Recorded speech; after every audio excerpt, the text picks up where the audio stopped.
We're in a park, observing two children constructing a sandcastle. The boy observes their creation, voicing his disapproval. I don't think that's quite right. It's not what I envisioned, he complains. The girl bursts into laughter at his critique. Suddenly, an older boy emerges and deliberately stomps on the children's sandcastle. He sneers at them after demolishing their masterpiece, ordering them to find somewhere else to play. The girl breaks down in tears, devastated by the destruction. The boy who was with her bravely confronts the bully. Our protagonist demands, "Get your foot off our castle." This enrages the bully, who angrily retorts, "What did you say to me?" The boy's frustration is evident. He repeats firmly, "Remove your foot from our castle." Noticing the protagonist's unwavering gaze, the bully falters slightly, attempting to maintain a tough facade. Just then, a foot appears before him, almost like a shadow in a swift, acrobatic maneuver. With lightning speed, the protagonist lands a kick squarely on the bully's face. The blow sends the bully sprawling to the ground, while our protagonist remains poised, anticipating a counterattack. The bully slowly rises, wiping his nose, and upon seeing the blood, his anger towards the boy intensifies. But instead of retaliating,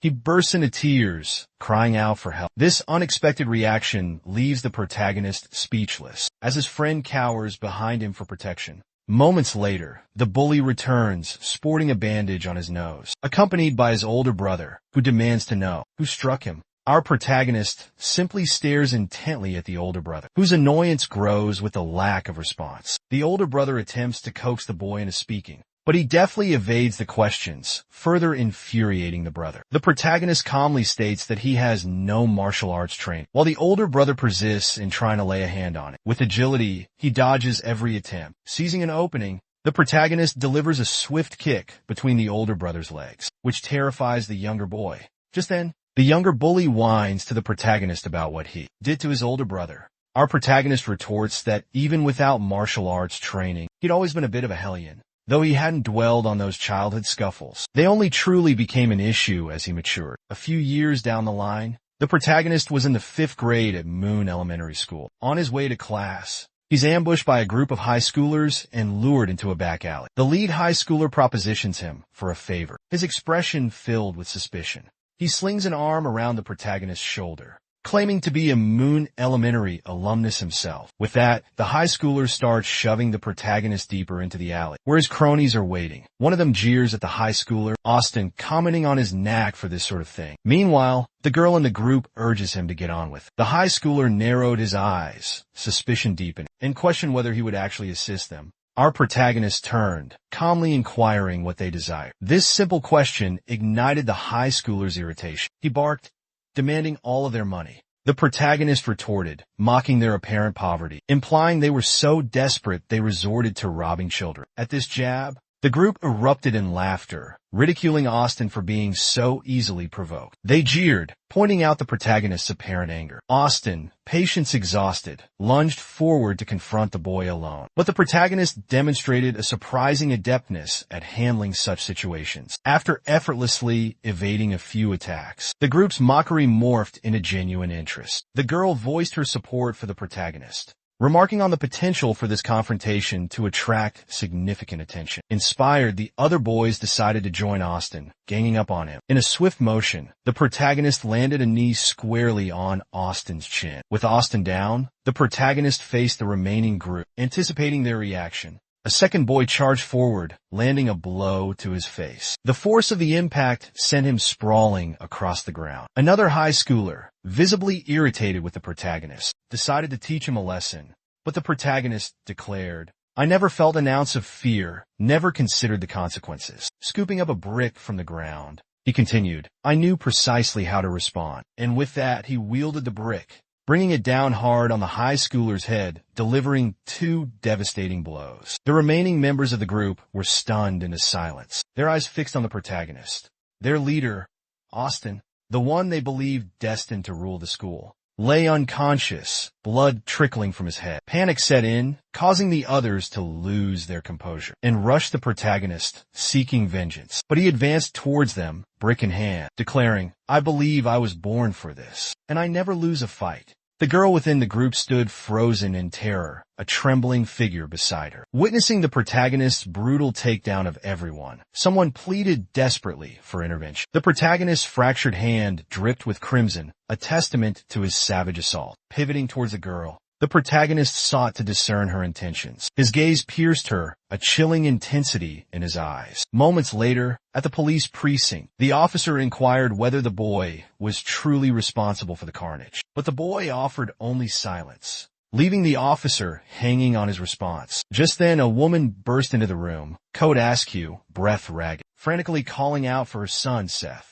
She offered apologies to the officer, who dismissed them with a curt, "It's all right." The air hung thick with unease. Wordlessly, the two departed the station, the woman's eyes fixed intently on her son. "Are you hurt?" she asked, receiving a negative shake of the head. Stooping to Seth's level, she requested a promise, leaving him perplexed. His mother, and implores him to vow never to fight again. Seth nods in agreement, claiming he has no alternative. He couldn't bear to witness that sorrow in her eyes any longer. She expresses gratitude for Seth's pledge, but he reflects that at the time, he was oblivious to the true source of her sadness. Time marches on, and Seth arrives at high school, still bearing the same resolute expression from that day. A boy flings open the door with a bang, yelling for Seth, clearly spoiling for a confrontation. He storms into the room and delivers a swift kick to Seth's back, sneeringly asking if Seth finds the situation amusing. The force of the blow sends Seth crashing against the wall. The boy commands Seth to simply obey him and to come to him if he needs money.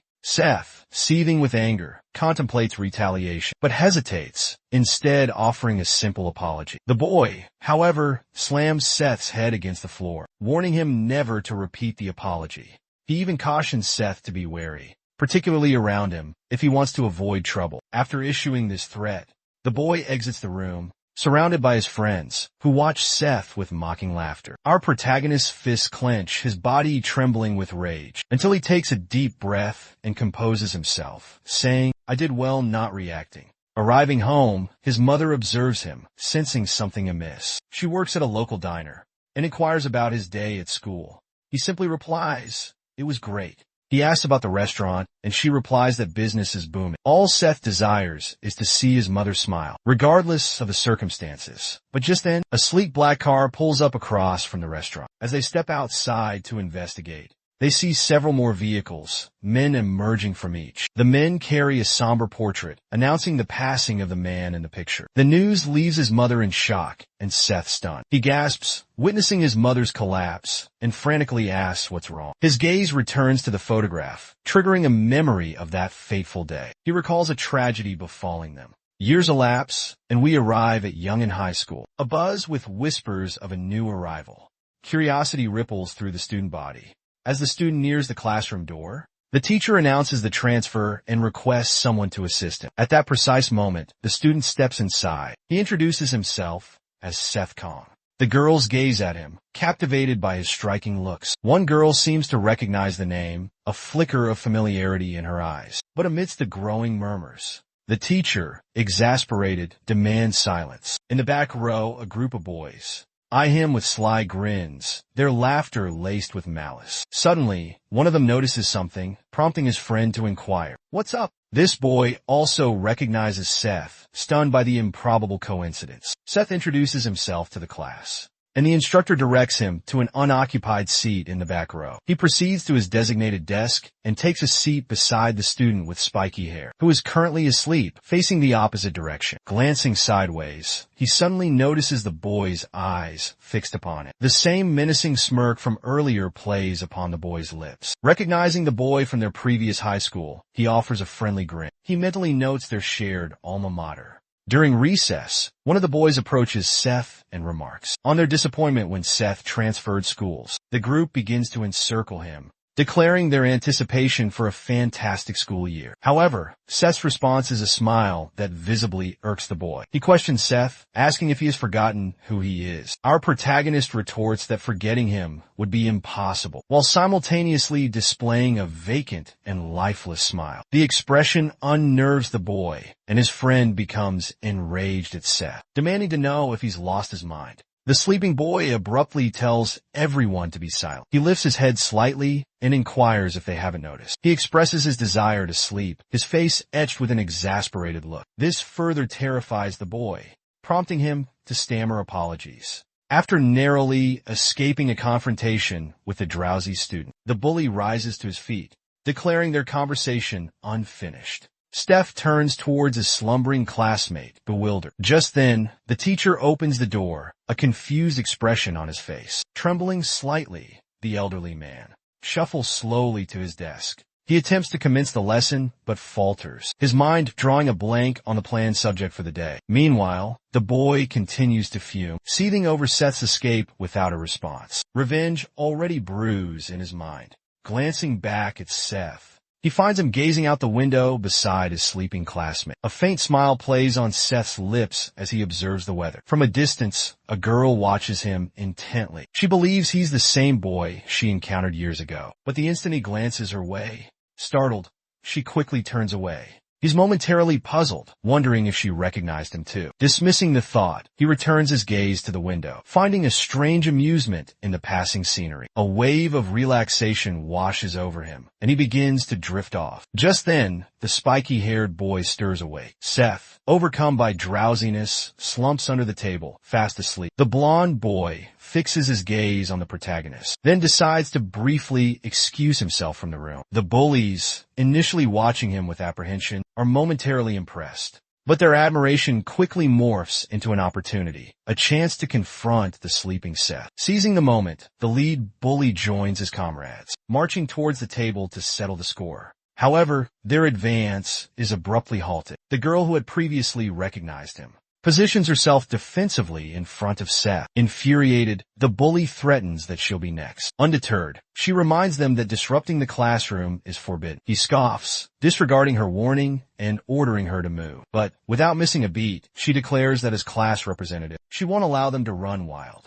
Just then, Suz's hand lands on her shoulder, acknowledging her intentions, but firmly stating he'd prefer she stay out of it. Our protagonist addresses the bullies as his old high school buddies, asking if they've missed him, because he's certainly missed them, his voice brimming with anticipation for a brawl. As the class representative observes him with intrigue, the protagonist starts recounting his past. He reveals how he held back in his youth because of his mother. The bully instantly senses a shift in him, but our hero also recalls his father's advice: never let anyone push him around. Moments later, the blonde boy returns to the classroom and notices something amiss. He realizes the bullies have vanished and resumes his seat. Meanwhile, Seth appears to have drifted back to sleep. The class representative attempts to glance at Seth without turning her head, while the blonde boy droops his head and drifts back to sleep. She then turns to the protagonist, who's out cold, sleeping soundly. Meanwhile, a boy interrogates the bullies about their loss to a transfer student. This imposing boy fixes them with a condescending stare, seeking confirmation of their story. Pleading for assistance, the bully with a bandaged nose recounts how he used to be feeble in high school, but something transformed him. With that, he flashes back to Seth, flooring them all with a single punch. The hulking figure berates Nathan, scolding him for being humiliated by a weakling. He then strides to their classroom and peers through the window, inquiring if the transfer student is present. He flings open the door, launching into a grand announcement to the class, demanding to know the new student's identity. The class representative is stunned by the intruder. He immediately begins speculating about who it could be. Nathan indicated the culprit was the boy beside Victor. Meanwhile, our protagonist remained fast asleep, declaring his intention to welcome the newcomer. He approached the classmate. The class representative questioned his presence there, but despite the imposing figure's attempts to engage Seth, he received no response, further fueling his irritation. Seth groggily lifted his head, still drowsy. The large student boasted about eliminating Seth's financial resource. Introducing himself as Goblin from Johnson High, he added, with a menacing air, "You must have heard of me." Goblin scrutinized Seth's face, a flicker of recognition crossing his features as he wondered if they'd crossed paths before. Our protagonist, bewildered, asked what he meant. Suddenly it clicked for both of them. Goblin from Johnson High was the very bully who had demolished his sandcastle. A childhood memory resurfaced. Overcome with excitement, Seth eagerly inquired about Goblin's well-being and his brothers. Oblivious to Seth's enthusiasm, Goblin was breaking out in a cold sweat. Recalling his determined expression, He simply bids him farewell for now. Seth offers a reassuring smile, saying everything's fine. As Goblin exits, Nathan intercepts him with questions. The bully pressures Goblin to resolve his conflict with Seth until he meets Goblin's imposing gaze once more. Ordered to move aside, a bewildered Nathan fails to comprehend. He inquires if Goblin isn't going to address the situation, but Goblin firmly reiterates that Nathan should step out of his way. With that,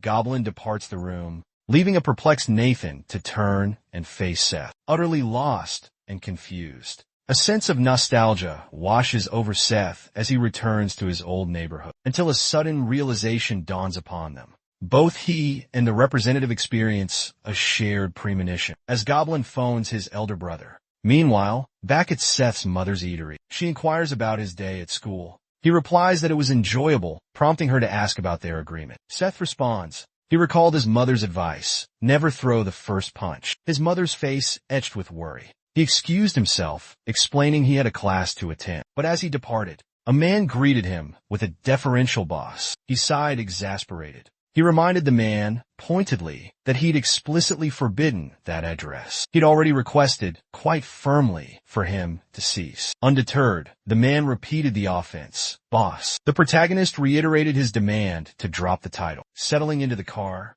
he urged the driver to make haste. The driver accelerated as his mother watched them disappear. Back at school, Seth slumbered beside Victor in the classroom. Hours melted away, classes concluded, but Seth remained sprawled across his desk, fast asleep. The class representative observed him with a fixed gaze. The other boys chattered idly, their words meaningless. The gym teacher abruptly entered. The class representative snapped everyone to attention. He approached the desk with a distinct lack of enthusiasm and noticed something peculiar in the room. The two students slumbering in the back row caught his attention, much to his annoyance. A ripple of apprehension spread through the other students as the teacher marched toward the back of the classroom. Fuming with anger, he halted behind the sleeping duo. In a flash, he yanked both of their ears, jolting them awake. The teacher launched into a tirade directed at Victor, explaining that he had only spared him last time due to pressing matters. Turning to Seth, the teacher, failing to recognize him, inquired as to his identity. The class representative promptly raised her hand, clarifying that Seth was the recently transferred student. However, due to their classroom slumber, the teacher banished both boys to the running track. Out on the field, the two grumbled as they surveyed their surroundings. The teacher declared that they were to complete 3 laps around the track, adding that whoever crossed the finish line first wouldn't face consequences for their actions that day, while the loser would rue the day they were born. Yet, both continued with a distinct lack of enthusiasm, prompting their teacher to bellow out, demanding an immediate response. Seth acquiesced, and Victor took off running. The teacher immediately chided Seth for his hesitation. Initially, Seth jogged with utter indifference, until the thought of losing face spurred him on. This ignited a competitive spirit in Victor. Victor surged forward, but Seth matched his pace. Victor then accelerated further, determined to leave Seth in the dust. This sudden shift unsettled Seth, realizing this was now a race. The realization invigorated him. With newfound determination, they bolted past the teacher. He was astonished by their sudden burst of speed.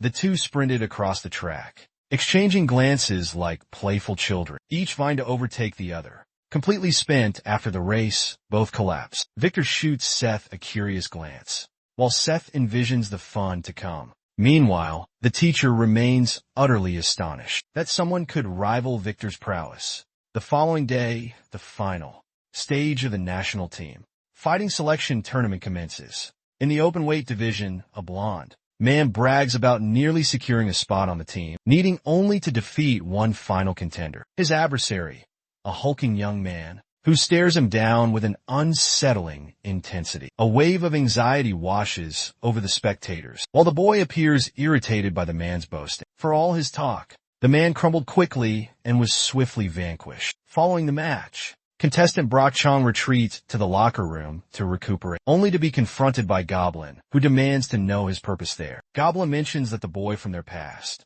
the one who defeated them in their youth, has returned. This statement terrifies Brock, causing him to tremble and sink into his seat. His brother, intrigued, observes Brock's sudden fear. Meanwhile, back at school, Seth and Victor are summoned to the counselor's office. The counselor scolds them for sleeping in class, He then inquires about Victor's next tournament date. Victor admits he hasn't signed up for any. The counselor emphasizes the importance of weight management for a professional athlete. He stresses that maintaining proper weight is crucial for Victor's aspirations. Turning to Seth, the counselor asks if he's involved in any sports teams. Seeing Seth's confusion, he clarifies that he's referring to athletic teams. Seth replies that he doesn't participate in any. The counselor expresses disappointment at Seth's untapped potential. He dismisses them, sending them back to class. Upon returning to the classroom, the elderly teacher instructs them to return to their seats. They both glance at the teacher before settling down, and gazing into each other's eyes, they drift back to sleep as the afternoon wanes. Brock arrives at the school, searching for Seth, puzzled as to why he'd be there. Suddenly, news of Brock's return spreads like wildfire, capturing the attention of every boy in the school. He heads to the student council room, where the president inquires about his reappearance. Meanwhile, in Seth's room, Seth remains slumbering while Victor prepares to depart. Victor starts running, only to be intercepted by Brock, who taunts him with the nickname Broomhead, and demands to know the location of his classroom. When Victor ignores him, Brock seizes his shirt, compelling him to answer. Victor warns him that there will be trouble if he doesn't release him. Brock bursts into laughter, questioning if Victor is unaware of his identity. Victor confesses to having no clue who he is, infuriating Brock. In that instant, Victor delivers a swift punch to Brock's chin, breaking his grip. With that swift motion, he unleashed a flurry of punches against his adversary. But Brock extended his arm, seizing Victor by the neck and applying pressure, immobilizing him. "Is that all you've got?" he taunted, maintaining his hold. He acknowledged Victor's potential as he held him captive, but then declared his own dominance.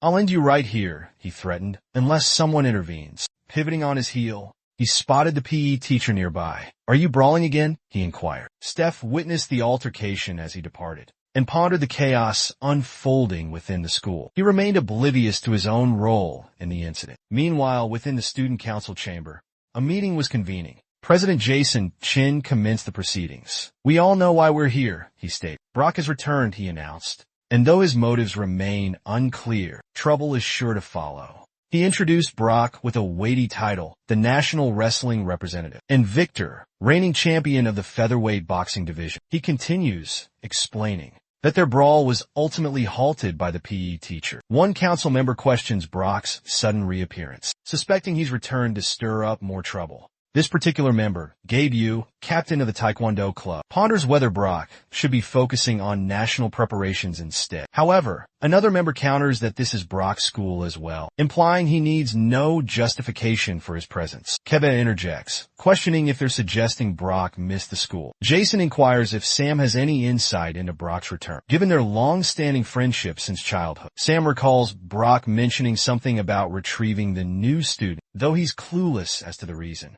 This leaves Jason perplexed by Brock's true motives. As the meeting progresses, Seth departs from school for home. He spots a black car parked outside and discovers his driver dozing off while awaiting his arrival. After rousing him and playfully teasing him, as they depart for home, class representative Sophie observes them. She spots Seth in the vehicle just as a friend calls out to her from a distance. The chauffeur inquires if Seth plans on making another stop. Seth confirms, stating it will be later that evening. They drive past his mother's eatery, and Seth glances at her working inside. He then instructs the driver to continue onward. They arrive at the headquarters of a corporation known as Sunshine Group. At the entrance, a man greets him, addressing him as boss. Seth exits the car. Employees greet him deferentially at the building's entrance. He becomes visibly annoyed and questions how many times he must reiterate his instruction not to be called boss while in his school uniform. This triggers a flashback for the protagonist. He's standing before his father's gravesite.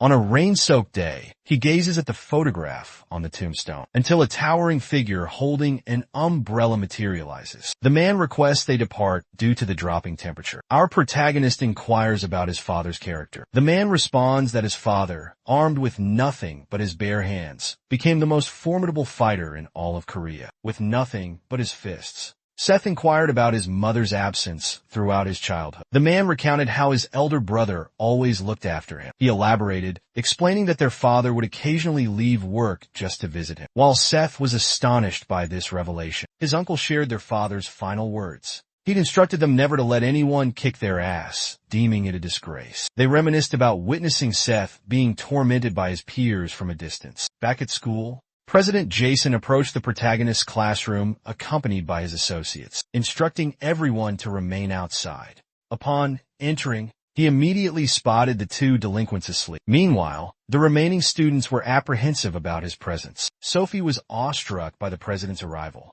while her companion suggested switching classrooms might be prudent. Jason greeted Sophie, and when she questioned his purpose, he inquired about the identity of the new student. She anxiously asked if he had done something wrong. Jason clarified that he simply wished to pose a few questions. Just then, Seth stirred from his slumber. Their commotion attracted immediate attention. The moment Seth turned to face the president, he was summoned to the student council room. Confused, he inquired who the president was, causing Sophie to worry. Before elaborating on Jason's identity, our protagonist expressed gratitude for the visit and proposed they converse right then. Jason's patience instantly wore thin. He curtly instructed Seth to accompany Victor. As they departed, Sophie reassured Seth that the president was amicable and advised him to simply comply with his requests. Immediately afterward, he nudged Victor awake and recounted the events. Victor bolted upright upon hearing the news, toppling his chair in his astonishment and bewilderment. He hurried towards the council room, and Seth requested Victor to wait for him. He then noticed the class representative observing him anxiously. To alleviate her apprehension, he offered a gentle smile and promised a swift return. He followed Victor into the council room.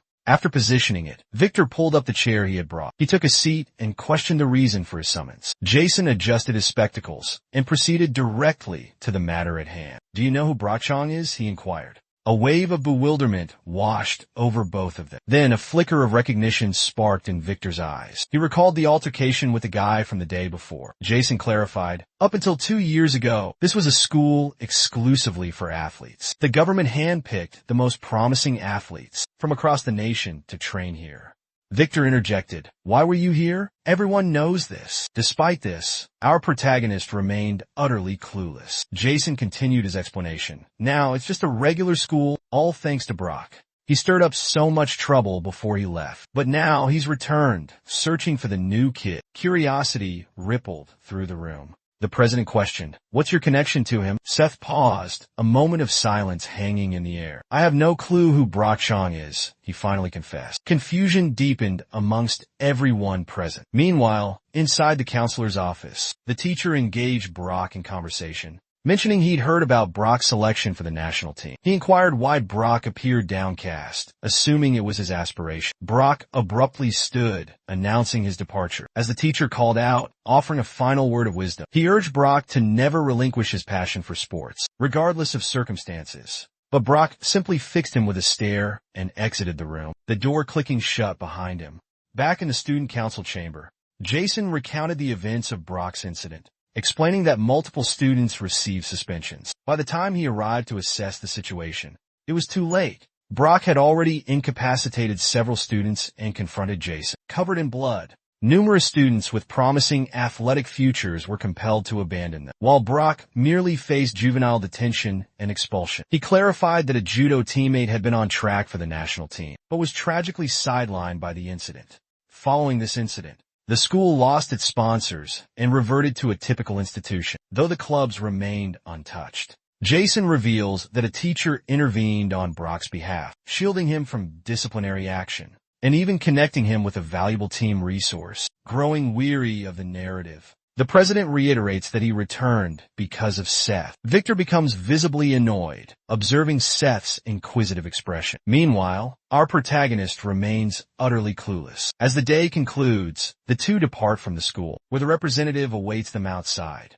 Our protagonist spots her. As they wait, Victor offers a playful smirk. Sophie inquires about Seth's well-being, and he confirms he's fine, prompting Victor to depart. Wishing Seth good luck, Sophie continues to puzzle over the situation. As Victor bids them both farewell, he asks Sophie if she's waiting for him, leaving her speechless. Then she hides behind her bag, searching for the right words. Seth remains clueless until she asks if he recognizes her, as she attempted to meet his gaze once more. He retorted that she was the class representative, after all, a statement which clearly irked her. He offered his assistance, prompting her with, "Remember when we were kids?" He affirmed with a knowing, "I did." Seth reminisced about their days at spring daycare, recalling how they were the thickest of friends. A faint smile graced the representative's lips as Seth continued, describing their countless hours of play at his house. Her smile broadened as they journeyed down memory lane, from climbing trees to the time she planted a kiss on his cheek. He reassured her,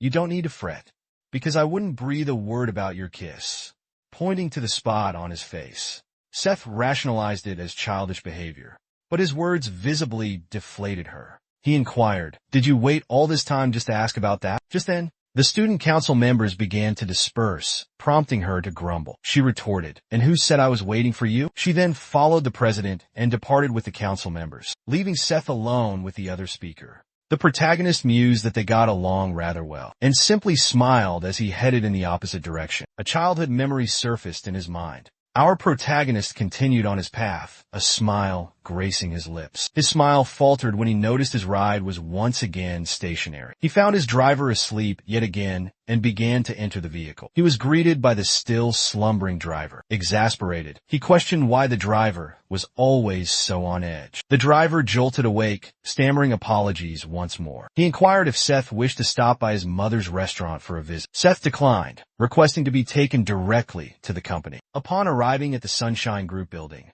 and entering the president's office, he exhibited clear tedium with the paperwork. He listlessly shuffled through the documents, inquiring what he needed to know about these particular matters. His uncle admonished him to adopt a more professional demeanor while at work. The two locked eyes in a silent standoff. The protagonist questions the necessity of this, given that his presidency hasn't officially commenced. However, his uncle reminds him that the Sunshine Group is his father's legacy, and as the sole heir, its inheritance is his birthright. Our protagonist protests, claiming his youth, a mere 17, and inexperience in such matters. This elicits irritation from his uncle, who retorts that Sunshine is no ordinary enterprise. He reveals Sunshine's origins within the criminal underworld, stemming from what society deems gangs. Their legitimacy, he explains, is a mere facade. The company, he continues, is involved in a multitude of illicit operations that thrive in the shadows of society. His uncle attempts to pacify him, acknowledging the 2 years remaining before his official takeover. He concedes that there are still 2 years before he officially assumes control of the enterprise.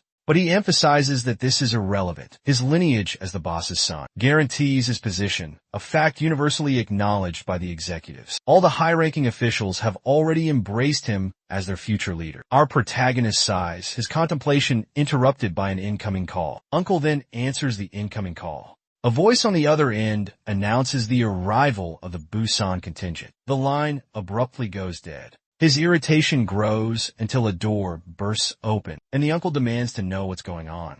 At that very moment, the head of the Busan group, ꜱᴄဃᴏ, strides in, questioning his unwelcome reception. The uncle accuses him of betrayal, to which ꜱᴄဃᴏ responds with fury. He refuses to accept Seth's authority, dismissing him as a mere boy. ꜱᴄဃ's insolence infuriates the uncle, who has to be restrained by Seth.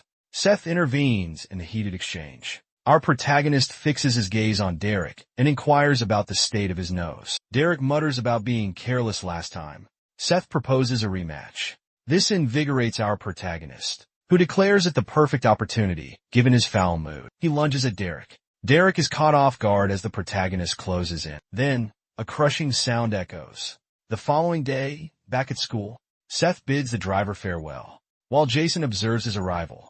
Their eyes lock. Seth enters the gate, their gazes fixed on Brock, maintaining a vigilant watch. Meanwhile, Brock commands his brother to bring the protagonist to him by any method necessary. Jason spots him in the distance, observing the entrance. In the council room, the president outlines the situation, urging them to avoid any confrontations with Brock. Dave bristles at this, demanding to know who Brock thinks he is and why they should tread carefully around him. Sam clarifies that as a national representative, Brock is someone they shouldn't provoke.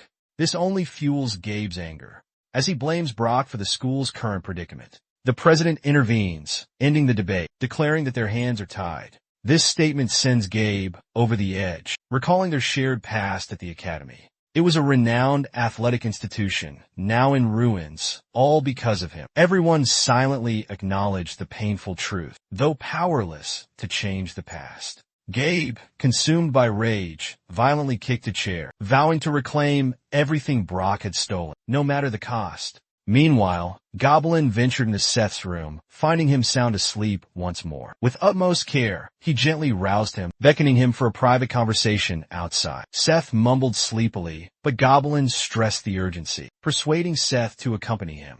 Our protagonist inquired if they should step outside, and Goblin affirmed. Victor observed their departure, his gaze following them, as they disappeared down the hallway.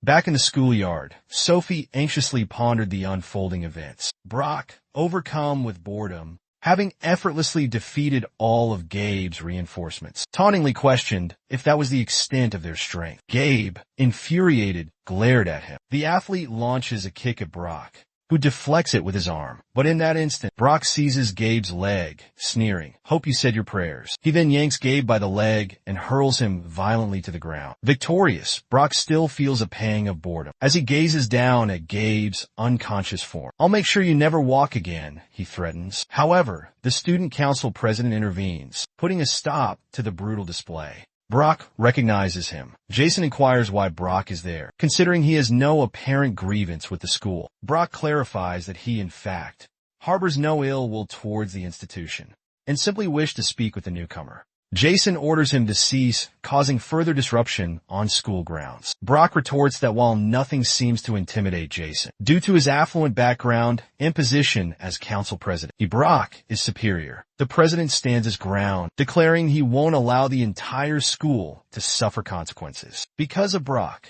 Suddenly, Goblin escorts our protagonist into the room. Their eyes lock in a moment of intense scrutiny. Recognition dawns on Seth. This is Brock, the subject of countless conversations. Recalling Goblin's brother's visage, a broad grin spreads across Seth's face as he exclaims, "You haven't aged a day." But Brock, ready for a confrontation, advances towards Seth. Sensing Brock's intent, Seth's hands begin to tremble uncontrollably. His fingers curl into tight fists. He braces for a fight, but Jason swiftly intervenes, halting Brock's aggressive approach. Brock snarls a warning, "Stay out of this if you know what's good for you." However, the president stands his ground, resolute. He commands them to cease any fighting on school grounds. Brock's patience with the president finally snaps. He lunges at him, ready to attack. In that instant, Seth shoves Jason aside, demanding he move. Our protagonist assumes Brock came specifically to see him. Both Brock and the president remain impassive to Seth's presumption. Jason attempts to intimidate Seth with a threat to prevent further disruption to the school. The protagonist guarantees that he'll handle the situation, proposing they settle their dispute in the gym with its ample audience. He adds that the fighting style is Brock's choice, declaring his indifference. Brock remains impassive, fixing Seth with a stare. Seth boldly proclaims his fearlessness. Brock responds by raising a hand, as if to strike. Seth challenges him. "Do I look like someone who shrinks from a fight?" His defiant demeanor astonishes the onlookers. Then, with a sudden shift, Seth suggests a sportsmanlike duel and inquires about the gym's location. Word of the impending fight rapidly disseminates throughout the school. Rumors place the showdown near the boxing club, specifically within the boxing ring. The two rivals confront each other, the tension building as they await the start. Seth begins stretching, a taunting smile directed at Brock. Brock sheds his shirt, loosening his arms in preparation. Meanwhile, the council girl approaches Jason, goading him by questioning his inaction. In the gym's upper bleachers, Nathan was taken aback as the impending brawl seemed imminent. But just then, the gym teacher emerged, bellowing at the crowd. Anxiety rippled through the onlookers. The student council member immediately pointed fingers at Jason. However, upon reaching the makeshift ring, the teacher simply tossed a pair of gloves to Seth. He declared they would be necessary for the upcoming bout. He announced he would officiate as referee, and that the fight would be conducted under MMA regulations. 3 rounds, 3 minutes per round. Seth glanced at the teacher, a confident smirk playing on his lips. Meanwhile, back in the classroom, a boy barged in, yelling that the fight was happening in the boxing gym. Sophie's face creased with worry. Victor jolted awake at the mention of Brock's name. Their eyes met, a serious intensity passing between them. The teacher interjected, reminding everyone that this was a sanctioned sporting event. Our protagonist decided to confront Brock, questioning if this whole situation stemmed from being knocked down as a child. He accused him of being a sore loser, but this only fueled Brock's impatience. Brock clarified that it was his sole defeat, and questioned if that alone justified his actions. The instructor struck the gong, and with that resounding clang, the fight commenced. Brock lunged for Seth's face, who evaded the attack but noticed a subtle detail in the motion. Seizing the opportunity, Seth grabbed Brock's arm, his counterstrike already in motion. He delivered a swift knee to Brock's stomach, simultaneously yanking him down by his neck. After being felled, Brock struggled to rise, gasping for air, but Seth showed no mercy, landing a brutal blow to his neck, sending him crashing down once more. The onlookers were awestruck by the display, as Seth remained standing triumphant over Brock. Our protagonist turned to the instructor, inquiring if he wasn't going to initiate the count, but he was met with the response that there was no need for haste. Seth's concern spiked as he turned to see Brock struggling to his feet, nearly upright. Brock managed to stand, completely winded, his gaze fixed on Seth. The crowd erupted, for the fight was just getting started. The class president arrived at the gym. As Seth eyed his opponent, the behemoth charged at Seth, prompting Seth to think, should have stayed down. With a swift maneuver, Seth dodged Brock's attack and seized his head. He yanked him back, then hurled him to the ground with all his might. Seth loomed over him. "Do I look weak to you?" he asked, readying a punch aimed squarely at Brock's face. Brock barely had time to register what was coming before. Seth's fist collided with his face. Everyone was stunned. Seth continued the assault, until the teacher finally bellowed for the fight to stop. After Seth's flurry of punches ceases, the area is awash in crimson. The protagonist reiterates his question. Does he still appear feeble? At Sunshine Hospital, Brock receives treatment, completely bandaged and recuperating from the brawl. Abruptly, he awakens to find his gym teacher observing him from his bedside. The teacher inquires if he's conscious, and informs him that the diagnosis requires 2 months of rest. It's explained that while his nose was successfully mended, he sustained a fractured skull and a broken rib. He also cautions Brock that he informed his team that he was injured during practice. Once Brock is more composed, the teacher chides him for instigating such chaos. Over a childish squabble, Brock dismisses this concern, claiming he's discovered something far more captivating than wrestling. Back at school, tension fills the classroom as Seth enters. His imposing presence amplifies the boy's anxiety. Rising from his seat, he scanned the hallway, noting the fear etched on everyone's face. Apprehensive about his next move, he entered the bathroom. Inside, a cluster of boys were huddled, discussing the recent events. One explained that the commotion stemmed from the new kid's victory over Brock and his companion.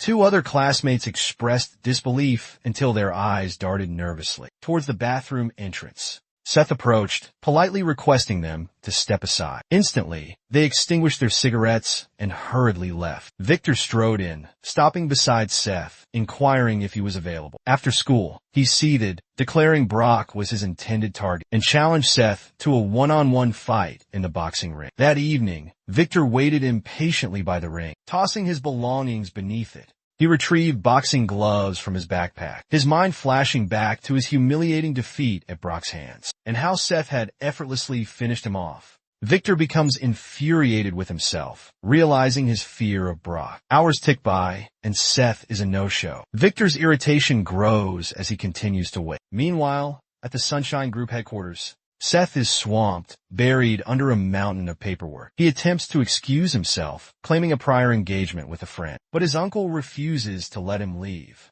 Seth insists, explaining that his friend is still waiting patiently. His uncle remains adamant, and a dejected Seth can only stare back in disappointment. The following day, Victor is relentlessly immersed in intense boxing training at the gym. His workout continues until a man approaches, cautioning him against overexertion. After all, he doesn't have a fight scheduled.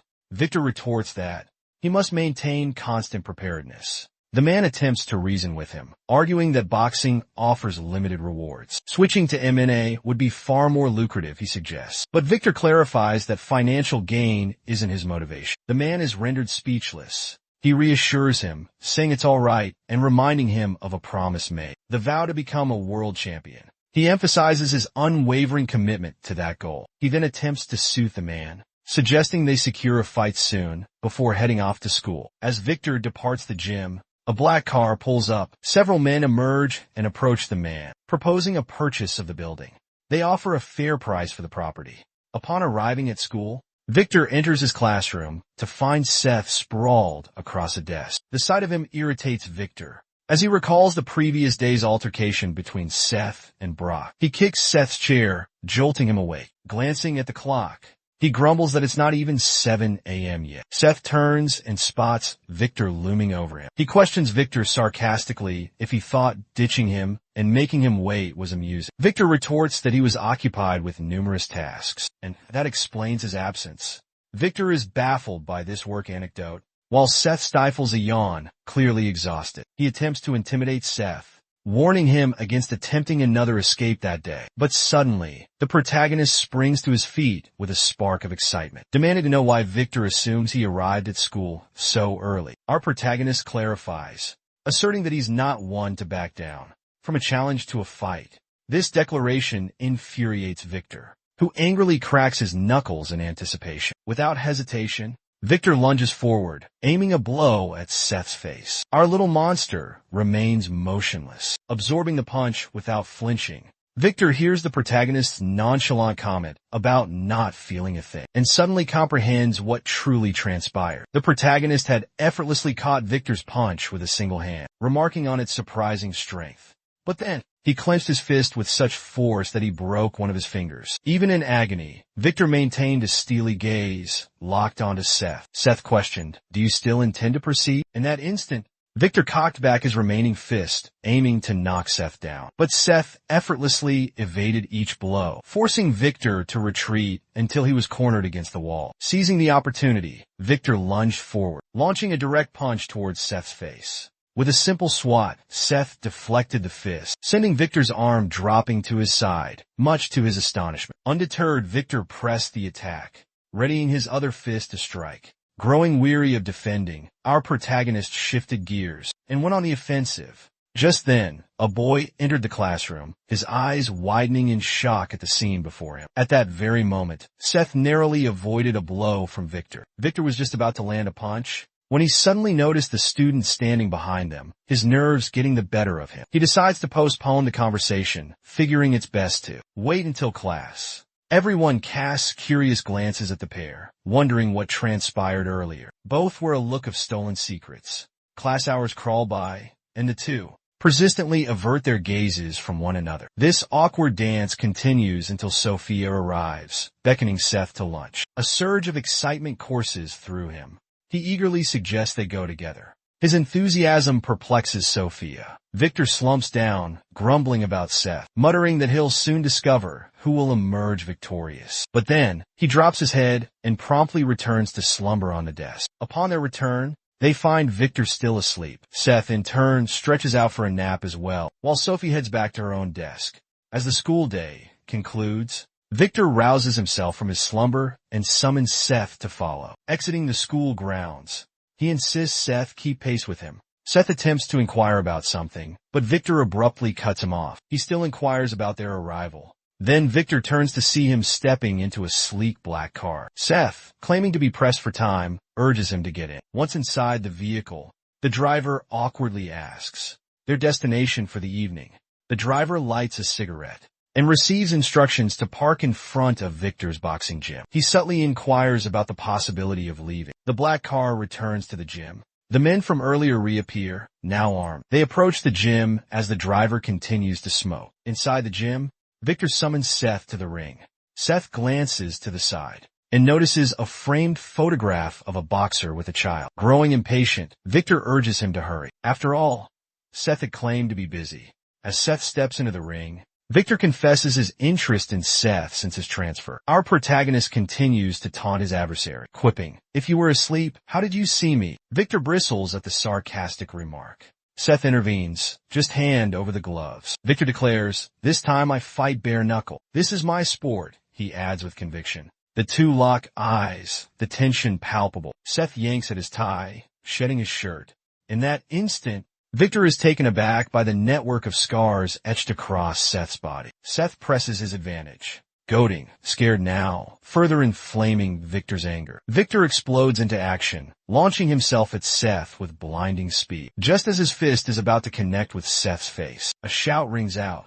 His coach bursts through the door, breathless and interrupting the brawl. He gasps, "Who are those people outside, GMR?" His words pique the curiosity of both fighters. Seth steps outside and is stunned to see his drivers, the vandals who had attempted to breach. Jim inquired about the commotion.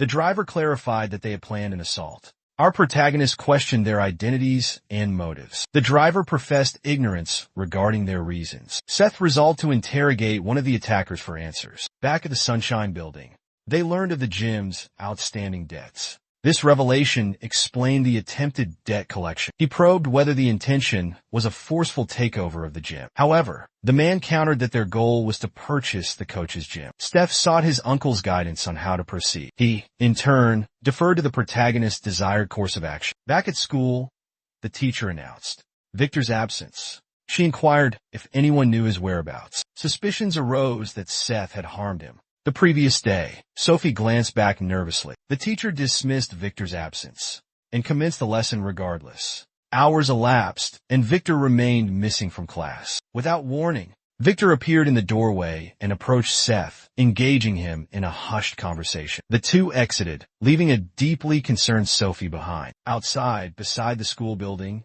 Victor confronted Seth, holding an envelope. He presented it to Seth, demanding an explanation of its contents. Victor revealed he'd received it the previous day. He stated that his and his father's debt had been repaid, with interest added. A bewildered Seth questioned his meaning. Frustrated, Victor pointedly asked if Seth was responsible. Seth calmly countered, inquiring what the issue would be if he were. Taken aback by the response, Victor ordered Seth to stay out of his family's affairs. Seth challenged him, asking if this was how he protected his pride. The remark further infuriated Victor, prompting him to grab Seth's collar. Unfazed, Seth told him to return the money if he didn't want the assistance. Victor explained that the debt collectors had vanished and demanded to know what Seth had done to them. Breaking free, Seth advised Victor to concentrate on his boxing training. He further invoked the pledge Victor made to his father to achieve world championship status. Victor recoiled, realizing Seth's awareness of this promise. Seth issued a challenge, asserting he could demand a fight at any moment. As Seth departed, Victor could only observe his retreat, the encounter leaving him visibly unsettled back in the classroom. Sophie gazed at the doorway,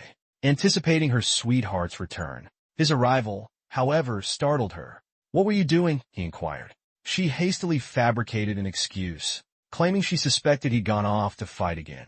Seth playfully teased, "Were you worried about me?" Blushing, she launched into a class representative-like speech, declaring her sense of responsibility for them. With that, Seth announced his willingness to fight the boys from their class. Observing that she hadn't changed a bit, Sophie expressed confusion. He clarified, explaining her enduring kindness and unwavering concern for everyone.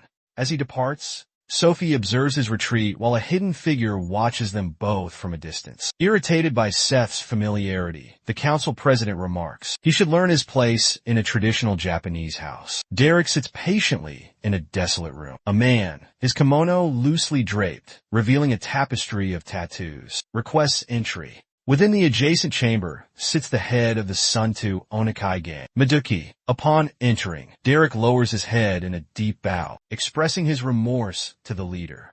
Maduki simply states his profound disappointment in his subordinate.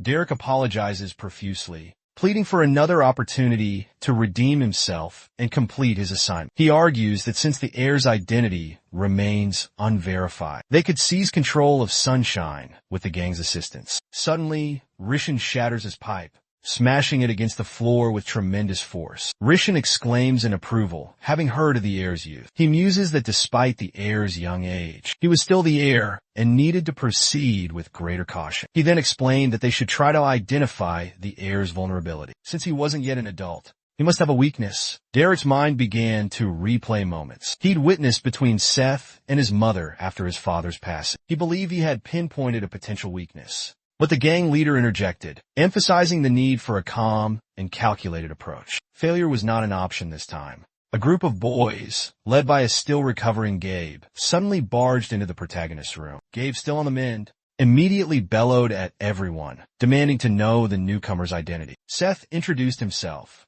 Gabe glared at him, angrily questioning if he was the one who had defeated Brock. He then ordered Seth out of the room. But this time, Seth stood his ground, retorting whether they thought he was a dog, to come running at their beck and call. This infuriated Gabe. Just then Victor arrived, commanding Gabe to move aside.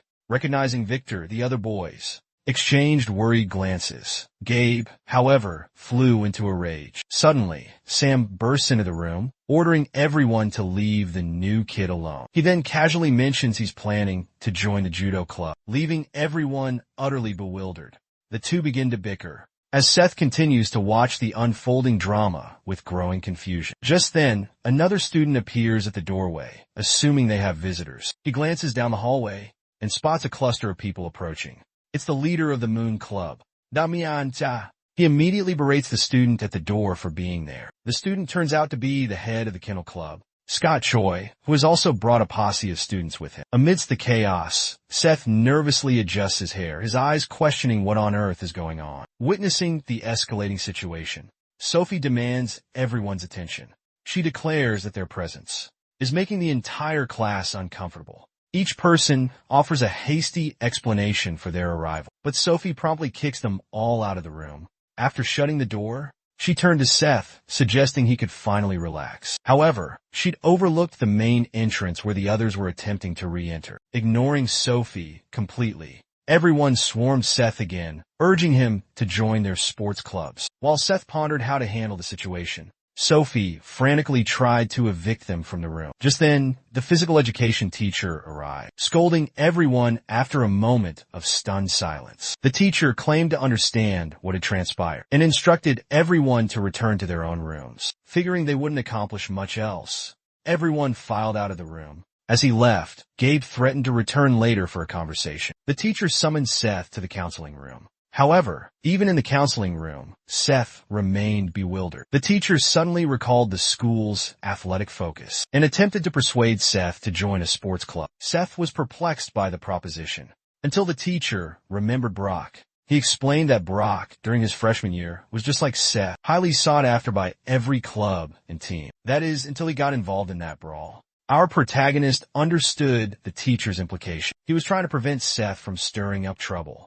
I appreciate the concern, Seth replied, but I'm already quite busy. He added that he didn't have the time to commit to sports. The teacher, clearly irritated, questioned how a first-year student could possibly be so occupied. He assumed Seth was merely joking. I'm more involved than I appear, Seth countered. He pointed out that the students being scouted should be the ones present, not him.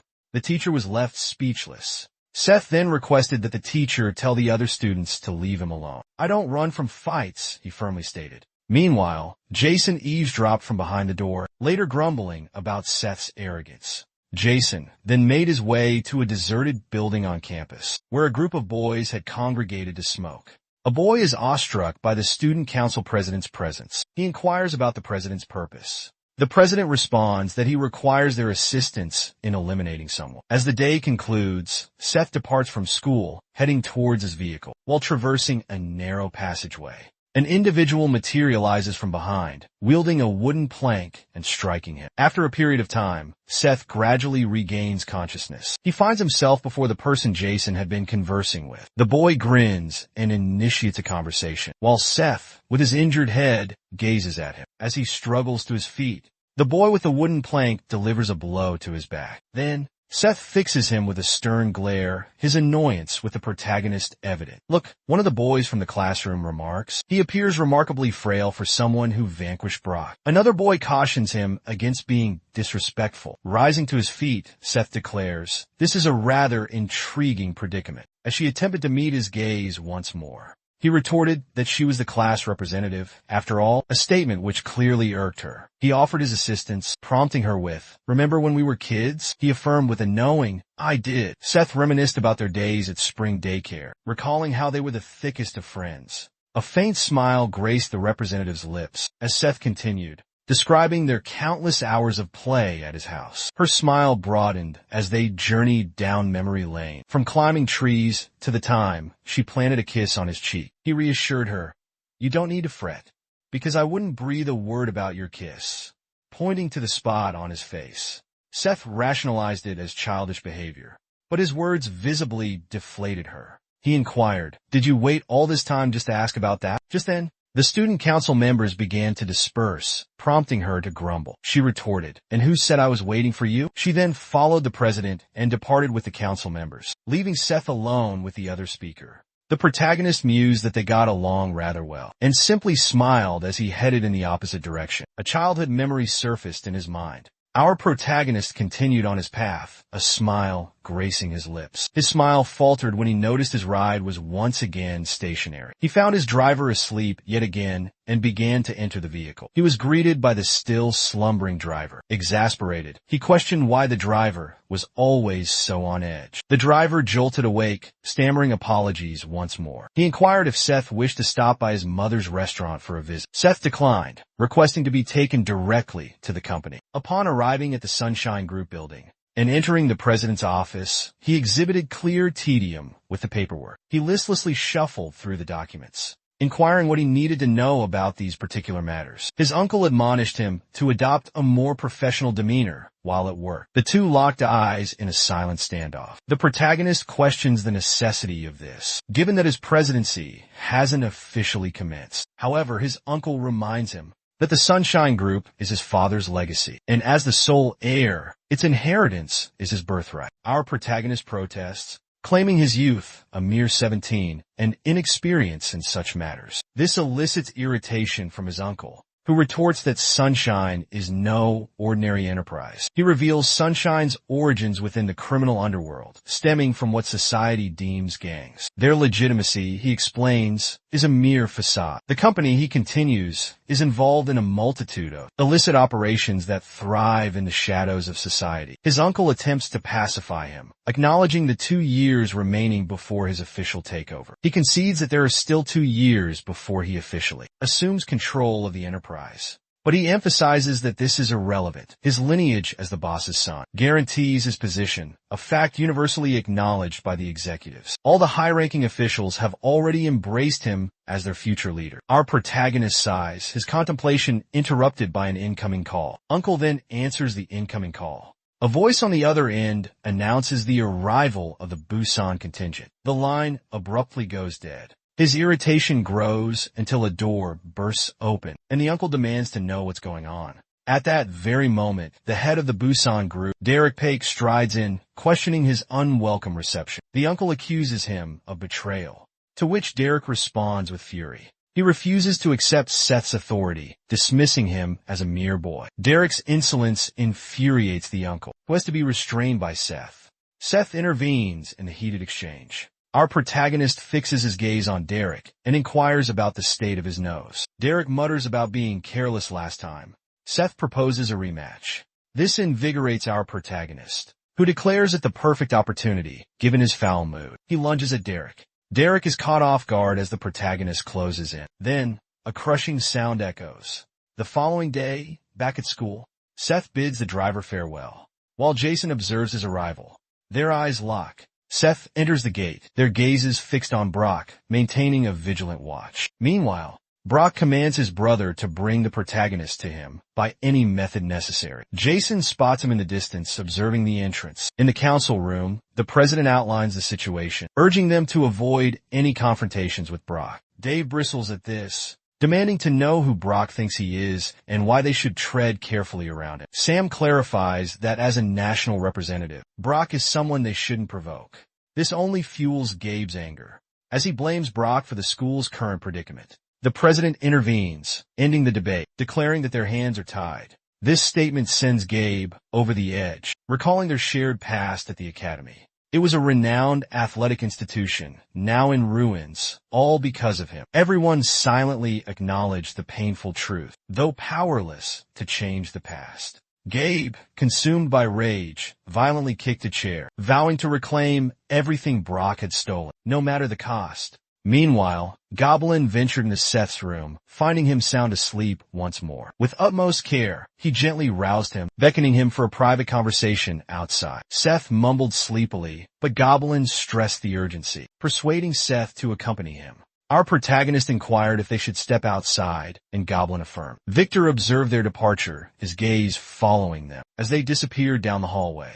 Back in the schoolyard, Sophie anxiously pondered the unfolding events. Brock, overcome with boredom, having effortlessly defeated all of Gabe's reinforcements, tauntingly questioned if that was the extent of their strength. Gabe, infuriated, glared at him. The athlete launches a kick at Brock, who deflects it with his arm. But in that instant, Brock seizes Gabe's leg, sneering, "Hope you said your prayers." He then yanks Gabe by the leg and hurls him violently to the ground. Victorious, Brock still feels a pang of boredom as he gazes down at Gabe's unconscious form. "I'll make sure you never walk again," he threatens. However, the student council president intervenes, putting a stop to the brutal display. Brock recognizes him. Jason inquires why Brock is there, considering he has no apparent grievance with the school. Brock clarifies that he, in fact, harbors no ill will towards the institution, and simply wished to speak with the newcomer. Jason orders him to cease, causing further disruption on school grounds. Brock retorts that while nothing seems to intimidate Jason, due to his affluent background and position as council president, Brock is superior. The president stands his ground, declaring he won't allow the entire school to suffer consequences because of Brock. Suddenly, Goblin escorts our protagonist into the room. Their eyes lock in a moment of intense scrutiny. Recognition dawns on Seth. This is Brock, the subject of countless conversations. Recalling Goblin's brother's visage, a broad grin spreads across Seth's face as he exclaims, "You haven't aged a day." But Brock, ready for a confrontation, advances towards Seth. Sensing Brock's intent, Seth's hands begin to tremble uncontrollably. His fingers curl into tight fists. He braces for a fight, but Jason swiftly intervenes, halting Brock's aggressive approach. Brock snarls a warning, "Stay out of this if you know what's good for you." However, the president stands his ground, resolute. He commands them to cease any fighting on school grounds. Brock's patience with the president finally snaps. He lunges at him, ready to attack.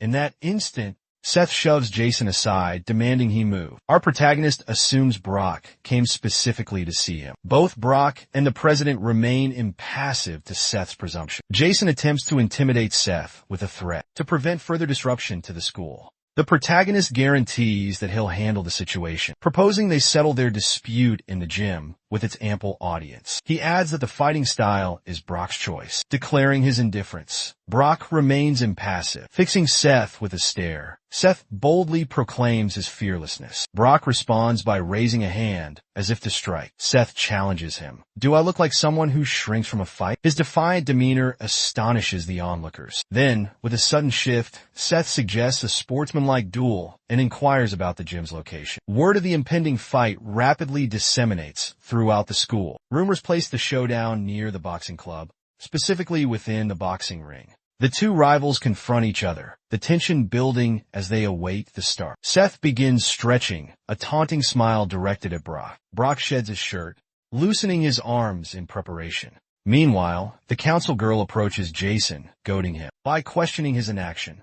In the gym's upper bleachers, Nathan was taken aback as the impending brawl seemed imminent. But just then, the gym teacher emerged, bellowing at the crowd. Anxiety rippled through the onlookers. The student council member immediately pointed fingers at Jason. However, upon reaching the makeshift ring, the teacher simply tossed a pair of gloves to Seth. He declared they would be necessary for the upcoming bout. He announced he would officiate as referee, and that the fight would be conducted under MMA regulations. 3 rounds, 3 minutes per round. Seth glanced at the teacher, a confident smirk playing on his lips. Meanwhile, back in the classroom, a boy barged in, yelling that the fight was happening in the boxing gym. Sophie's face creased with worry. Victor jolted awake at the mention of Brock's name. Their eyes met, a serious intensity passing between them. The teacher interjected, reminding everyone that this was a sanctioned sporting event. Our protagonist decided to confront Brock, questioning if this whole situation stemmed from being knocked down as a child. He accused him of being a sore loser, but this only fueled Brock's impatience. Brock clarified that it was his sole defeat, and questioned if that alone justified his actions. The instructor struck the gong, And with that resounding clang, the fight commenced. Brock lunged for Seth's face, who evaded the attack but noticed a subtle detail in the motion. Seizing the opportunity, Seth grabbed Brock's arm, his counterstrike already in motion. He delivered a swift knee to Brock's stomach, simultaneously yanking him down by his neck. After being felled, Brock struggled to rise, gasping for air, but Seth showed no mercy, landing a brutal blow to his neck, sending him crashing down once more. The onlookers were awestruck by the display, as Seth remained standing triumphant over Brock. Our protagonist turned to the instructor, inquiring if he wasn't going to initiate the count, but he was met with the response that there was no need for haste. Seth's concern spiked as he turned to see Brock struggling to his feet, nearly upright. Brock managed to stand, completely winded, his gaze fixed on Seth. The crowd erupted, for the fight was just getting started. The class president arrived at the gym. As Seth eyed his opponent, the behemoth charged at Seth, prompting Seth to think, should have stayed down. With a swift maneuver, Seth dodged Brock's attack and seized his head. He yanked him back, then hurled him to the ground with all his might. Seth loomed over him. "Do I look weak to you?" he asked, readying a punch aimed squarely at Brock's face. Brock barely had time to register what was coming before. Seth's fist collided with his face. Everyone was stunned.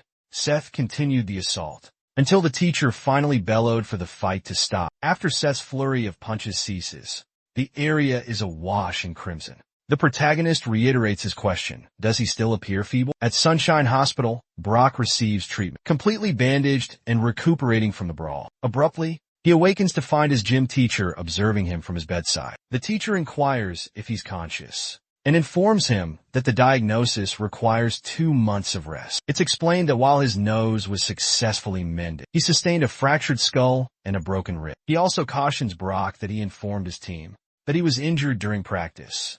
Once Brock is more composed, the teacher chides him for instigating such chaos. Over a childish squabble, Brock dismisses this concern, claiming he's discovered something far more captivating than wrestling. Back at school, tension fills the classroom as Seth enters. His imposing presence amplifies the boy's anxiety. Rising from his seat, he scanned the hallway, noting the fear etched on everyone's face. Apprehensive about his next move, he entered the bathroom. Inside, a cluster of boys were huddled, discussing the recent events. One explained that the commotion stemmed from the new kid's victory over Brock and his companion. 2 other classmates expressed disbelief until their eyes darted nervously towards the bathroom entrance. Seth approached, politely requesting them to step aside. Instantly, they extinguished their cigarettes and hurriedly left. Victor strode in, stopping beside Seth, inquiring if he was available. After school, he seethed, declaring Brock was his intended target, and challenged Seth to a one-on-one fight in the boxing ring. That evening, Victor waited impatiently by the ring, tossing his belongings beneath it. He retrieved boxing gloves from his backpack, his mind flashing back to his humiliating defeat at Brock's hands, and how Seth had effortlessly finished him off. Victor becomes infuriated with himself, realizing his fear of Brock. Hours tick by, and Seth is a no-show. Victor's irritation grows as he continues to wait. Meanwhile, at the Sunshine Group headquarters, Seth is swamped, buried under a mountain of paperwork. He attempts to excuse himself, claiming a prior engagement with a friend, but his uncle refuses to let him leave. Seth insists, explaining that his friend is still waiting. Patiently, his uncle remains adamant, and a dejected Seth can only stare back in disappointment. The following day, Victor is relentlessly immersed in intense boxing training at the gym. His workout continues until a man approaches, cautioning him against overexertion. After all, he doesn't have a fight scheduled. Victor retorts that he must maintain constant preparedness. The man attempts to reason with him, arguing that boxing offers limited rewards. Switching to MMA would be far more lucrative, he suggests. But Victor clarifies that financial gain isn't his motivation. The man is rendered speechless. He reassures him, saying it's all right and reminding him of a promise made, the vow to become a world champion. He emphasizes his unwavering commitment to that goal. He then attempts to soothe the man, suggesting they secure a fight soon before heading off to school. As Victor departs the gym, a black car pulls up. Several men emerge and approach the man, proposing a purchase of the building.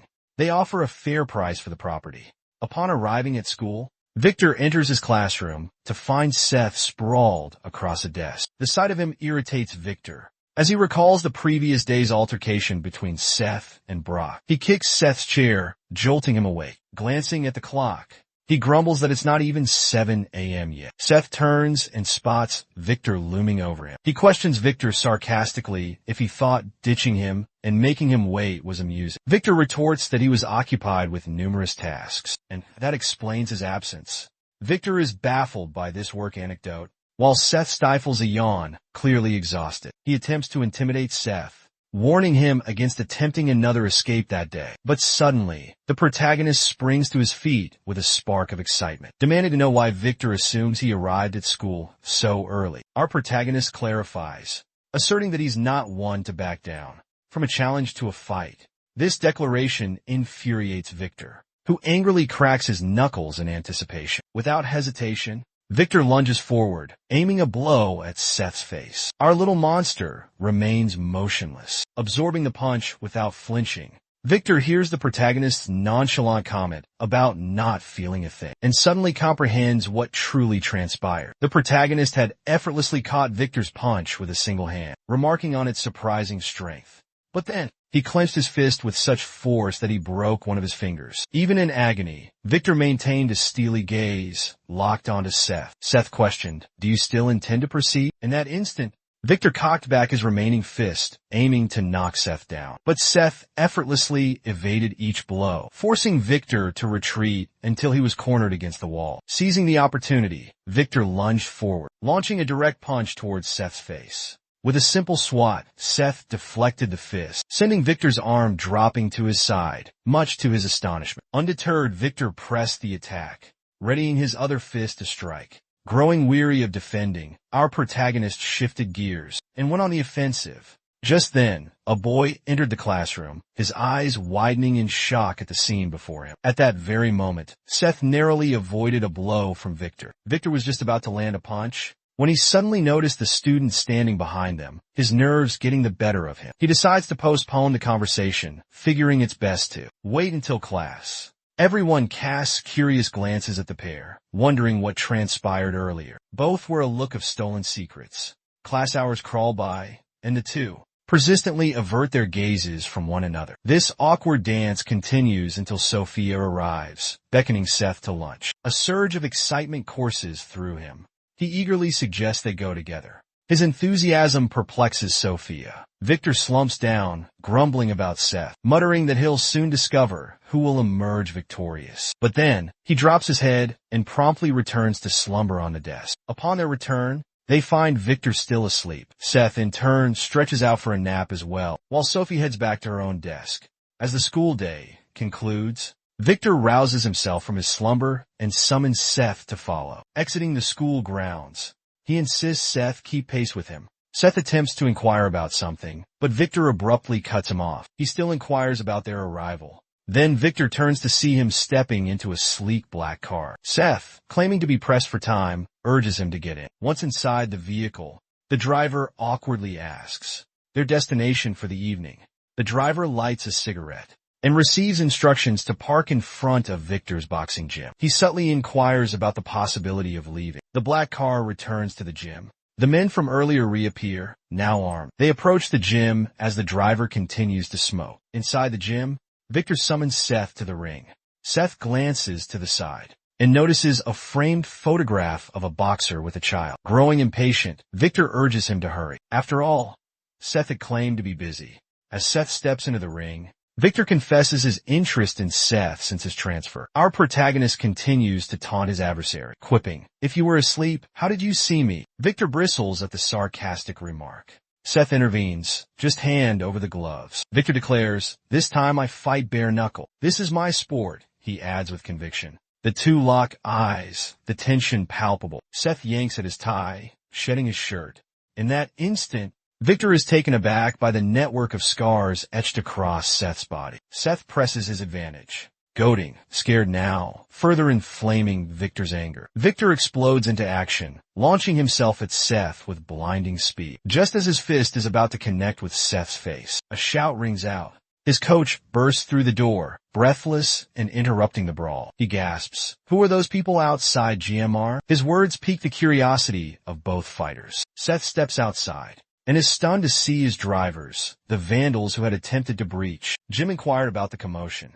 The driver clarified that they had planned an assault. Our protagonists questioned their identities and motives. The driver professed ignorance regarding their reasons. Seth resolved to interrogate one of the attackers for answers. Back at the Sunshine Building, they learned of the gym's outstanding debts. This revelation explained the attempted debt collection. He probed whether the intention was a forceful takeover of the gym. However, the man countered that their goal was to purchase the coach's gym. Steph sought his uncle's guidance on how to proceed. He, in turn, deferred to the protagonist's desired course of action. Back at school, the teacher announced Victor's absence. She inquired if anyone knew his whereabouts. Suspicions arose that Seth had harmed him. The previous day, Sophie glanced back nervously. The teacher dismissed Victor's absence and commenced the lesson regardless. Hours elapsed, and Victor remained missing from class. Without warning, Victor appeared in the doorway and approached Seth, engaging him in a hushed conversation. The two exited, leaving a deeply concerned Sophie behind. Outside, beside the school building,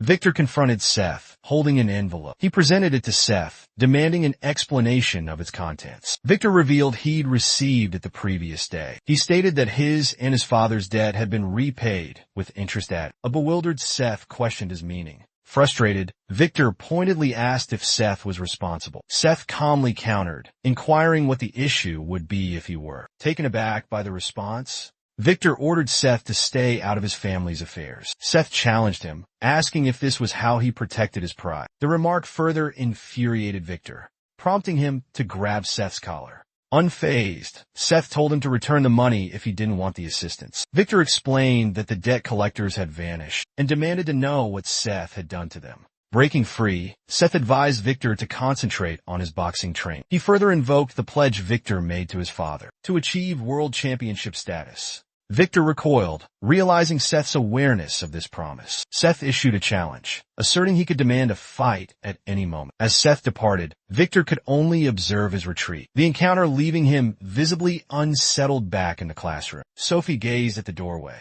anticipating her sweetheart's return. His arrival, however, startled her. "What were you doing?" he inquired. She hastily fabricated an excuse, claiming she suspected he'd gone off to fight again. Seth playfully teased, "Were you worried about me?" Blushing, she launched into a class representative-like speech, declaring her sense of responsibility for them. With that, Seth announced his willingness to fight the boys from their class. Observing that she hadn't changed a bit, Sophie expressed confusion. He clarified, explaining her enduring kindness and unwavering concern for everyone.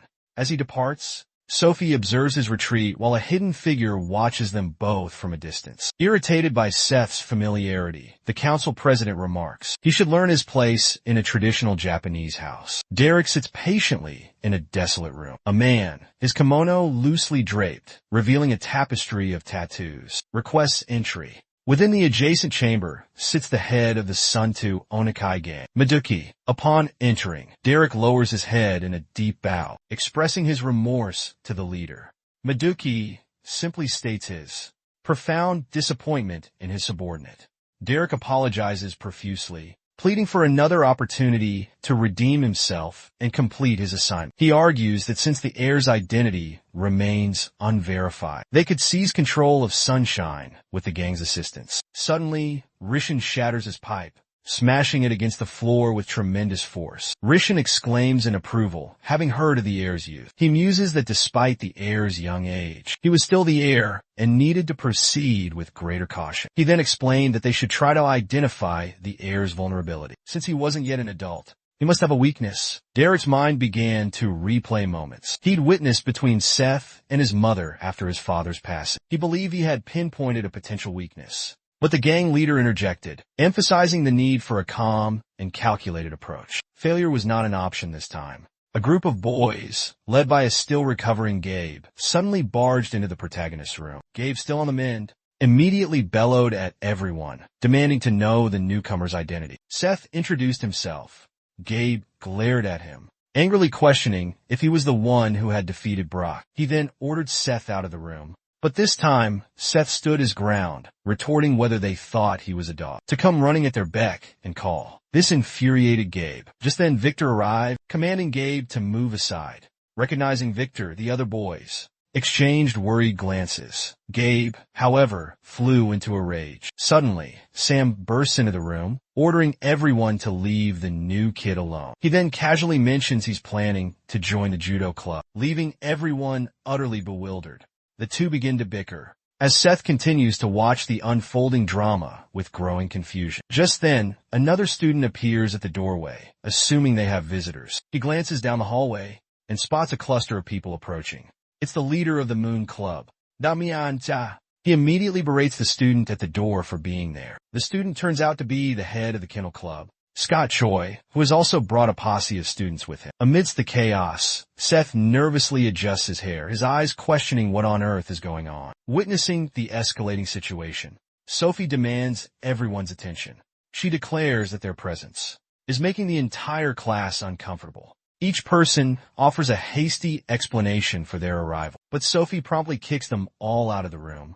After shutting the door, she turned to Seth, suggesting he could finally relax. However, she'd overlooked the main entrance where the others were attempting to re-enter. Ignoring Sophie completely, everyone swarmed Seth again, urging him to join their sports clubs. While Seth pondered how to handle the situation, Sophie frantically tried to evict them from the room. Just then, the physical education teacher arrived, scolding everyone after a moment of stunned silence. The teacher claimed to understand what had transpired and instructed everyone to return to their own rooms. Figuring they wouldn't accomplish much else, everyone filed out of the room. As he left, Gabe threatened to return later for a conversation. The teacher summoned Seth to the counseling room. However, even in the counseling room, Seth remained bewildered. The teacher suddenly recalled the school's athletic focus and attempted to persuade Seth to join a sports club. Seth was perplexed by the proposition, until the teacher remembered Brock. He explained that Brock, during his freshman year, was just like Seth, highly sought after by every club and team. That is, until he got involved in that brawl. Our protagonist understood the teacher's implication. He was trying to prevent Seth from stirring up trouble. I appreciate the concern, Seth replied, but I'm already quite busy. He added that he didn't have the time to commit to sports. The teacher, clearly irritated, questioned how a first-year student could possibly be so occupied. He assumed Seth was merely joking. I'm more involved than I appear, Seth countered. He pointed out that the students being scouted should be the ones present, not him. The teacher was left speechless. Seth then requested that the teacher tell the other students to leave him alone. I don't run from fights, he firmly stated. Meanwhile, Jason eavesdropped from behind the door, later grumbling about Seth's arrogance. Jason then made his way to a deserted building on campus, where a group of boys had congregated to smoke. A boy is awestruck by the student council president's presence. He inquires about the president's purpose. The president responds that he requires their assistance in eliminating someone. As the day concludes, Seth departs from school, heading towards his vehicle, while traversing a narrow passageway. An individual materializes from behind, wielding a wooden plank and striking him. After a period of time, Seth gradually regains consciousness. He finds himself before the person Jason had been conversing with. The boy grins and initiates a conversation, while Seth, with his injured head, gazes at him. As he struggles to his feet, the boy with the wooden plank delivers a blow to his back. Then, Seth fixes him with a stern glare, his annoyance with the protagonist evident. Look, one of the boys from the classroom remarks. He appears remarkably frail for someone who vanquished Brock. Another boy cautions him against being disrespectful. Rising to his feet, Seth declares, this is a rather intriguing predicament. I'd love to. I'm starving, she enthusiastically replied. Do you like spicy food? Seth inquired. Between giggles, the girl inquires. Who wouldn't? Is that place truly that amazing? Their conversation continues to flow. As the sun dips below the horizon, the protagonist's car pulls up to the school. A figure approaches the vehicle while the driver waits patiently. A knock on the car door breaks the silence. Recognizing the visitor, the driver begins to lower the window. What's up? What if the boss finds out? He asks nervously. The enigmatic man dismisses his concern. Don't worry, it's the new student, Jun Kim, who reveals, our boss is out on a date. Utterly bewildered, Robbie struggles to grasp the meaning of his words. Abruptly changing the topic, the student asks if he has a cigarette. Exasperated, he requests a cigarette, complaining that pretending to be a student is suffocating him. Visibly irritated, the driver questions his sanity for wanting to smoke in a school uniform. Looking down, he concedes that the man is right. Chuckling, Rami begins to light his cigarette. As Kim comments on his terrible smoking form, He inquires about how school is going. Kim responds calmly. They're just kids.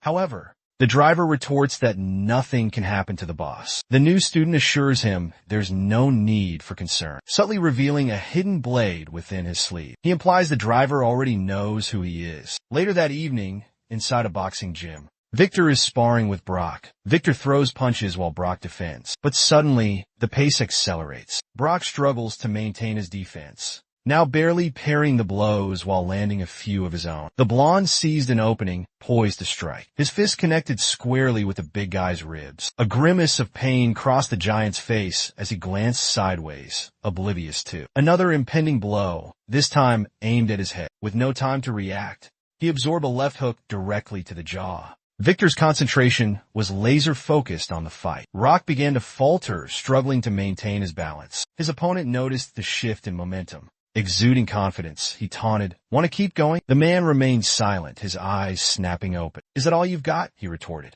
Stung by the question, the blonde's irritation flared. His anger surged, veins bulging beneath his skin. Launching another punch, he snarled, "You can't even throw a proper punch, Brock." His fists continued to fly, a relentless barrage, as Brock remained on the defensive. Sweat dripped from Victor's brow, a testament to his furious assault. Brock's eyes opened, but he maintained his defensive stance, readying himself for another strike. Victor taunted, mentioning the bully's boxing aspirations, and goading him to try landing a punch. Aiming for the head, Victor attempted a finishing blow. However, something caught his eye. For the first time, the man evaded the attack. The two locked eyes, frozen and trembling. Brock prepared to retaliate. He lunged forward with all his might. The fist flew, and Victor defended himself. Then he retreated, reeling back until he hit the corner post. He braced himself as the behemoth prepared to pounce. Brock attempted another strike, but Victor dodged with a swift duck. He countered with a flawless uppercut. After the impact, he resumed his stance, the man simply observing. Irritation flickered across Victor's face. The blonde wondered if the guy would ever manage to land a single blow, snapping him out of his reverie. Brock barked, "What are you waiting for? Attack!" Infuriated, Victor snarled, "You bastard!" The two lunged at each other with ferocious intensity. Meanwhile, inside a darkened cinema, a couple-to-be was engrossed in what appeared to be an action-packed horror film. Sophie trembled, consumed by fear. She instinctively clutched the protagonist's jacket. Seizing the opportunity, he subtly placed his hand over hers. Registering the physical contact, the girl shyly lowered her gaze. She demurely withdrew her hand as the boy chuckled. Sometime later, the credits rolled. The audience began to file out of the theater. Seth and Sophia also rose to depart. He inquired if she had enjoyed the film. She replied in the affirmative. The protagonist concurred, expressing his own enjoyment. Beaming, she expressed her delight, adding that she was heading home. But before she could finish,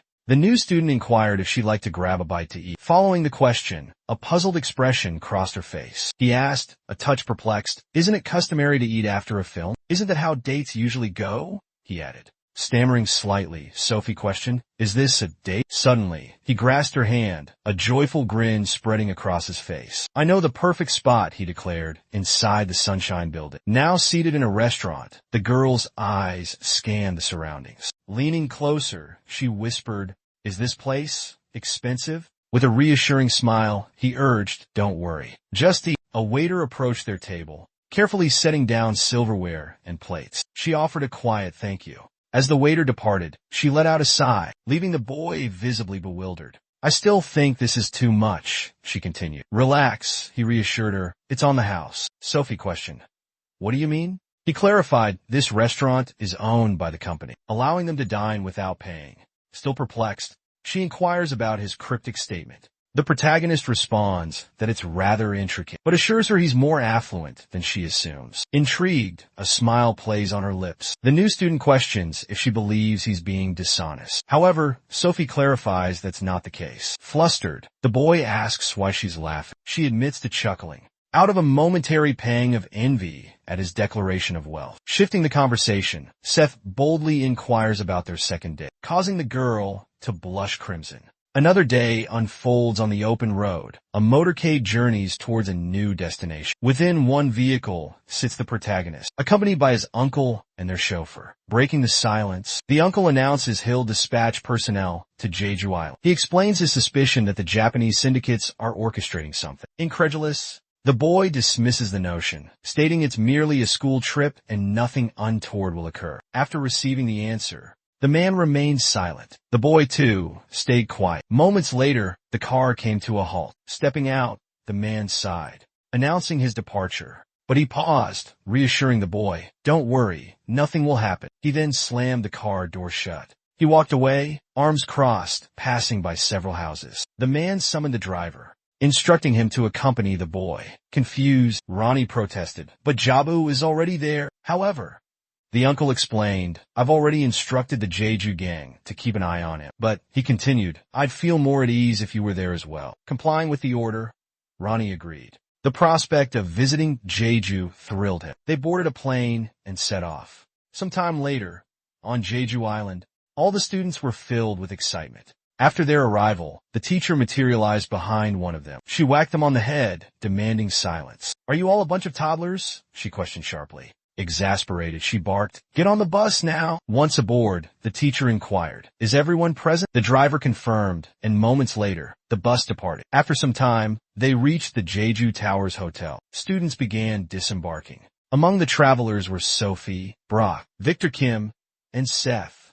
After everyone had assembled, the teacher confirmed, "Has every student exited the bus?" Consulting her roster, she announced, "Our rooms are on the 8th floor. Your names are on the doors," she added. "You have 1 hour to unpack." Following her instructions, the buses pulled away. Inside, students hunted for their assigned rooms. The transfer student located his door. Sharing his quarters would be Seth, Victor, and Brock. The protagonist declares, "We make a fantastic team." Strolling down the corridor, Kim announces, "I'll be in the room adjacent to yours." Stepping inside, the hero exclaims, "This place is surprisingly cozy." Without hesitation, he immediately claims one of the beds in the back. Victor confronts Brock, demanding, "Why did you snag the larger bed?" Brock retorts, "Got a problem with that?"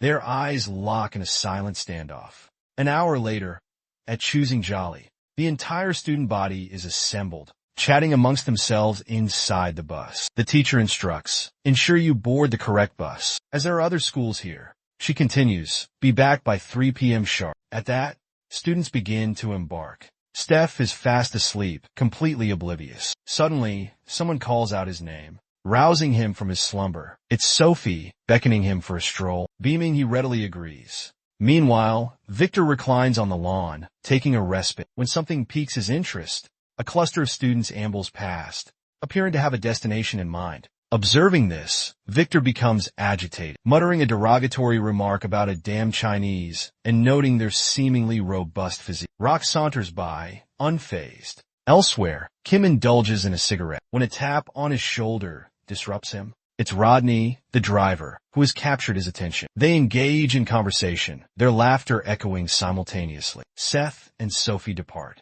descending a flight of stairs as they converse, when someone obstructs their path. The protagonist fixes his gaze upon the newcomer. It's the same group of Chinese students Victor had noticed earlier. One of them remarks on the beauty of Korean girls and extends an invitation to spend time together. Overhearing this, Sophie became visibly uncomfortable. The guy then questioned why she was spending her time with them, instead of associating with this feeble boy. At this, Seth remained silent. Annoyed, he asked what they were muttering about and retorted sharply. The students fell silent, refusing to utter a word. The boy glared at them, his face contorted with anger. Suddenly, Sophie intervened, astounding everyone by speaking in fluent Chinese. She demanded to know what they wanted. This stunned the boy. Even the Chinese students were taken aback, listening intently as she continued. She scolded them, telling them not to give Koreans a negative perception of Chinese people because of their appalling behavior. One of them smirked, inquiring if she understood their language. Another quipped, asking if the scrawny boy was her boyfriend. Ignoring them, Sophie simply turned, gently placing her hand on the protagonist's arm. She calmly requested that they leave. He complied, and the two began ascending the staircase. In the background, the trio jeered at them, leaving the protagonist deeply infuriated. They make their way to a park, astonished by the revelation. The boy inquires if she's fluent in Chinese. She replies that during her childhood, she resided in China for several years due to her father's work, and that she continues studying to maintain her fluency. Awestruck, he exclaims, "That's incredible." But then, he asks what was said. She answers, reassuring him not to fret, as those individuals didn't utter anything significant. Rising to his feet, the protagonist declares he needs the restroom. With a menacing glare, he promises a swift return. He begins strolling towards the alleged bathroom. However, he arrives at the previously seen staircase. From the summit, he bellows down to the group, fixing them with a maniacal stare. With sudden ferocity, he leaps towards them with all his might. Sophie remains seated on the bench, patiently waiting. The boy returns, explaining the restroom was quite a distance. She dismisses it, inquiring about their next course of action. Gesturing towards a nearby vantage point, he exclaimed, "The view over there is breathtaking," and then suggested, "Let's go snap a picture." Moments later, they headed off, their laughter echoing. Amidst their cheerful banter, a man stumbled upon the scene. He was stunned to find his comrades sprawled on the ground. "What in the world happened here?" he demanded, rushing towards one of them. He jolted the unconscious man awake with a sharp jab to the head. "Spill it. What actually went down?" Visibly shaken, the man stammered, "Hey, a Korean kid, he took us all out." Infuriated, the group's leader seethed. "Are you telling me you were humiliated by a single Korean?" He snarled, "We're going to hunt this Korean down." Turning sharply, he barked at his underlings. "Fan out. Find him." Not far off, two students strolled along, deep in conversation. Suddenly something caught their eye. Two Chinese students charged towards them, raining down kicks and blows. "Were you the ones who ambushed our friends?" As one prepared to launch another attack, his companion intervened. "It's clearly not them, you idiot. Keep searching." While roaming around, they stumble upon a sleeping Victor. Oozing confidence, the man declares, "There's a Korean kid right here." The group swiftly converges on the boy, encircling him. One of them delivers a kick, jolting Victor awake. Disoriented, he mumbles, "What are you looking for?" The man mutters, "Probably not him." Victor rises, visibly annoyed. He repeats his question with more force. "What are you after?" He challenges them. "Who do you think you're staring at?" A smirk plays on his lips as he taunts. "Looking for a fight?" The blonde one, eager for action, starts to get up. However, the Chinese student orders him to stay put. He reiterates his command, but a fist comes flying. His words are cut short by a brutal punch to the face. The impact sends him crashing to the ground. His classmates rush to his side, and Victor inquires, "What did that guy just say?" Meanwhile, Rock sits on the grass, absorbing the scenery. A voice calls out, causing him to turn around. It's the Chinese student demanding, "Were you the one who beat up my guys?" "And he looks quite formidable," he muttered. Staring intently, Brock remained impassive. Without warning, the man lunged, throwing a jab that the larger man effortlessly deflected. Still with his back turned, he neutralized the punch by seizing his opponent's hand. Visibly shaken, the man remained speechless. Breaking the silence, Brock offered his thanks, quipping, "I was getting bored counting your teeth." Scoffing, the man called him a kid as he prepared another attack. "Let go of my hand," he demanded. But the behemoth remained unfazed. He intercepted the man's strike once more. With lightning speed, Brock whirled around, capturing the man from behind in a hold. Infuriated, the man spat, "Damn bastard." Ignoring the insult, Brock tightened his grip into a bear hug. He hoisted the man into the air with seemingly effortless strength. And finally, with a devastating Greco-Roman wrestling maneuver, brought him down. The Chinese students watched the brawl in stunned silence. Rock challenges them, daring them to attack. He hurls insults, calling them damn bastards. Moments later, students begin filing towards their designated buses. Outside, the teacher meticulously records attendance. Several students are already settled on board. The student unjustly assaulted earlier remains visibly agitated. The future couple nestled in their seats share a laugh. Someone boards the bus, capturing Seth's attention. The newcomer is revealed to be Victor. This piques the protagonist's curiosity. As he strides down the aisle, the blonde passes near their seats. He then settles in the row behind them. Brock also enters the bus. He begins walking, further perplexing the hero. The two late arrivals have finally appeared. Observing them both, the protagonist remains silent. A flashback reveals Victor's swift victory over his adversaries. Brock, likewise, effortlessly dispatched his opponents. Some time elapses, and the couple continues their conversation. Boarding the bus, the teacher inquires of Sophie whether everyone is present. Rising from her seat and scanning the room, she verifies the attendance. She announces that the new student, Kim, is absent, and with a hint of annoyance, the teacher reminds everyone that she explicitly instructed them to return promptly. Meanwhile, in that very location, Kim is engaged in conversation with the driver, both enjoying a cigarette. Abruptly, a figure emerges, unsettling the driver. Turning sharply, Kim braces himself. Swiftly, he reaches for a concealed weapon within his sleeve. However, the approaching individual is revealed to be the teacher, her expression unnervingly blank.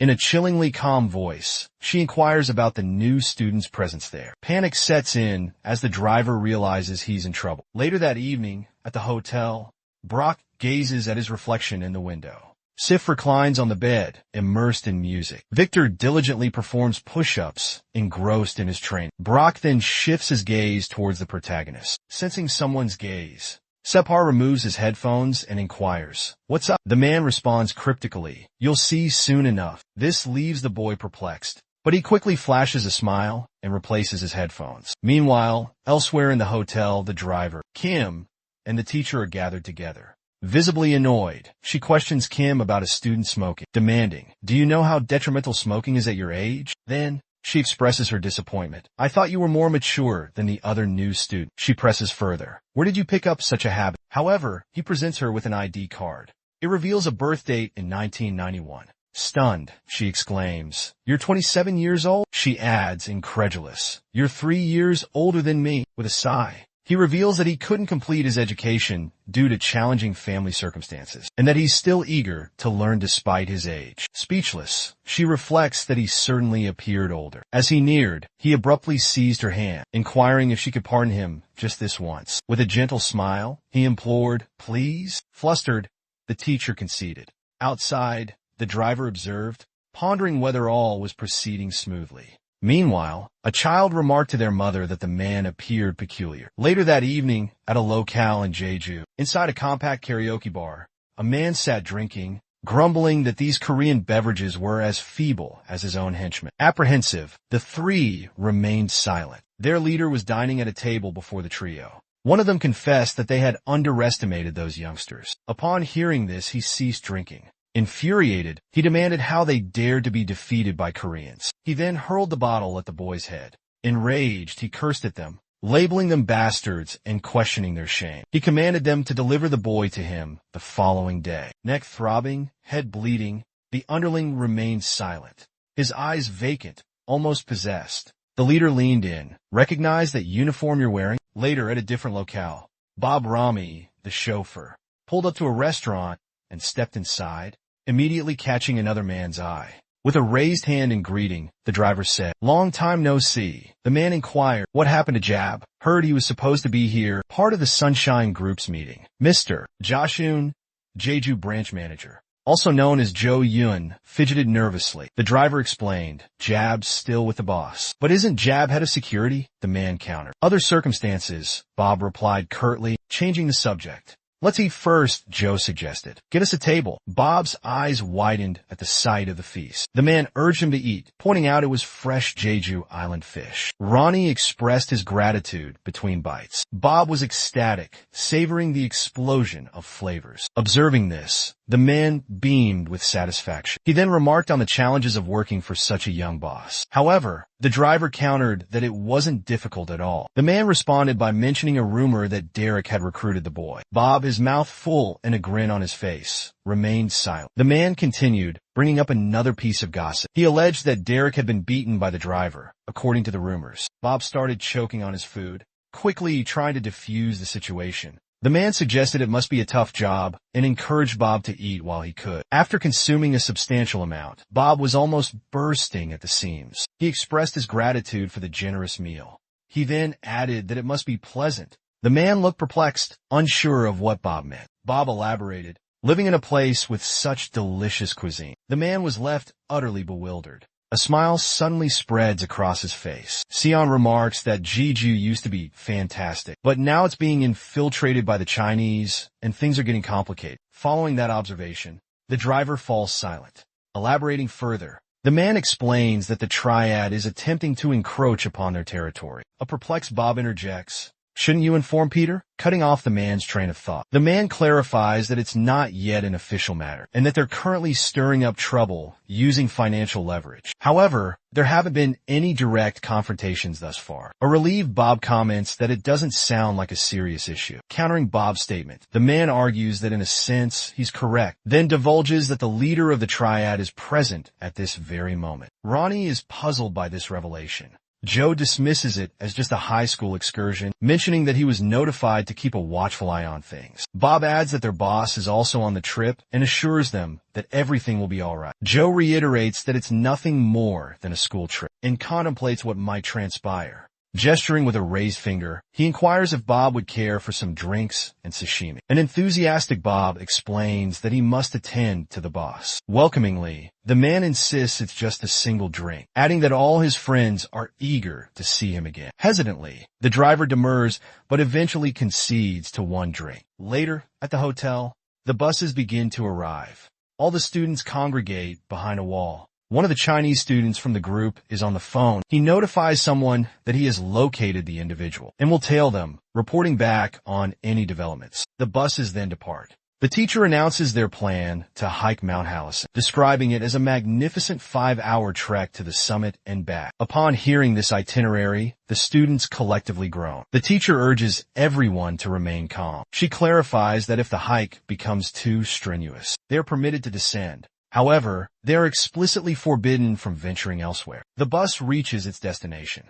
As the students disembark, one stretches languidly while another appears dejected. Simultaneously, a car pulls up. Inside, a man observes the students, speaking on his phone. He relays their location. After exiting the buses, the students begin their trek. Merriment quickly fills the air, engulfing even the protagonists. Sophie and her classmates are among the cheerful crowd. The Chinese exchange students are also present. Victor and Brock stroll side by side. Suddenly, a figure emerges, arresting their attention. It's a sizable group. One of them declares their intent to retrieve both Victor and Brock. Victor is bewildered by this encounter. Elsewhere on the path, Seth and Sophie amble along, engaged in conversation. However, a man materializes, drawing the boys' gaze. He demands that he accompany them. He clarifies that their superior is awaiting his arrival. The man is also accompanied by a sizable entourage. An exasperated Sophie questions their intentions this time. The man curtly replies that their business doesn't concern her. He orders her to remain silent.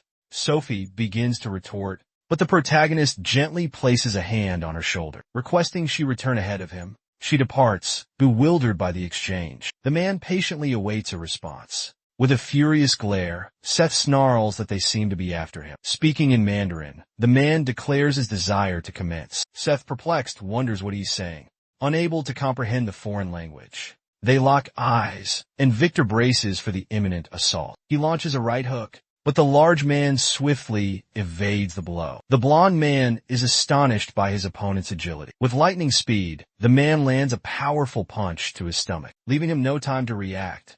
The blow sends him reeling backward. He manages to stay on his feet, but just barely. A searing pain rips through his abdomen. He crumples to his knees, gasping for breath, trying to curse the man. Before he can utter a word, he collapses onto the ground. Brock, witnessing the scene, is stunned, while the protagonist's face contorts with rage. Oblivious, the Chinese man continues his taunts. Disgust washes over Brock. The new student steps forward, a determined glint in his eyes. With a menacing glare, he spits out, "You're scum." He launches himself at the larger man, aiming a swift kick, but the man ducks with surprising agility. The new student is momentarily taken aback by his speed. He instantly recovers, preparing for another strike. Suddenly, a fist hurtles towards his face. He narrowly avoids the blow. He immediately readies himself to counterattack. But before he can even react, the larger man lands a swift kick directly to his chin. Stunned, the protagonist registers that his opponent possesses a speed that belies his size. After the blow, the man exhibits a surge of exhilaration, while the new student braces himself, anticipating the next strike. He decides on a quick retreat, leaping backward. The big guy launches another kick. But this time, Seth successfully deflects. The force of the block sends the attacker reeling backward. However, he remains steadfast, unyielding in the fight. Observing that Seth didn't fall, the Chinese man is visibly taken aback. And as the protagonist quips that he's enjoying himself somewhere else, Sophie rushes towards the teacher. Grabbing her attention, she hastily explains something, leaving the woman utterly astonished. Nearby, two individuals are engaged in conversation. It's Kim and the driver, smoking and chatting idly. But their conversation is interrupted as they notice something unfolding. Turning around, the driver inquires, "What's happening?" Kim reacts, sensing something amiss. With that, the driver extinguishes his cigarette, expressing hope that nothing serious has occurred. Both men rise and decide to investigate the commotion in the woods. The fierce battle between Seth and the Chinese leader rages on. Nakira launches another punch, but his opponent swiftly evades it. The leader retaliates with an open palm strike, but the new student nimbly dodges once more. The two continue their furious exchange, neither managing to land a clean blow. Brock observes the fight, stunned. The Chinese students are equally astonished, having expected their boss to have already triumphed. The Chinese leader attempts another attack, but this time, his effort is thwarted. A grin spreads across Seth's face as he spots an opening. He swiftly capitalizes with another strike, but the larger man deftly sidesteps it. He then launches into a spin, aiming for a powerful blow. His fist inches closer and closer to its target. He lashes out with his other hand, striking his opponent's head. But suddenly, the protagonist bursts into laughter. The larger man is startled by this unexpected mirth. He's laughing because he effortlessly neutralized the attack, seizing his opponent's arm mid-swing. With a ferocious expression, he taunts, "Is that all you've got?" Meanwhile, Kim and the driver arrive at the scene, their eyes fixed on the unfolding brawl. Kim is visibly impressed by the ferocity of the combat. Bob observes intently, remarking, "That fighter is incredibly strong." Kim then inquires, "Is he really just a student?" Bob replies, "He nearly defeated Peter." The man is stunned into silence. The driver elaborates, "That was 2 years ago." Visibly unnerved, the man remains speechless after this revelation. He glances back at the fight and mutters, "This is getting out of hand." He watches as his arm is held captive. The Chinese leader erupts in a torrent of Mandarin curses, spitting venomous insults at the little bastard. In a flash, he recoils and launches a swift counterattack, seizing the protagonist's wrist in a vice-like grip. With his free hand cocked back, he readies a punch, assessing the situation with a steely gaze. The new student prepares to retaliate. The larger boy barely deflects the incoming blow. Capitalizing on the opening, the protagonist snatches the opponent's jacket, rapidly closing the distance between them. Without warning, Seth unleashes a brutal headbutt. A jolt of agonizing pain surges through the Chinese leader, sending him stumbling backward. Seth advances, poised to deliver the finishing strike, but a foot hurtles towards his face before he can connect. The new student narrowly avoids the kick with a desperate duck. Hitting the ground, he executes a backward somersault, creating space between himself and his attacker. Stunned, he struggles to comprehend the sudden turn of events, his eyes fixed on his new adversary. He demands to know the stranger's identity. The man, sporting dark sunglasses, informs his companion that he's disoriented and needs him to move. Infuriated, the hulking man insists he isn't finished and commands the newcomer to get lost. The other man retorts that he's already badly hurt and will face consequences if he pushes himself further. Enraged, the behemoth bellows that he refuses to be defeated by a Korean. His eyes snapping open, he senses impending danger. The protagonist steps towards the pair, once again demanding the stranger's identity. But the new adversary swiftly evades the attack. Seth whirls back towards the large man and delivers another blow directly to his face. Witnessing this, the sunglass-clad Chinese man is stunned. The boy readies himself for another strike, while the behemoth writhes on the ground. Agonizing in pain behind him, the shades-wearing man prepares to incapacitate our protagonist. But Seth perceives the subtle motion and deftly intercepts the man's arm, thwarting the assault in the background. Bob and Kim burst onto the scene. Kim is visibly enraged while Bob trails behind. The three engage in a tense standoff. Suddenly, the driver produces something from within his jacket, an unusual, peculiar weapon. Kim, in response, brandishes a weapon from his sleeve as he advances towards his opponent. Bewildered, the man in shades demands their identities. The trio braces for the impending brawl. Wary, the new student remains silent, his gaze fixed on Kim. The Chinese man with sunglasses also remains taciturn. Shattering the silence, the boy exclaims, "This is an utter shambles. Annoying." He accuses the two of making him appear defeated by that scoundrel. He then glares at the Chinese man with pure loathing. The man, in turn, becomes slightly apprehensive. Without a moment's delay, the boy lunges at his newfound adversary, attempting to deliver another blow. But the man narrowly evades the attack once more. Swiftly, the protagonist seizes his ponytail with his left hand, yanking his hair forcefully. Then, with his unoccupied right hand, he readies himself to strike. The punch lands squarely on the Chinese man's face. The impact is so forceful that he begins to bleed profusely and is hurled backward, collapsing onto the ground. After the strike, Seth gazes at him intently. Sometime later, at the Sunshine Group's headquarters, the uncle and the protagonist are seated in the room, enveloped in silence. The man recollects the hero's declaration about abstaining from causing any trouble. But the boy remains taciturn, listening attentively. Reflecting on the events, the man censures Kim and Bob for neglecting to supervise the boss. Both offer their apologies, expressing deep remorse for their oversight. Continuing his rebuke, the man remarks that out of all the individuals in the world to engage in conflict with, it had to be that bloke causing a ruckus. The lad inquires if someone intends to strike him. Should he simply flee in response? The uncle merely exhales. He then expresses gratitude to both and contemplates that Joe is entangled in a significant predicament. Moments later, within another edifice, Joe sits in a chamber. Visibly crestfallen, he remains taciturn, scrutinizing his two accomplices, who are thoroughly battered and swathed in bandages. After their drubbing by the protagonist, a man, in turn, ponders their next course of action. Profoundly exasperated, the imposing figure declares in Mandarin that he will not tolerate their failure. Once more, Joe contemplates his options. The 꽌 Chinese gentleman proclaims that he will not allow the Sunshine Syndicate to operate unhindered. Utterly despondent, Joe again introspects on how to resolve this entire debacle. Meanwhile, at Yongjin High School, Seth sits brooding, a visible air of displeasure surrounding him. He idly twirls a pen between his fingers, utterly isolated in the deserted classroom. Simultaneously, within the confines of a boxing gym, Brock relentlessly pummels a heavy bag, his body a blur of motion. Each punch intensifies, the force escalating, his concentration utterly absorbed by the rhythmic pound. Faintly, in the background, another figure diligently trains. It's Victor, consumed by a palpable fury, reliving the humiliating memory of his bout with the behemoth, where he suffered an ignominious defeat. Clenching his jaw, a surge of unrestrained rage overwhelms him. His gaze fixates on the heavy bag, channeling his pent-up frustration into each strike. With unwavering resolve, he persists in his training, his focus laser-sharp on attaining greater strength. Meanwhile, back in the stillness of the classroom, having concluded her lecture,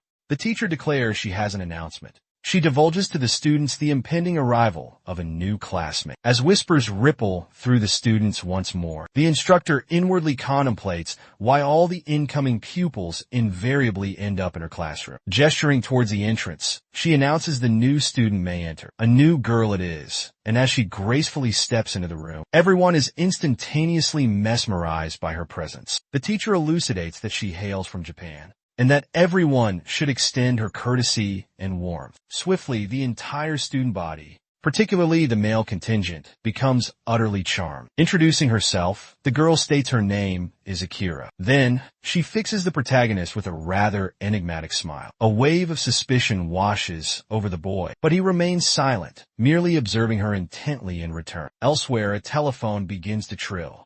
Someone moves to answer it.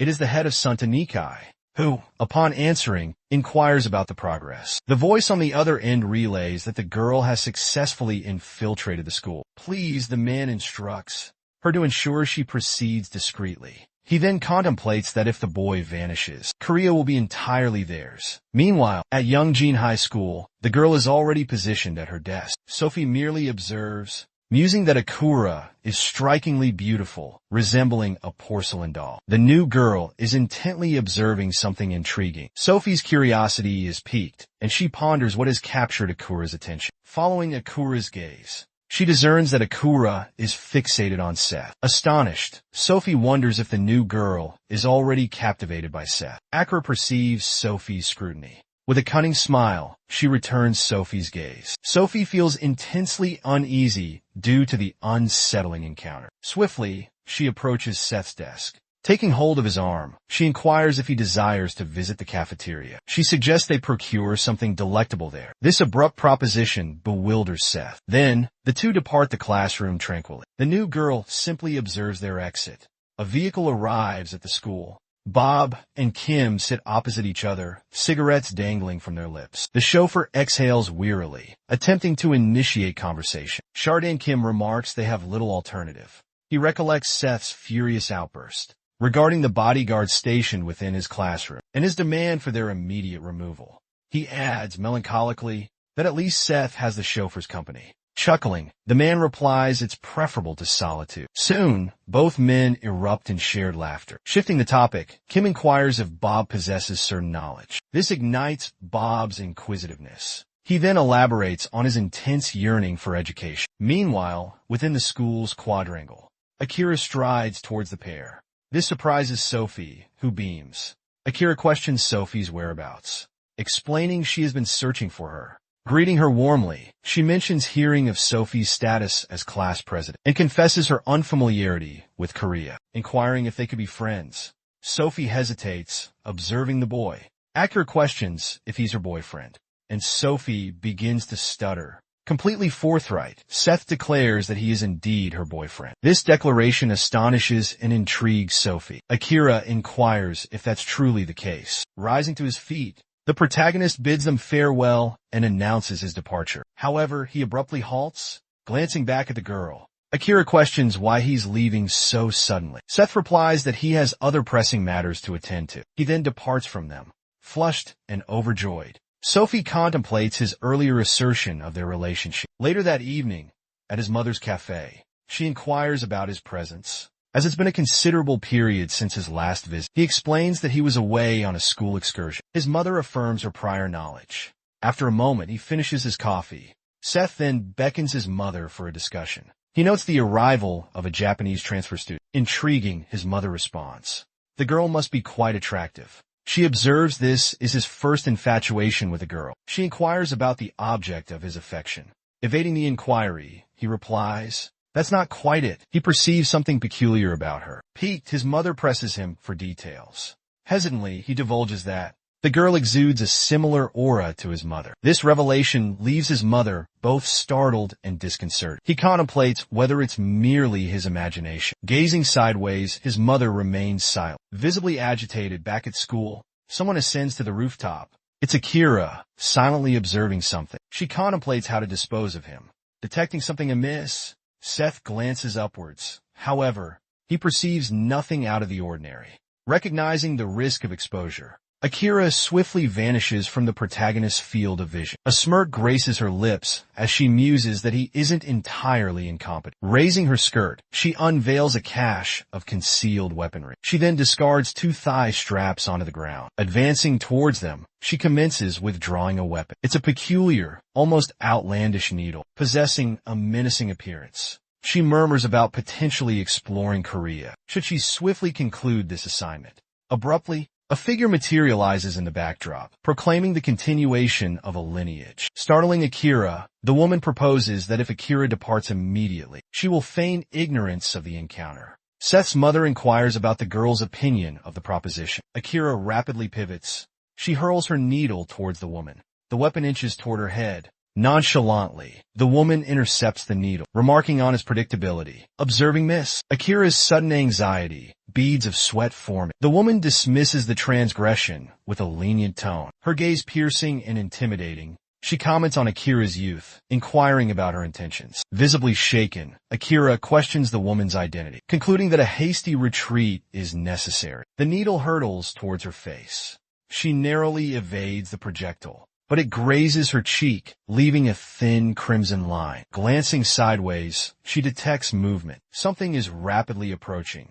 Seth's mother lunges with ferocious speed. aimed at the unsuspecting Akira. Her kick barely misses, a gust of wind disturbing Akira's hair. The girl is stunned into silence. The woman remains impassive, merely observing. Witnessing the woman's overwhelming prowess, Akira is paralyzed with indecision. In that instant, the woman extends her hand towards the girl's face. With a penetrating gaze, she firmly grasps Akira's cheek, inquiring if she has difficulty listening. Overwhelmed with terror, the girl bursts into tears. Meanwhile, back in the classroom, the teacher questions the reason for the numerous absences. In the background, a student arrives just in the nick of time. It's Kim, scratching his head and expressing remorse for his tardiness. Slightly flustered, the teacher instructs him to find his seat. She proceeds to address the class, declaring that they're going to have another enjoyable day. Seth is astonished at Kim's presence. Swiftly, he becomes exasperated as well. The two confront each other in the school courtyard. The boy asserts that he informed his uncle of his desire for Kim to remain away from the school. However, Kim offers an apology, clarifying that he sought and obtained permission from Seth's uncle to resume his studies. This revelation leaves the boy bewildered. The man clarifies his earnest desire to enroll in school. As he initiates a bow, he conveys that Seth's uncle instructed him to obtain the boy's consent. But Seth prevents him from completing the gesture, curtly instructing him to remain out of his path. This unexpected command astonishes his subordinate. Seth elaborates that he doesn't desire a protector, but a companion, lowering his gaze. Kim expresses his gratitude. However, Seth abruptly seizes his jacket, warning him that such formality necessitates his immediate departure. Visibly flustered, the man begins to perspire heavily. Then, the boy advises him to compose himself. Following their exchange, Seth departs. The man observes, a smile eventually gracing his lips. Back on the rooftop, Akira is consumed by anxiety. She nervously glances over her shoulder. The woman cautions her against even contemplating escape. Exuding a menacing aura, she commands Akira, escort her to the classroom leader immediately. The instructor is elucidating the lesson. In the rear, the boy attempts to snatch a few moments of slumber. Moments later, he raises his head. Utterly bored, time crawls by at a snail's pace. The educators switch and the lecture continues. At last, the school day concludes. Seth is drained from the tedious routine.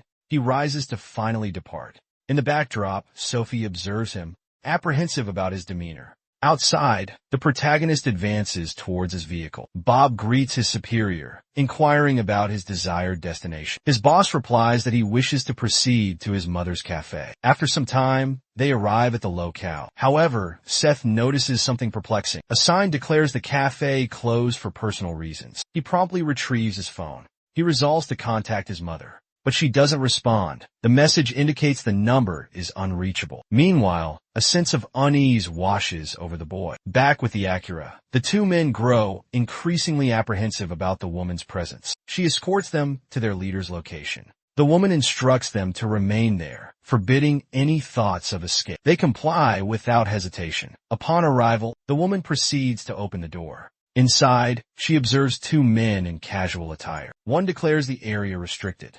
She retorts that she's there to see the boss. The bald man inquires about her gang affiliation. Exasperated, she snaps that she has no time for idle chatter. She fixes them with a menacing glare. Both men recoil, startled by her intense expression. The bald man instinctively reaches inside his jacket, but he's too slow. With lightning speed, the woman incapacitates both of them. They crumple to the floor. The blow leaves the bald man reeling in pain and frustration. He hastily retrieves a device from his jacket and slams a red button. Undeterred, the woman continues her advance toward the boss. She arrives at a chamber and throws open the door. Inside, she encounters a man adorned in a fully tattooed kimono who inquires about her identity. The woman remains silent, visibly irritated. The man presses her, demanding a response. In retort, he snaps his fingers, summoning his cohorts. Numerous men brandishing blades materialize. On the opposing side, several more men appear, but this time wielding firearms.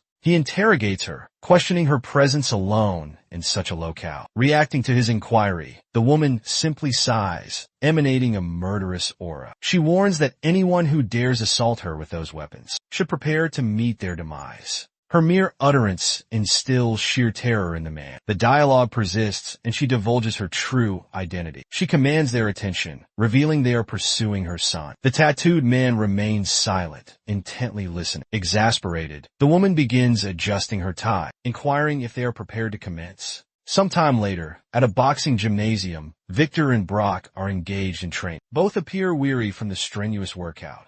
The behemoth shifted, coiling like a spring, ready to unleash a blow. He launched a powerful right hook, aiming to crush his opponent. The blonde nimbly evaded the attack, poised to retaliate with a swift left jab. The giant, however, parried the blow with surprising agility. But with lightning speed, the blonde's right fist shot towards his adversary's head. A resounding crack echoed as the punch connected squarely with his jaw. Yet, in a simultaneous strike, Brock retaliated, landing a blow on the blonde's face. The exchange seemed a stalemate. Victor recoiled slightly, regaining his foot. They locked eyes, each gauging the other's next move in the silent standoff. A disembodied voice broke the tension, questioning their truancy. "Shouldn't you two be in school?" Both combatants turned, momentarily bewildered by the interruption. It was Seth, proclaiming his longing for their company. He declared the spectacle entertaining and inquired about joining the fray. The two fighters remained stoic, their expressions inscrutable. Brock began to shed his gloves, a sign of disengagement. He then descended from the ring, abandoning the fight. His unexpected departure drew perplexed glances from both opponents. The newcomer, baffled, questioned Brock's decision to forfeit. The giant retorted with a promise of a future thrashing, bidding the boy to wait. The boy simply offered a cryptic smile in response. The fair-haired boxer then flung his gloves towards him, demanding to know his intentions, and ordering him to don the gloves and enter the squared circle. He scoffed, questioning if boxing seemed trivial simply because he possessed fighting skills. Upon hearing the taunt, the youth merely offered a subtle grin in response. He then proceeded to retrieve the azure gloves from the canvas. Victor commenced explaining that they would engage in 4 rounds, each lasting 3 minutes, and vowed to make the boy plead for clemency. With gloves secured, the boy declared they should commence the bout. Within the confines of the ring, the protagonist began evading the incoming blows. The blonde launched a left jab, but Seth effortlessly sidestepped it with a smirk. Victor readied himself for another assault, this time aiming a right hook, but the novice deftly evaded the strike once more. At this juncture, the blonde sensed impending danger. Seth attempted to deliver a blow, but the blonde anticipated and thwarted it. He pondered the nature of this enigmatic child. Following the blow, the boy recoils. They stand some distance apart within the squared circle. The blonde youth begins to gasp for air. He fixates on Seth, questioning his formidable strength. The protagonist remains enthralled by the spectacle. Meanwhile, Victor's temper flares. He snarls that boxing is a far cry from a brawl in the streets, denouncing the boy as a scoundrel. He lunges forward, and the fight resumes with renewed ferocity. Meanwhile, back at the dojo, suddenly, a group of men are sent sprawling, crashing through the shattered entryway. Witnessing this chaos, another group breaks out in a cold sweat. She has effortlessly vanquished several opponents. Terror grips the onlookers, for she appears to be nothing more than a frail, elderly woman. Alone, audacious man charges at her, brandishing his blade. His bravery is short-lived as he receives a swift blow to the face. He crumples to the ground, joining the ranks of the fallen. But the bald man also attacks, screaming for her demise. The woman glances back. The hairless man brandishes a sword, poised to impale her. However, his blow strikes something unexpected. Stunned, he comprehends that he has inadvertently wounded his accomplice. The lady had utilized a fallen henchman as a corporeal barrier. Enraged, she prepares to unleash another blow. But as her fist nears his face, she ruthlessly pummels both his eyes with brutal force. She continues the assault, driving her thumbs into his sockets and sending the bald man sprawling to the ground. That momentary pause. She scowls at those surrounding her, radiating a homicidal aura. Then, she begins to rise, apprehensive. Everyone cautiously observes her every move. From behind, a man wielding a firearm commands her to remain still. Another man bellows, charging towards the woman with a blade. He attempts to strike her directly, but she evades the attack with a swift duck. She sweeps the man's legs from beneath him, hurling him skyward in that instant. She spies the blade one of them wielded moments before. With a swift kick, she propels the knife toward the gunman. The knife impacts with brutal force, striking him squarely in the chest, impaling him. Meanwhile, The woman has already neutralized another adversary. With a single hand, she seizes his sword, delivering a death blow to yet another opponent, or rather, vanquishing him with a single, swift stroke. She's now drenched in crimson, yet remains silent. Gazing down at the corpse of the man she just fell. After enduring such indignity, she finally utters a word. Merely by parting her lips, she instills terror in all those around her. With a murderous aura, she vows to slit the throat of anyone who dares impede her. Elsewhere, two men are conversing. The fair-haired man inquires why they aren't imbibing. In answer, the other contends that the ambassador has no grounds to imbibe with the prosecutor. However, the man counters that they've been companions since university days, and that genuine camaraderie warrants a shared drink. But the other admonishes him, dismissing his words as foolish. He inquires about the true motive for the visit. Then he probes whether Sophie hasn't informed him. He divulges that it concerns his educational establishment, as he entrusted his sibling with its leadership, only to have it usurped by criminals. However, the man retorts that there's nothing unlawful about the situation. Agitated, the fair-haired man questions if he's suggesting they should maintain the status quo. However, his companion inquires about his desired outcome. In a burst of fury, the fair-haired man declares he wants everyone to comprehend who they're provoking. The prosecutor rebuttals that there's nothing illicit concerning the Sunshine Company, and that even with a thorough investigation, they'll uncover nothing incriminating. The other scoffs, deriding them as mere thugs, and asserts that they'll be put in their place once they encounter a superior force. The prosecutor then declares no one will dare challenge the Sunshine Group. The ambassador counters, perhaps not in Korea, but I dispatched my brother to Japan to handle the situation. A man sits in stony silence, absorbing the information. A moment later, the ambassador continues. They are arguably the most formidable syndicate in Japan. Agitated and perplexed, the man asks, "What are you implying?" With a zealous grin, the ambassador replies, "I don't intend to create a major incident. I simply need a few individuals eliminated." The other man rises abruptly from his seat, declaring, "I uphold the law." Departing, he adds, "I shall act as though this conversation never occurred." Enraged, the ambassador erupts in fury. "You ungrateful wretch! I secured your position as prosecutor," he snarls, "and this is how you repay my generosity?" Back at the dojo, the carnage has concluded. The woman experiences a sense of relief in the aftermath. Having vanquished even a heavily scarred, tattooed adversary, she sits contemplatively before the painting of Japan. The elder merely observes, inquiring as to what has transpired. Bewildered, he contemplates the identity of this woman. His eyes widen as he perceives something approaching. It is the lady who discerned the man's subtle motion. She lunges, brandishing a sword. Then, she strikes directly at the depiction of Japan. The old man is seized by terror, realizing he narrowly avoided the blade. The woman warns that should he ever lay a hand on her son again, she will undoubtedly end his life. Later, at the protagonist's academy, with arms folded, he appears vexed by something. Sophie, observing him, is consumed with worry. At that precise moment, the bell, signaling the conclusion of the lesson, reverberates through the loudspeaker. Seth proceeds to rise from his desk, and Sophie moves towards him. She attempts to capture his attention, suggesting that his presence at school is unnecessary today. She then inquires if he desires sustenance. With an amiable smile, he expresses his regrets, explaining that he must depart for another location immediately. He departs, leaving the girls bewildered. He assures her he'll purchase her a lavish gift next time, and silently conveys his apologies. She observes him wordlessly. Outside the school, Seth strides towards his vehicle. His chauffeur inquires if he wishes to return home. Seth instructs them to proceed to his mother's cafe. Upon arrival, the young man exits the car. Entering the cafe, he's astonished to find his mother thriving. She greets him warmly and inquires about his day at school. Baffled, he questions her whereabouts. She explains that she had matters to attend to, then asks if he was concerned.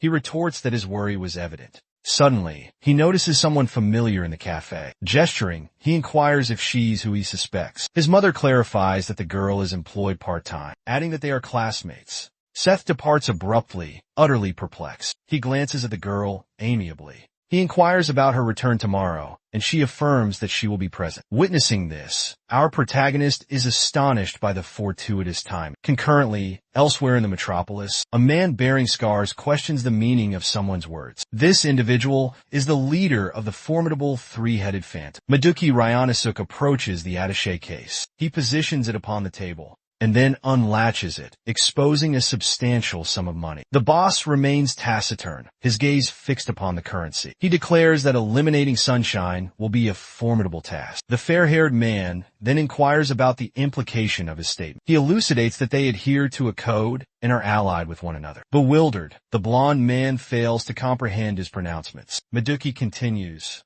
dismissing the previous point as inconsequential and inquiring about the services they can render to his organization. The man responds, stating that their leader pledged assistance in establishing their enterprise in Korea. Observing intently, the boss remarks that establishing businesses is also within their capabilities. At that juncture, the fair-haired man inquires about his desires, and the ringleader states he desires something lucrative. For instance, facilitating the transport of merchandise to Korea. And should they comply, they'll manage the remainder. This proposition leaves the man stunned.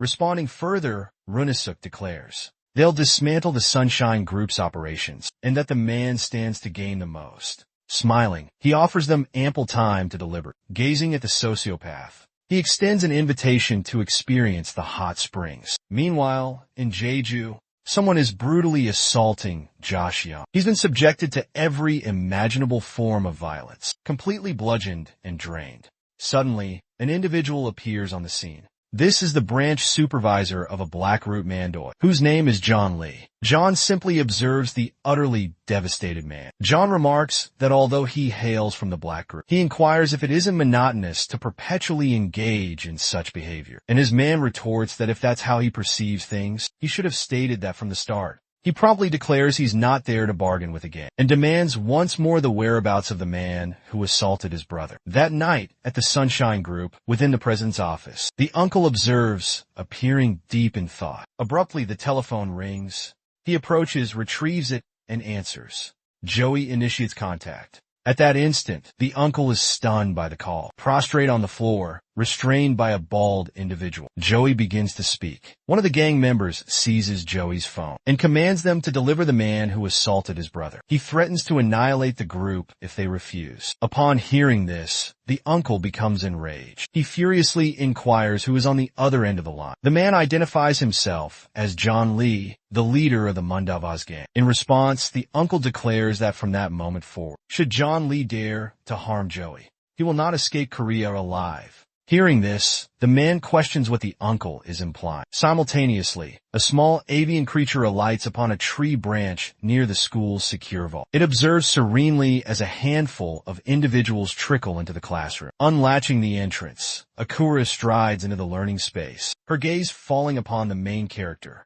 He abruptly rises from his seated position, advancing towards her. As he nears the young woman, he declares his need for a private conversation. They both commence ascending the staircase. Meanwhile, Sophie shadows them, recognizing Seth and Akura. She inquires as to their destination. Concealed behind the rooftop entrance, she peers through a narrow gap. She mutters to herself about the necessity of following them. Exasperated, he demands to know what she seeks. A wave of anxiety washes over Akira as she questions his intent. The protagonist elucidates the peculiarity of the situation and inquires about her presence in his maternal figure's cafe. The young woman offers a dismissive response, claiming it was coincidental. Skeptical, he questions if he appears foolish. He presses her, demanding to know her connection to his mother. Her silence infuriates our protagonist. Trembling violently, the girl responds through tears, explaining that his mother is the source of the conflict. Still observing through the crevices,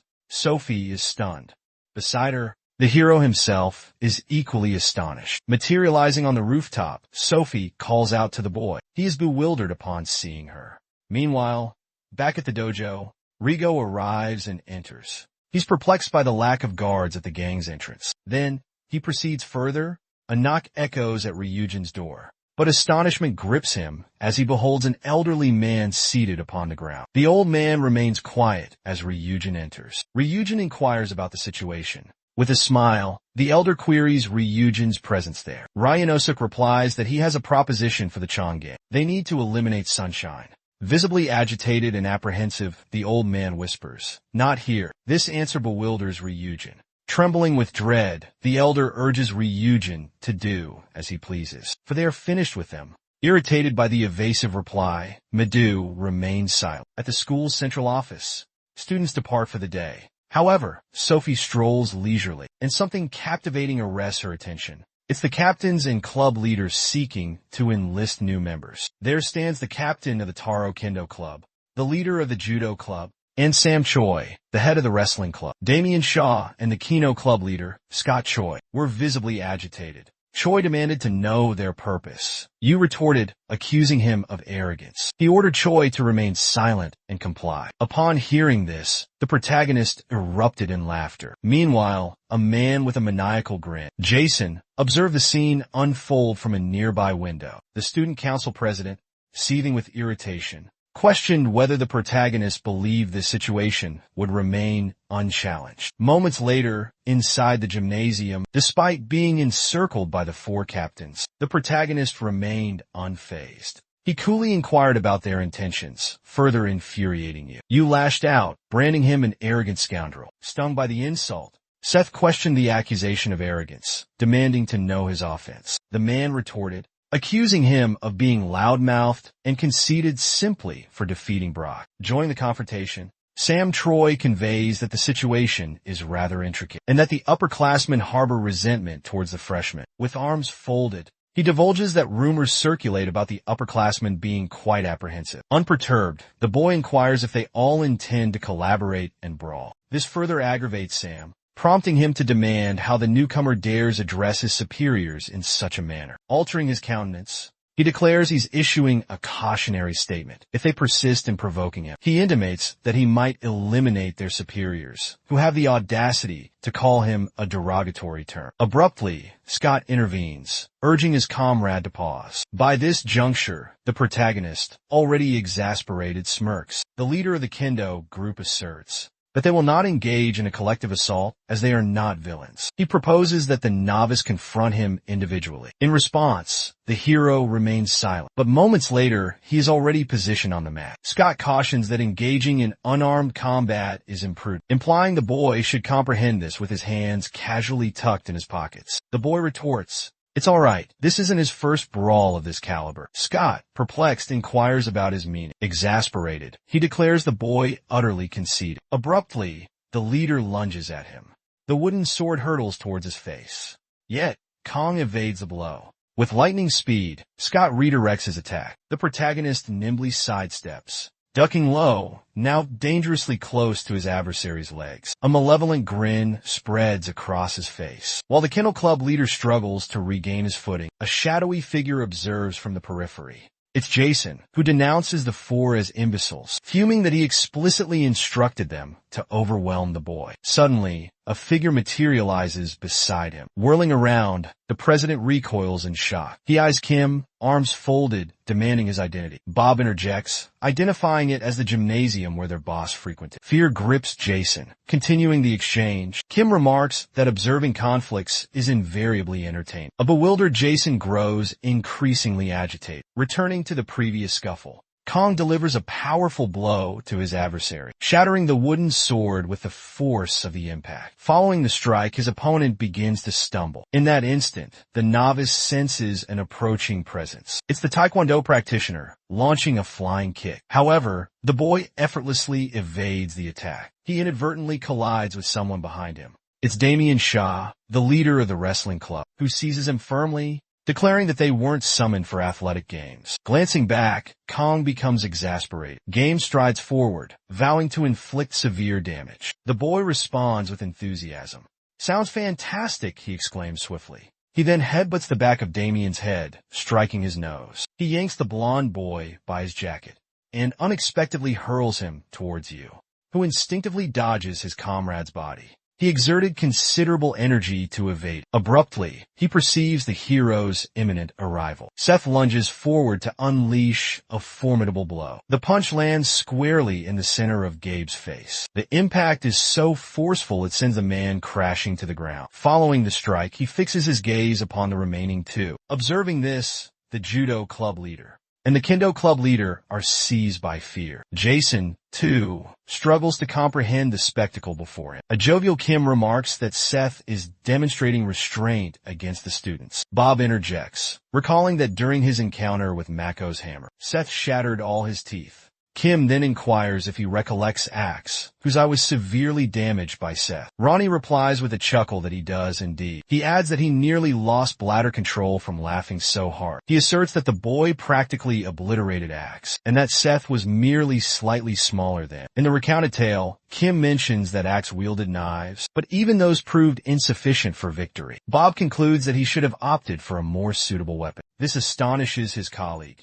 who, absorbing every word, finds Kim beginning to perspire. The student council president wears a look of utter defeat. Gabe has been decisively vanquished. Seth gazes down at his adversary, a maniacal grin spreading across his face as he stares. But the smile abruptly vanishes, replaced by a sharp glare directed at the judo club captain, who, having witnessed the entire spectacle, is consumed by anxiety and dread. Trembling, he stammers that he never wished to engage the boy, but the newcomer goads him, urging him to attack. A terrifying aura emanates from the boy as he sighs deeply. He commands them to leave him be from this point forward. He turns to depart, but then a voice calls out his name, halting him in his tracks. He pivots, seeking the source of the summons, and finds Kim beckoning to his superior. Meanwhile, Bob, the chauffeur, a look of concern washes over his face in response to this. Jason grows apprehensive, a flicker of fear in his eyes. Ronnie denounces his partner as a raving lunatic. With unwavering confidence, he retorts that he's merely a classmate. Their calls persist, echoing after him. Kim surmises that the president dispatched these individuals and inquires about their next course of action. Without hesitation, the hero fixes them with a steely gaze, remaining silent. Averting his eyes, Jason's anxiety rapidly intensifies. Seth declares they should abandon him, dismissing him as a mere fool. He gives the president a reassuring pat on the shoulder. Kim remarks on his fortunate circumstance, as his superior is granting him a chance. Rodney conjectures that Jason lacks the fortitude to defy his boss. Shortly thereafter, they begin their departure, leaving the student council president in solitude. Moments later, in a different locale, the uncle, with a grave expression, opens the door. He steps into an unfamiliar setting and proceeds down the staircase. Arriving at his destination, he encounters the leader, the individual he conversed with earlier via telephone. They confront each other, devoid of any warmth. At this juncture, he observes his comrade, who has been enduring hardship. Resolving to approach him, he finds his path obstructed by two men. Their interference irritates him. The elder commands them to yield. The bald individuals remain motionless and silent. Fixing his gaze upon the leader, he inquires if he arrived unaccompanied. In response, he warns the two men to withdraw immediately if they value their lives. At that instant, the leader directs the bald men to step aside, allowing the elder to proceed unimpeded. Kneeling before his companion, he asks about his well-being. Batter-E offers a smile, asserting his ability to cope. However, he requests discretion, as the predicament is humiliating. The elder remains silent in response. From a distance, the leader questions why he is creating such a fuss over a mere pupil. Stony lang. He retorts that he's no ordinary student, and cautions that he'll spare the leader's life, since Joe was spared further harm. Enraged, the leader flies into a fury. As he rises, the uncle declares his courtesy call to the black manhwa is concluded. The man counters that Sunshine holds significant power in Korea, but remains a minor player on the global stage. The uncle inquires if he secured authorization from his superior, and if he comprehends the true nature of Sunshine. Exasperated, the man snaps that it's a personal affair. However, the uncle insists he consult his boss, asserting that if he desires a conflict, he shall have one. With great relish, raising his voice, the leader bellows that he came to retrieve the boy who assaulted his brother, and demands to know why matters are being needlessly complicated. Removing his spectacles, the uncle remarks that the boy in question is the very same one who disfigured his face. Observing his adversary's visage, astonishment and rage washed over the man. He declared that if the uncle desired an audience with the boy, he must first triumph over him in combat. Intrigued, the man fell silent, prompting the uncle to assert that should he be defeated, he would depart and never again darken the doorstep of this place. Shattering the silence, the man erupted in laughter. Bristling with anger, he retorted that he too would impose a condition. He then beckoned the bald twins, j and Ho, elucidating that if the uncle could vanquish both of them, only then would he engage in a fight. Even without his spectacles, the uncle remained impassive. He fixed them with a steely gaze, which the bald men reciprocated. Abruptly, the two lunged at him in unison. One poised himself to deliver an open-hand strike, while the other prepared to unleash a punch. Their blows landed, an open hand to the chest, a fist to the stomach, but to no effect. The uncle merely glared, his hatred palpable. Fear and disbelief contorted the bald men's faces. With lightning speed, a fist hurtled towards one of their faces. It connects, a fist landing squarely in the center of his face. The sheer force of the blow sends the bald man reeling backward. With remarkable agility, the uncle pivots, seizing the other bald man by the throat. With astonishing power, he hoists the muscular man into the air by his neck, his grip tightening relentlessly. Terror grips the leader, bewildered by the unfolding events. With an expression of pure outrage, the uncle fixes the bald man with a menacing glare, holding it until the very last moment. However, he refrains from delivering the final blow, instead hurling the man violently into a set of drawers. The leader then applauds, acknowledging the uncle's formidable strength, and questions incredulously if that boy truly defeated him. Rising from the couch, he advances towards the uncle. The two lock eyes, their gazes unwavering and defiant. The uncle utters the phrase in a you and chum. A you and chum, he repeats, demanding if the man understands its meaning. Seething with fury, the uncle remains silent. Consumed by rage, the leader explodes in a shout that it implies there's always someone superior to the apex. Abruptly, he lunges at his adversary, unleashing an elbow strike, potent enough to propel the large man backward. Gratified by the outcome, the leader guffaws. However, he swiftly discerns something amiss. He observes his opponent still standing, derisive. The uncle inquires if that's the extent of his capabilities. Astonished, the man ponders how the blow was ineffective. Then, the uncle challenges the adage, better than the best, stating that such a notion is akin to a frog in a well. Suddenly, a voice booms, commanding them to cease. Both descend into absolute silence. A man approaches the combatants. He deferentially greets the uncle, conveying that his superior sends his compliments. Exasperated, the leader questions the man's presence. At that juncture, the Chinese man, Chun, initiates a hushed conversation. Upon hearing Chun's words, the leader becomes further agitated. The man beseeches the uncle's pardon and requests permission, prepared to depart, asserting that their superior will desire recompense for this incident. However, the Sunshine representative remains taciturn, offering no response. Shifting the topic, the uncle declares they won't be leaving immediately. As he makes his exit, the leader affirms his inevitable return. The uncle retorts that upon his next arrival, he will eliminate him, instructing him to relay this message to his superior. Departing the scene, the man is visibly agitated by this declaration. Later, at the protagonist's residence, he lies in a deep slumber. Suddenly, his telephone begins to ring, rousing him from his sleep. Still weary, he answers. It's Sophie, inquiring if he desires companionship, extending an invitation to a cinematic outing. The protagonist readily accepts, inquiring if the outing is immediate. She declines, stating it's still too early, and proposes 1 p.m. Overjoyed, the novice beams, expressing his enthusiasm. Concurrently, on a highway coach, the hero's mother is engrossed in a book during her journey. Finally reaching her destination, the bus departs, leaving Kira gazing after it. Urging Kira to hasten, the woman approaches, a suitcase in hand. The girl remains visibly shaken and apprehensive. The two women commence ascending a hill, Kira still lugging her wheeled suitcase. Suddenly, a serpent appears, startling her intensely. The elder woman sighs, her exhaustion palpable. They continue their trek through the dense woods. However, something catches their attention. As they reach the summit, they stumble upon a dojo. Kira is weary, burdened by her suitcase throughout the arduous journey. Upon reaching their destination, The older woman proceeds to unlatch the door. A wizened man sits inside, a look of astonishment on his face. Bowing deeply, she addresses him as master. He inquires as to the purpose of her visit.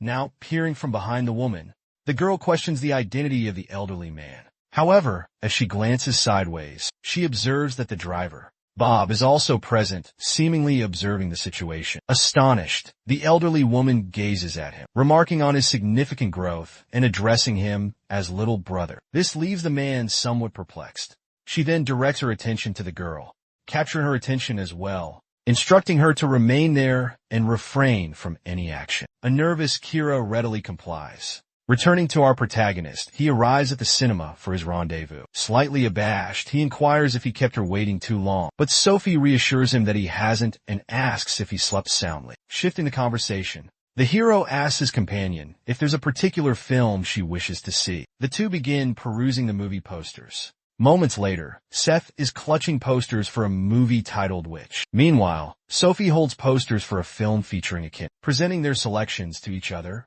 they both remain silent, filled with anticipation. The girl remarks that they haven't seen anything like this recently, and proposes watching the film Kit. Due to her newfound fondness for felines, a voice calls out, causing her to look up. To her astonishment, it's her father, standing there unexpectedly. With an air of tranquility, he gazes at the nude figure, who appears utterly bewildered by the situation. A curious Sophie inquires about her father's sudden appearance. He then suggests postponing the movie, and extends an invitation to join him for a meal. The trio proceeds to what appears to be a typical dining establishment. Seated at their table, the father reassures his daughter, urging her to relax and indulge in the food.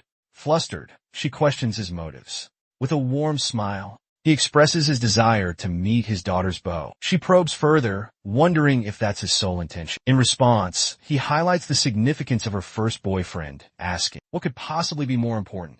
At that moment, she casts her eyes downward, and a hush falls over them both. Seth perceives something amiss. Her father fixated on her with a peculiar gaze. From a distance, others sense the palpable tension at the table. Shattering the silence, the man proposed they all dine. Slightly bewildered, the newcomer consented. Meanwhile, within the temple's confines, Akura sits in quiet contemplation. A man strolls past, but the girl deliberately avoids his gaze. He attempts to observe her from an alternate vantage point, but she promptly averts her face. Even as he departs, he endeavors to catch a glimpse of her features. Apprehensive, the girl inquires about the unfolding situation. Suddenly, she detects someone drawing near. Is it the same man, returned to plague her with his unwelcome attention? Filled with trepidation, she questions her whereabouts. Simultaneously, within the temple's inner sanctum, the elder proclaims that the girl outside has dispatched numerous souls. Then, the woman reveals the girl possesses restorative abilities. Astonished, the man seeks confirmation, and the lady affirms. She harbored the hope of entrusting the girl to his guardianship for a short period. The man retorted with irritation, declaring he had a mission. Contesting his statement, she argued that every individual possesses the inherent right to safeguard the abilities they were bestowed with at birth. Scoffing, the man countered that the very person who uttered those words is the same individual who relinquished her role as an heiress for the sake of a man. Upon hearing this, she fell silent. Inclining her head, she offered an apology. Fondling his beard, he elucidated that she was unparalleled in her training in every aspect, and that none surpassed her capabilities. Therefore, she should assume responsibility for the matter. At this juncture, the woman inquired whether he intended to banish his disciple from the temple. However, he questioned how he could possibly confine him within the mountains any longer. The protagonist's mother remained speechless. Fixing his gaze upon her, he declared that she could depart, and he would oversee the girl's well-being for a few days. Receiving his affirmative response, she began to rise, expressing her gratitude. She escorts her master back to the meeting. Between the prospective groom and future father-in-law, both remain silent at the table, visibly irritated. The newcomer suggests that if he has something to say, he should simply state it. He adds that he didn't dismiss Sophie without reason. In response, the father declares the boy knows what he's doing. This leaves the young man utterly perplexed. Smiling, the father clarifies that the boy's actions are inconsequential. Growing irritated once more, he emphasizes that the protagonist's identity is paramount. Sophie remains utterly silent after the remark. Continuing, The father mentions he's heard Seth is the heir to the Sunshine Group, and that 90% of Korean enterprises operate under his company's umbrella. The newcomer is somewhat astonished, but remains speechless. Unexpectedly, the man states he won't disclose this to his daughter. This leaves Seth utterly astounded.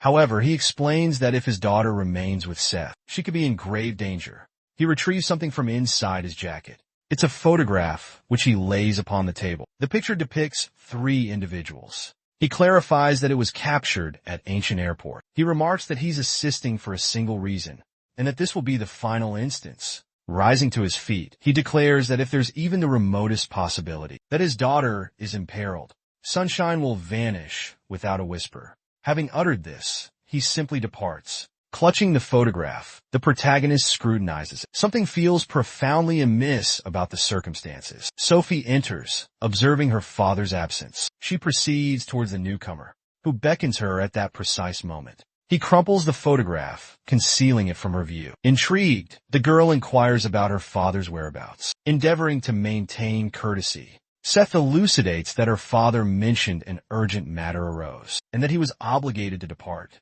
He conceals the photograph in his pocket, utterly exasperated. She inquires why her father humiliated her and then departed, as now their movie plans are delayed. Seth proposes they see the film immediately. Delighted by the suggestion, she asks if they truly can. The boy affirms with a resounding yes.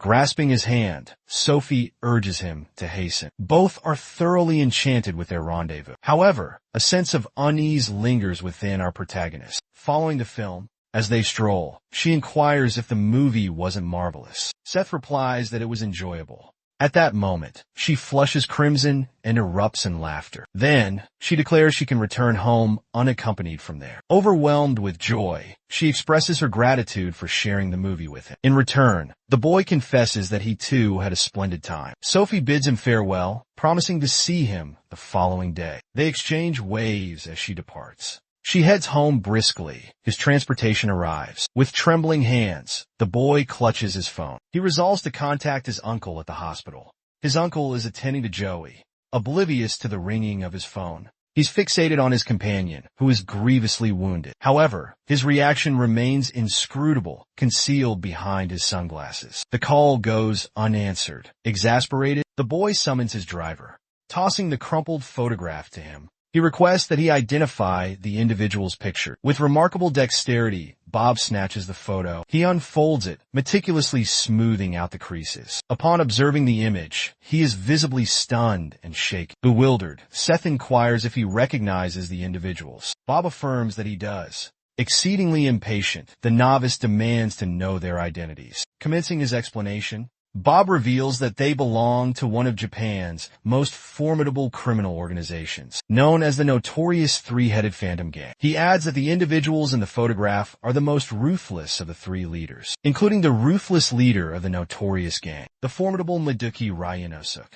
Meanwhile, in a separate location, a wizened elder is lost in contemplation. Those 2 Chinese leaders have suffered a crushing defeat. He pivots, and the patriarch admonishes them for their recklessness. This is the commander of the Shadowy Black Group, a faction within the formidable Mandu gang, known as Meng Lai. This chieftain is in truth, his offspring interjects, revealing his brother suffered a humiliating disgrace. Foolish boy, Meng Lai scoffs, asserting that this trivial incident doesn't justify an assault. Sunshine, bewildered, hears his son question if this is merely a trifling matter. Abruptly, his father erupts, berating him as an imbecile, leaving him utterly astonished. He demands, "Do you not comprehend why the gang has avoided Korea for so long?" Baffled, the man inquires if the Sunshine Group possesses such immense power. His father then clarifies that the Sunshine Group isn't the true adversary. The predicament lies in her presence there. Recounting the past, he elucidates, a scene unfolds with a multitude assembled, as his gaze fixates on another man, likely his rival. Abruptly, a figure materializes atop a cargo container. Glancing upwards, the man grows apprehensive. Then, a laceration appears alongside his foe. On a night bathed in the full moon's glow, she exudes a formidable aura, coupled with a menacing glare. The mere recollection induces a nervous tremor in the old man, as he traces a scar with his fingers, a mark likely inflicted by her. Afterwards, he begins to pace restlessly, placing a hand on his son's shoulder, who was previously agitated. With a grave expression, Mumlai counsels his son to avoid setting foot in Korea for the time being. This proposition leaves his son utterly perplexed. Following this, Mumlai proceeds to exit the room. At the school, the imposing figure extends an apology to his sibling, asserting responsibility for the situation. However, his brother consoles him, insisting he bears no blame whatsoever. Still consumed by defeat and remorse, the imposing figure vents his fury and vows to exact retribution by any means necessary, imploring his brother to place his trust in him. The following day at school, Seth appears somewhat disquieted. He's seated on the sofa, engaged in conversation. In his mind's eye, he recollects his father-in-law's pronouncements. If there's even the remotest possibility she's in peril, sunshine will vanish without a trace. Recalling this declaration fills him with intense agitation. Someone lingers outside the room, merely observing. It's the individual who has been deeply contemplative. In a flashback, Bob informs Kim that individuals are tailing their superior, and Jake remains unresponsive. He requests that Kim maintain surveillance on Seth until Jake's return. Toying with his weapon, the man contemplates this fleetingly. A peculiar smirk plays across his lips nonchalantly. He remarks that this is customary for him. Snapping back to the present, he resumes observing his superior. However, the youth appears to have progressed, his gaze now drawn towards the window. Seth notes the splendor of the day. Outside the academy, two figures stroll. Victor inquires about his companion's well-being, offering assistance if needed. Brock remains taciturn. Both men wear somber expressions as they enter the school building. Within the headmaster's office, he appears idle. Abruptly, a rapping at the door jolts him from his reverie. He opens the door to reveal Brock and Victor. The former educator, now headmaster, is astonished by their presence. The imposing man speaks directly, declaring their intention to request a service. Back in the protagonist's chamber, the principal is summoning him to the telephone. Upon hearing this, Seth is utterly bewildered. The same applies to Sophie, who is equally perplexed. The call continues. The principal instructs him to report to the gymnasium before lunch concludes. Hearing this, the protagonist becomes apprehensive. Suspecting something amiss, he abruptly rises from his desk as the girl observes. She appears deeply concerned about the potential consequences. However, the newcomer continues onward, emanating a menacing aura. He's visibly agitated, passing Kim without a single utterance. His underling, however, remains silently observant. At the gymnasium, the principal is already present and witnesses Kim's arrival. All three fix their gazes upon the protagonist. Ra commands them to commence. Perplexed, the newcomer remains silent, but he stares intently at the principal, demanding an explanation for this peculiar situation. The man begins to speak. The heavyweight wants a rematch, inquiring about Seth's opinion on the matter. However, the newcomer continues to gaze intensely, offering no verbal response. Victor clarifies, explaining that Brock is simply requesting another bout. He probes further, questioning if Seth is one to shy away from confrontation. With a smirk, Victor attempts to goad the young man. Seth returns the smile, concurring with Victor's assessment. His expression, however, takes on an unsettling intensity. Seth declares that the justification is irrelevant. Kim also heads towards the gymnasium, curious about the unfolding events. He arrives, maintaining complete discretion as he observes the scene. Meanwhile, the transfer student is limbering up. At this precise moment, the principal attempts to proffer a pair of gloves. However, the newcomer declines, asserting that they are unnecessary. He contends that donning gloves trivializes the encounter, reducing it to mere sport. This piques the principal's interest. Acknowledging the athletic nature of the activity, he emphasizes the importance of regulations. Seth reassures him, dismissing any cause for concern. He guarantees that the principal will bear no responsibility for the outcome. Nonchalantly, he stands with his hands casually tucked into his pockets. He approaches his adversary. Annoyed, he remarks that he's been kept waiting and his midday meal is nearly finished. A resolute Rock stares back, poised to swiftly commence the brawl. He initiates the first assault. However, the new pupil has been patiently anticipating this precise juncture. He evades effortlessly. Observing this, the larger combatant is utterly astonished. Attempting a counterattack, the new student also unleashes a right hook, but his rival manages to sidestep it. At that instant, the two lock gazes. Then they resume their seemingly unrestrained scuffle. Elsewhere, a man in a trench coat and necktie informs his superior that they have located the individual. His superior grins, declaring it's time for their departure, asserting that they cannot squander any more time. Back to the fray, Brock is intensely concentrated, lunging forward with all his might against Seth. Swiftly, the youth lands a blow upon him, radically shifting the course of Brock's attack. He's utterly enthralled by this brawl. Swiftly, Seth unleashes a swift left jab, connecting squarely with his adversary's face. The force sends Brock reeling backward, teetering precariously off balance. However, he remains standing, defying gravity. Witnessing this resilience, the novice is momentarily stunned. A tightly clenched fist hurtles towards him. Brock retaliates with a downward haymaker, aiming to inflict damage. But the newcomer deftly evades the blow.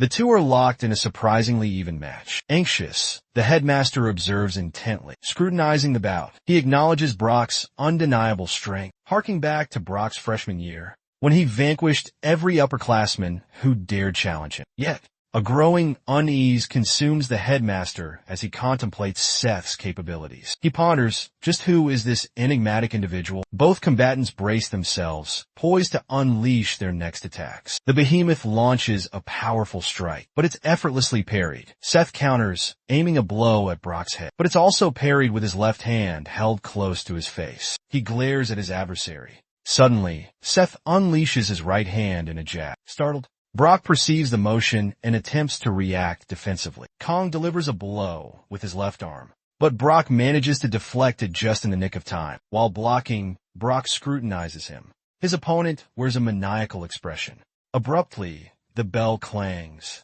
snapping the former teacher's attention back. However, Kong persists in his assault, his punches relentlessly blocked by Brock. Seth, visibly thrilled by the brawl, interjects. The principal commands them to cease immediately, declaring that lunch has concluded and they should resume their confrontation after class. However, Seth vehemently disagrees. Their eyes meet, and Brock's exhaustion is palpable. Turning away, the newcomer departs. Then he calls out to Brock with a smirk. He assures Brock that he will be hearing from him soon. This declaration leaves Brock deeply unsettled. In the background, Victor silently scrutinizes their altercation. Though quiet, he's visibly apprehensive about something he witnessed elsewhere. A man with a facial scar is on the phone, confirming their readiness. On the other end of the connection, the voice assures him they'll manage the remaining details. There's no cause for concern, he's told. Upon completion, they'll receive a substantial reward. The mobster declares it's time to commence operations. He's seated in the rear of a vehicle, accompanied by his chauffeur. His black car bears a striking resemblance to the protagonist's. However, trailing behind him is a convoy of buses. Holding a cigarette, he emphasizes the need for swift completion of this task. Sometime later, at a deserted airfield, the vanquished leader begins his departure, escorted by his sibling, who suffered an earlier defeat alongside his brother's enforcers, who also endured a beating in the same encounter. Clutching the photograph, he inquires about Alvin's whereabouts. The Chinese man, obscured by shades, replies that Alvin was at a school with an adolescent. Trembling, he gazes at the protagonist's picture. Consumed by rage, he mutters, "We failed this time." Meanwhile, within the school, Sophie remains silent, her gaze fixed behind her, clearly apprehensive for her beloved. Seth, the newly enrolled student, he too appears disturbed by something. Outside the school grounds, Bob is indulging in a cigarette. This time he's solitary. Abruptly, he detects something peculiar unfolding. A car, accompanied by a convoy of buses, approaches the school. However, they bypass the entrance. Observing this, the driver is perplexed, baffled by the situation. These individuals park the buses and car a short distance away. Swiftly, they disembark from the vehicles and commence running. Judging from the sheer quantity of buses, it appears a multitude still indulge in nicotine. Bob discreetly surveys the scene. The enforcers commence congregating, poised to execute their directive. Their commander emerges from the vehicle, exhibiting a genuinely jovial countenance. Observing this, the chauffeur instantly grows wary, discarding a cigarette, but Bob advances, and the man registers his presence. Bewildered, the hairless individual inquires about his identity, but Ronnie maintains his silence. He confronts the bald man directly, flanked by a multitude of other henchmen. Parting his lips, Ronnie utters, "Unlock it." Baffled, the man questions his meaning. Swiftly, the chauffeur draws nearer, seizing the henchman's shoulder. With a tranquil and composed demeanor, he proceeds to yank the man by his jacket, endeavoring to smash his head against the barrier. The henchman grows apprehensive. Suddenly, Bob produces something from his pocket. It appears to be that peculiar weapon. Instantly, he prepares for combat. His demeanor undergoes a complete transformation. He glares at the bald man with unwavering resolve. He lunges forward, attempting to completely clear the fence.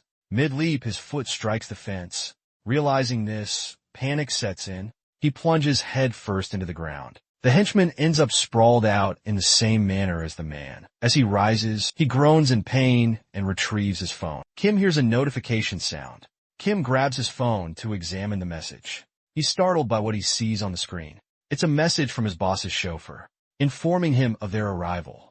Kim abruptly stands surprised. The sudden noise unnerves the teacher, who is bewildered by the situation. With a serene and alluring smirk, Kim explains he needs to use the restroom. In the background, the teacher exasperatedly mutters, "Fiend." He continues walking without uttering another syllable, his posture rigid and unyielding. Navegro's suspicious. Meanwhile, in the school gymnasium, Victor predicts Brock's defeat. However, the imposing figure remains silent, offering no response. The blonde urges him to yield, suggesting further training. This incenses Brock, who vehemently refuses, insisting he hasn't exhausted all options. His retort perplexes his companion. Continuing his elucidation, Brock declares his specialization in wrestling and resolves to henceforth fight using an unprecedented approach. Suddenly, someone bursts through the door. Both are startled and apprehensive at the sight. The intruder who breached the door strides into the gymnasium, wielding a baseball bat. He is flanked by several accomplices. Observing this, Brock and Victor glare with simmering resentment. The man captures their attention by brandishing a photograph of Seth with Sophie. He inquires if the boy is present. His companion retorts that it's blatantly obvious. Seth is absent and proposes searching elsewhere, proffering a bounty of 10,000 for whomever locates him. The man concurs, and they initiate their departure. However, one of the students interjects. Whirling around, a man demands to know what they desire. Brock questions their motive for seeking the boy. Bewildered, the man with the Vegeta-esque hairstyle fails to grasp the inquiry, seemingly eager for a confrontation. Victor and Brock advance towards the man. The henchmen are scouring the entire school for the newcomer. Many of them are converging on the ground floor. They commence dividing into smaller factions. To optimize the search, one group ascends a stairway. However, a figure materializes, obstructing their passage. It's Kim, the once troublesome delinquent, now a steadfast ally. He inquires about the presence of the infamous three-headed phantom gang. A bald individual challenges him, demanding his identity. Without hesitation, he proclaims his affiliation with Sunshine. Suddenly, Kim launches himself skyward, ascending the entire staircase in a single, breathtaking leap. He descends before the startled henchman, the proximity unsettlingly close. Kim quips that such actions could result in expulsion. Swiftly, he plunges a knife into the abdomen of a bald adversary. He readies himself for another merciless assault. A flurry of blows from his blade ensues. The relentless attack leaves several men crumpled on the ground. A crimson tide follows, engulfing the scene in terror. Kim wryly observes that, thanks to their interference, expulsion is now inevitable. In the classroom, the instructor elucidated the proper method for sentence translation. Seth sat with his eyelids closed, attending to peripheral chatter. Detecting a disturbance, he grew agitated within the headmaster's office. The man was shirking his responsibilities yet again. Abruptly, someone flung the door open, jarring the grinning man. The behemoth inquired if he was the newly appointed headmaster. Entering the room with his entire cohort, he declared it a privilege to make his acquaintance. Stunned, the headmaster rose to his feet, demanding their identities and asserting control. One of the underlings advanced, materializing behind the headmaster with uncanny speed. With a single hand, he compelled the headmaster back into his seat. Apprehensive, the former educator merely gazed, bewildered by the unfolding events. Nevertheless, the monstrous figure retrieved a photograph from his pocket to illuminate the situation, insisting the principal summon the boy immediately. It's a picture of Seth Kong. Baffled, the principal echoes the new student's name. The behemoth affirms it's him. commanding his delivery or facing death. The principal retorts that he'll alert the authorities. His quivering hand extends towards the rotary phone. Casually provoking, the monster inquires if the principal comprehends the repercussions of such an action. Simultaneously, within the young Jean school boxing gymnasium, Brock reiterates his question about searching for the boy. The man with the ģᴏᴏ coiffure appears oblivious. The two students remain taciturn. Abruptly, the man lunges forward with a baseball bat, spewing profanities. Without a moment's pause, Brock delivers a blow directly to the lunatic's face. Instantly, the man is destabilized. Unhesitatingly, Brock incapacitates him with a subsequent facial strike. Witnessing this, the remaining accomplices are stunned. Even Victor is astonished by the potency of Brock's punch. Undaunted, the behemoth glared at everyone. Knife-wielding goons surged toward the high school student. An exasperated Brock roared at them. He seized one of their faces, crushing it, then unleashed a flurry of blows upon everyone around him. Witnessing this, Victor became apprehensive. He too plunged into the fray, grumbling about his disdain for being entangled in such chaos. Swiftly, the pair became a formidable duo, dismantling the thugs together. Meanwhile, Kim had just vanquished a multitude of henchmen. The remaining few grew increasingly enraged. They charged at him, screaming threats of death. One, brandishing a sword, poised to strike. However, Kim evaded the attack with ease. He retaliated, plunging his knife into the man's neck. The blow proved lethal. The man remained motionless. Annoyed, Kim pondered the whereabouts of his comrade, Ronnie. Outside the school, Rodney, the chauffeur, assessed the situation. After being assaulted by numerous individuals, he exclaims they're relentless. He voices apprehension for Kim, but anxiety also gnaws at him for Seth. Their superior abruptly erupts into maniacal laughter, bellowing that Kim needn't fret about that. Swiftly, Ronnie lunges towards the remaining goons in the classroom. Seth perceives the commotion outside. The clamor reverberates through the room. Suspicious, he's desperate to ascertain what's happening. Back with Kim, he readies a counteroffensive. One assailant attempts to impale him, but Kim evades the attack and hurls his knife into the man's arm. The ruffian ends up dangling precariously from a locker. With lightning speed, Kim snatches the man's knife. Surging forward, he delivers a fatal blow to the man's chest. Kim appears slightly winded from the relentless combat. More henchmen materialize, and Kim begins to feel the pressure mount. À surveillance caméra capture à tout shooting option ici. Suddenly, a blonde thug delivers a brutal kick to Kim's face, sending him plummeting to the floor with an aerial kick. Within the classroom, Seth rises. Bewildered, his instructor, Sophie, gazes at the protagonist, intrigued by the unfolding events. As he advances towards the exit, he remains silent. Fixing his gaze upon the teacher, he instructs her to confine everyone within the room. With hands tucked casually in his pockets, he descends a staircase. Suddenly he detects something amiss. A figure lies vanquished on the ground. He deduces that a confrontation is underway. A band of assailants encircles his underling, Kim. Perspiring profusely, Kim is armed with only a knife for defense. The novice scrutinizes the scene silently. However, as his gaze drifts sideways, he perceives something potentially advantageous. It's a fire extinguisher. The ruffians converge on Kim, brandishing their weapons. But something arrests Kim's attention. His superior is materializing from behind the aggressors. Seth strikes one of them with a fire extinguisher. The impact reverberates with a deafening roar. The ruffian's head crashes against the metal lockers. After the blow, Seth appears exhilarated. Apprehensive, the ringleader commands his lackey to incite the boy. They all surge towards the young man. Devoid of fear, Seth confronts the onslaught with a maniacal grin. With lightning speed, he activates the fire extinguisher, unleashing its contents directly at his oncoming assailants. Blinded by the spray, he seizes the opportunity. He hurls the extinguisher into the heart of the obscuring cloud. Consumed by a frenzied excitement, he plunges into the haze. Shrouded in the dense smoke, he commences a brutal assault, undetected. He emerges from the fog, advancing directly toward the mastermind of the operation. He violently seizes the leader's head, poised to slam him into the ground with ferocious power. The blow appears to render the leader unconscious. Witnessing this, his underling Kim is visibly irritated and bewildered by the unfolding chaos. The novice exhales sharply and summons the headmaster. The administrator frantically dials the authorities. The dispatcher inquires about the nature of the crisis. He frantically explains that the institution is under siege by delinquents. Hysterical, he proclaims the school building overrun with monstrous thugs. He pleads for immediate assistance. Observing this frantic exchange, the mobster fixes him with a cold stare. However, the operator begins to clarify the situation, explaining that due to the ongoing electoral proceedings, law enforcement personnel are stretched thin.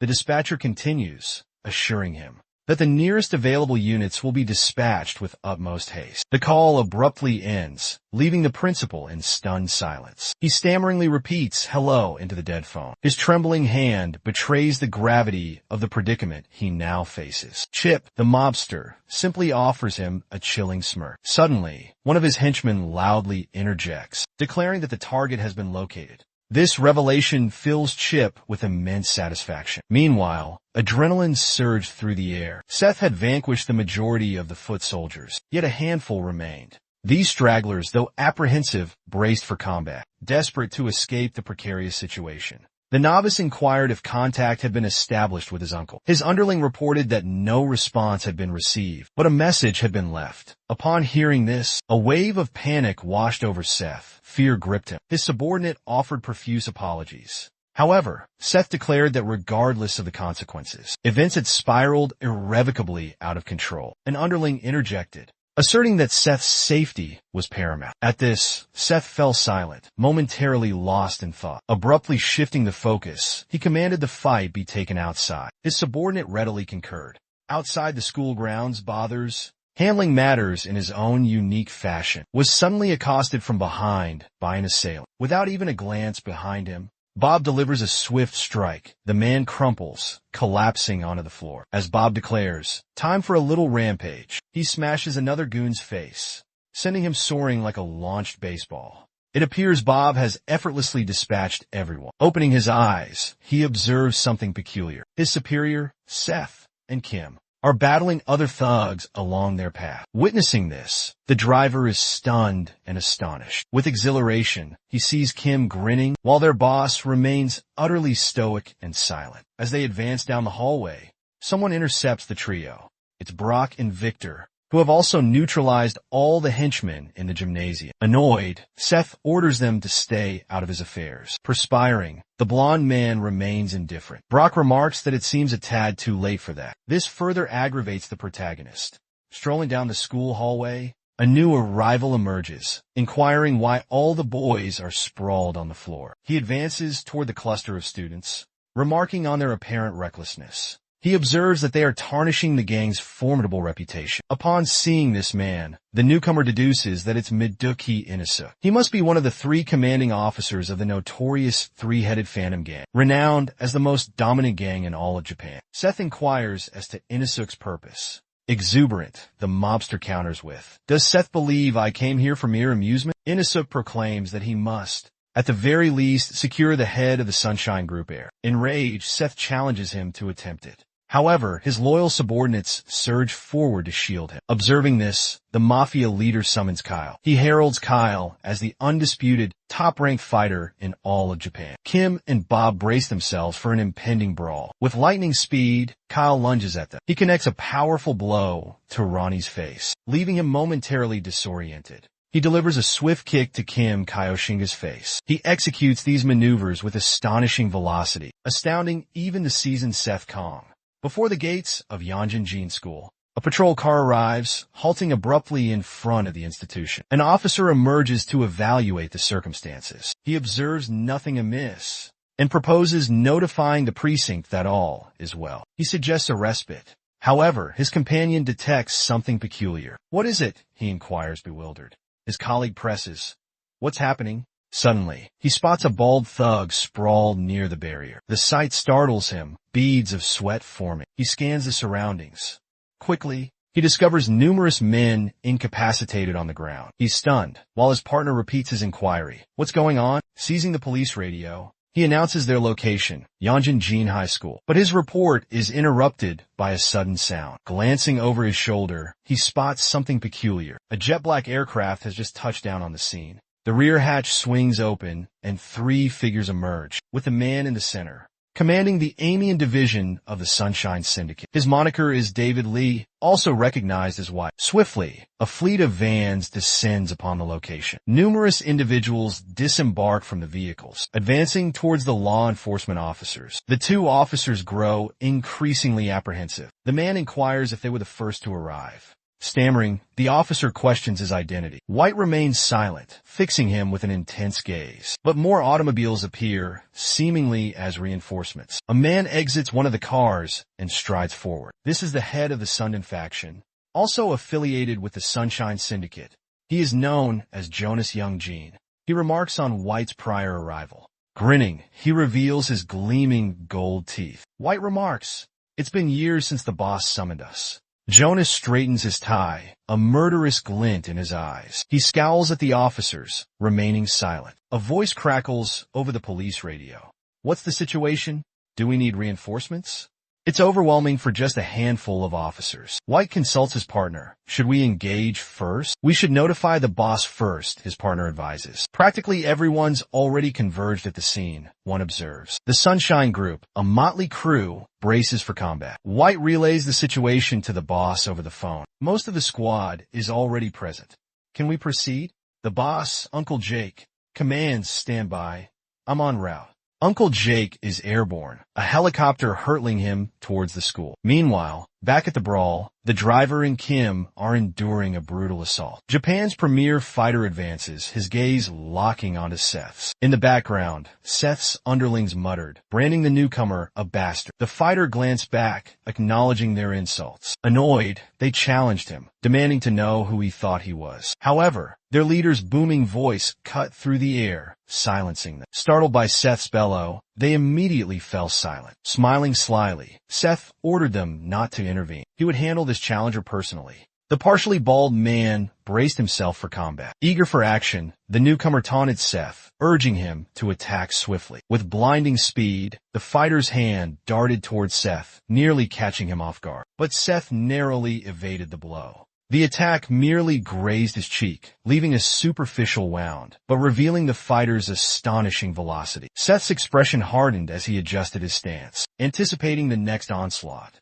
the fighter launched another assault. Despite a flurry of blows, Seth deftly dodged each one. The fighter persisted relentlessly. Meanwhile, Seth continued to evade the attacks, but with increasing difficulty. Astonished, Victor remarked on the man's incredible speed. He contemplates how Seth evades the relentless barrage of attacks. Rock observes the brawl in silence. Kim and Rodney, though battered, remain unfazed, their confidence in their leader unwavering. Inside the classroom, students are captivated by the unfolding spectacle. The instructor commands them to cease their gawking and return to their studies. One pupil is surreptitiously documenting the entire event, while another announces the arrival of law enforcement. Exasperated, the teacher inwardly laments the unruly nature of these delinquents. Abruptly, Sophie approaches the instructor, requesting permission to join the gathering outside. Her concern for Seth's well-being evident. Bewildered, the teacher consents.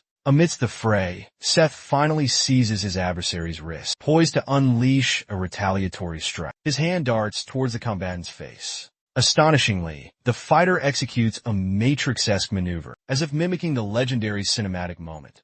Both combatants momentarily retreat. Seth grazes his cheek, stunned by the near miss. He exclaims, "This is going to be a blast!" The two lock eyes, bracing themselves for another clash. Suddenly, Seth lunges toward his adversary. A grin spreads across his face, exhilaration evident. He taunts, "Come and get me."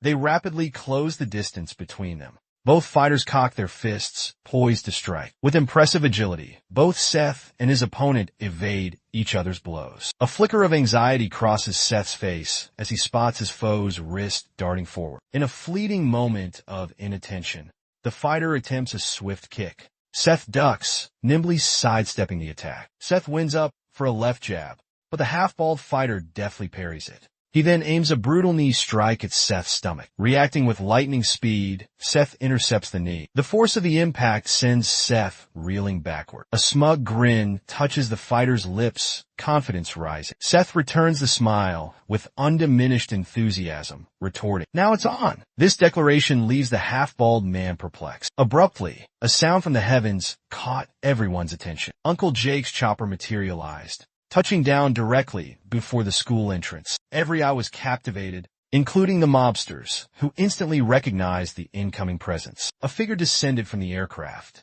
revealed to be Uncle Jake, arriving as reinforcement. Movement rippled through the crowd as the vicinity swarmed with Sunshine Group operatives. A bewildered Victor inquired about the unfolding events. Uncle Jake advanced, parting the throng, and offered a respectful bow to Seth, acknowledging him as Sir. Immediately, all present mirrored the gesture, bowing deeply. Inside the classroom, bewilderment filled the students. They questioned the spectacle and the universal bow. The two constables stationed outside were equally perplexed by the unfolding drama. Perched atop a nearby edifice, a cluster of Chinese triad members observed. One, adorned with a ponytail, inquired of his comrade if Seth was the one who had vanquished him. His brother affirms the statement. The man then inquires if he believes victory is possible in a rematch. His brother remains taciturn, glancing towards their other companion. The man with the ponytail remarks that the situation has become more intricate. He questions their next course of action. The man wearing sunglasses replies, observing the excessive presence of Korean law enforcement. He proposes a strategic withdrawal for the day. With a grin, he expresses his desire to observe the unfolding events, finding the situation captivating. A voice abruptly interjects, questioning the veracity of his amusement. Instantly, the three men swivel to identify the speaker. To their astonishment, it's Saza's mother amidst them. The man is dumbstruck, realizing he was completely oblivious to her presence. Exuding a menacing aura, Saza's mother fixes a chilling gaze upon the Mafia leader. After reinforcements arrive, Kong commands them to refrain from intervening. Uncle Jake begins to object, but Seth adamantly declares he must win this fight honorably. Jake falls silent upon hearing his nephew's reply. Two men observe the protagonist via the surveillance cameras. They remark that everyone has stumbled into the trap like rodents. Exasperated, one of them inquires of his underling if he believes Seth will be defeated. Jake retorts that this is not the sort of predicament they are confronting, imploring him to observe their surroundings. Numerous adversaries already lie vanquished across the schoolyard, and many more are incapacitated near the buses. Witnessing this carnage, Kong remains taciturn. His subordinate approaches his superior, respectfully requesting to handle the remaining situation and to prevent further escalation of the conflict. He informs Seth that this battle is his and his alone, inquiring if he comprehends the gravity of the situation. Upon hearing this, Seth remains silent, observing intently. Confronting the mafiosos, Seth offers his apologies for the delay. He requests they recommence their confrontation where it left off. The half-ball fighter remains silent, his gaze drifting backward as he registers the influx of newcomers. Exuberant, the Mafia boss commands him to eliminate the boy. Complying with the directive, the fighter lunges towards Seth. Seth clenches his fists, bracing for a swift confrontation. The fighter rapidly advances upon Kong. Abruptly, a voice booms, demanding cessation of hostilities. Both the protagonist and his adversary halt, paralyzed by the bellow. Every individual present is stunned by the vocalization. It's Seth's mother who has materialized, disrupting the confrontation. Her presence renders everyone speechless. The very instant she appears, the Mafia leader is silenced. Wordlessly, she fixes her gaze upon a security camera. Then, she redirects her attention to her son's underling. She instructs him to attend to any injured individuals. Jake, perplexed by her decree, inquires about her intentions. She concludes by directing him to escort the remaining individuals from the school. Jake attempts to remonstrate, questioning the meaning of her edict. Exasperated, she exhales with a lethal air. She demands to know when he began defying her directives. Witnessing this, Jake trembles uncontrollably. Visibly apprehensive, three men approach the woman. One of them, Ion, is her underling. She commands him to attend to anyone injured in the brawl. Ion swiftly complies with her order. Continuing, she instructs the others to vacate the school and detain the police for 5 minutes. Everyone obeys her commands and mobilizes. In that instant, Seth recognizes his mother observing him. The woman grants him permission to fight. However, there's something she must impart. Listening intently, the protagonist gives her his undivided attention. His mother informs him that his role isn't something that concludes with him alone. She clarifies that being a leader entails shouldering the responsibility of every conflict, and therefore, he cannot engage in combat solely driven by his emotions. Upon hearing this, Seth is utterly stunned. Complying with the woman's directive, everyone commenced vacating the premises. As the partially bald combatant strolled past her, she affirmed that Jacker had inflicted no harm upon her offspring, and, for the present, she would grant him reprieve. Petrified, the man failed to grasp her intent. Abruptly, the syndicate leader and his cohorts materialized, inquisitively demanding her identity.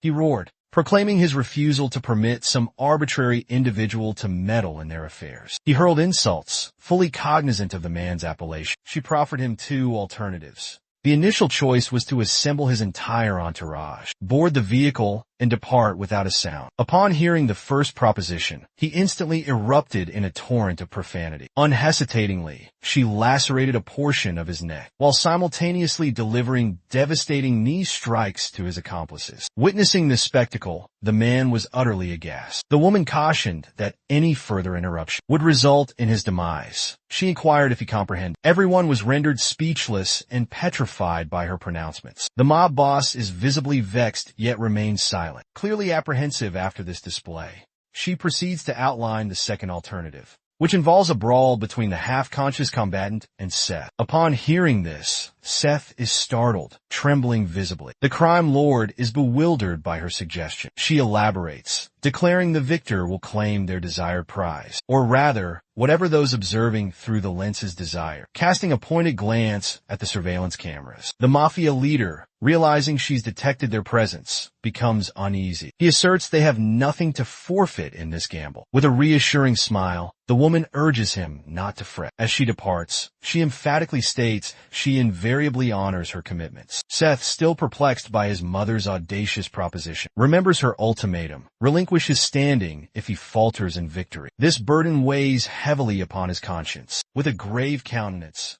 he contemplates the extent of his father's disappointment. Should the heir of the Sunshine Group succumb to such an adversary? Upon hearing this, the young protagonist grins wickedly, proclaiming his unwavering resolve to triumph. Within the school, Sophie and her instructor are descending the staircase. Abruptly, they perceive something amiss. Gazing downwards, they spot a hairless gentleman sprawled on the floor, bewildered by the scene. They proceed down the steps, arriving at the lockers where pupils store their footwear. There they encounter numerous individuals prostrate on the ground. Both become intensely apprehensive about the unfolding events. Sophie retrieves her mobile device from her pocket, desperate to take action. She dials the authorities. However, the educator explains that the police have already been contacted and that she has returned to the classroom. Yet, someone answers the summons. Sophie recognizes the voice and inquires if it's her paternal figure. He responds, questioning why his offspring is calling at this hour. She explains the incident at the educational institution, emphasizing the absence of law enforcement. She reveals that some thugs have infiltrated the school, which instantly fills her father with anxiety. Without hesitation, he replies,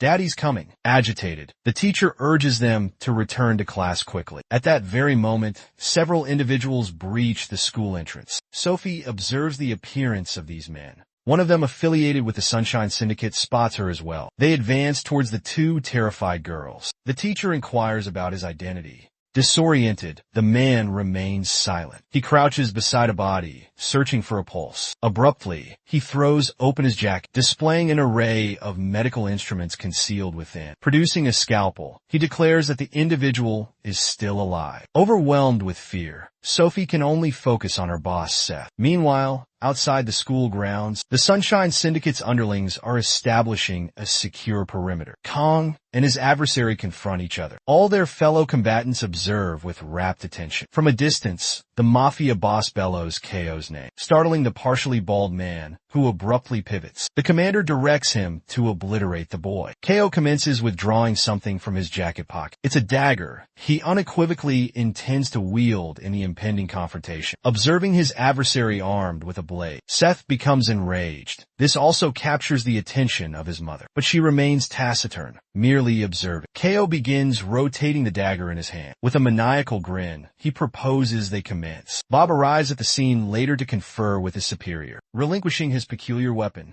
Seth appears exceptionally enthusiastic, but Seth exclaims that he won't require that sort of instrument. On the rooftop, the Chinese gang member inquires of his brother what their course of action should be. The brother retorts that for today, it possesses no possibility of accomplishing anything. Observing the brawl below, they both contemplate the Sunshine Group's dominance. Both combatants, Seth and Ko, are poised and eager. They brace for a head-on confrontation. Steph is defenseless while his adversary brandishes a dagger. Moments later, at the school's assembly, the principal addresses the entire student population. He extends a welcome to the new pupils of Yongjin Public Athletic School. Continuing his oration, he voices his hope for their seamless integration. Throughout their tenure at the institution, within the school walls, students engage in lively chatter. One student is engrossed in something on his phone. Beckoning his companions, he inquires if they've seen this. One of them questions what he's referring to.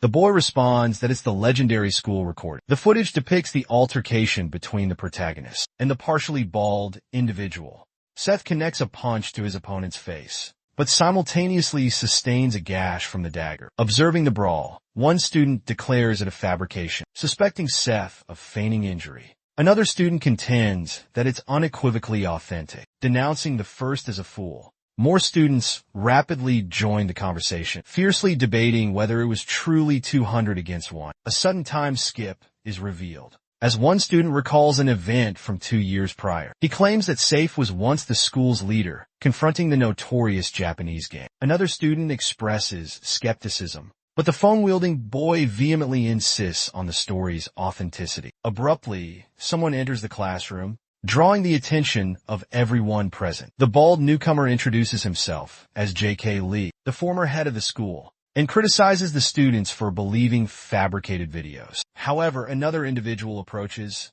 politely requesting passage. Annoyed, the bald man questions the interruption. The boy reiterates his simple request, calmly asking the bald man to move. Easily provoked, the bald man issues a threat. He aggressively challenges the boy, implying a death wish. Yet, the boy remains stoic, offering no response. Another individual enters the scene. It's a young woman with cropped hair, bearing a striking resemblance to Sophie, yet with subtle distinctions. She commands the hairless man to depart immediately. Both the lad and the bald individual are startled by the girl's arrival. Infuriated, the hairless man erupts in a torrent of profanity, demanding to know who she believes herself to be, issuing such directives. He readies himself for a swift strike. She seizes her armament while her comrade braces for combat as well. She slams her weapon into the hairless man's shoulder, while her companion lunges forward, delivering a forceful blow to his face. In unison, they execute a flawless combination, leaving the aggressor dazed and apprehensive. Meanwhile,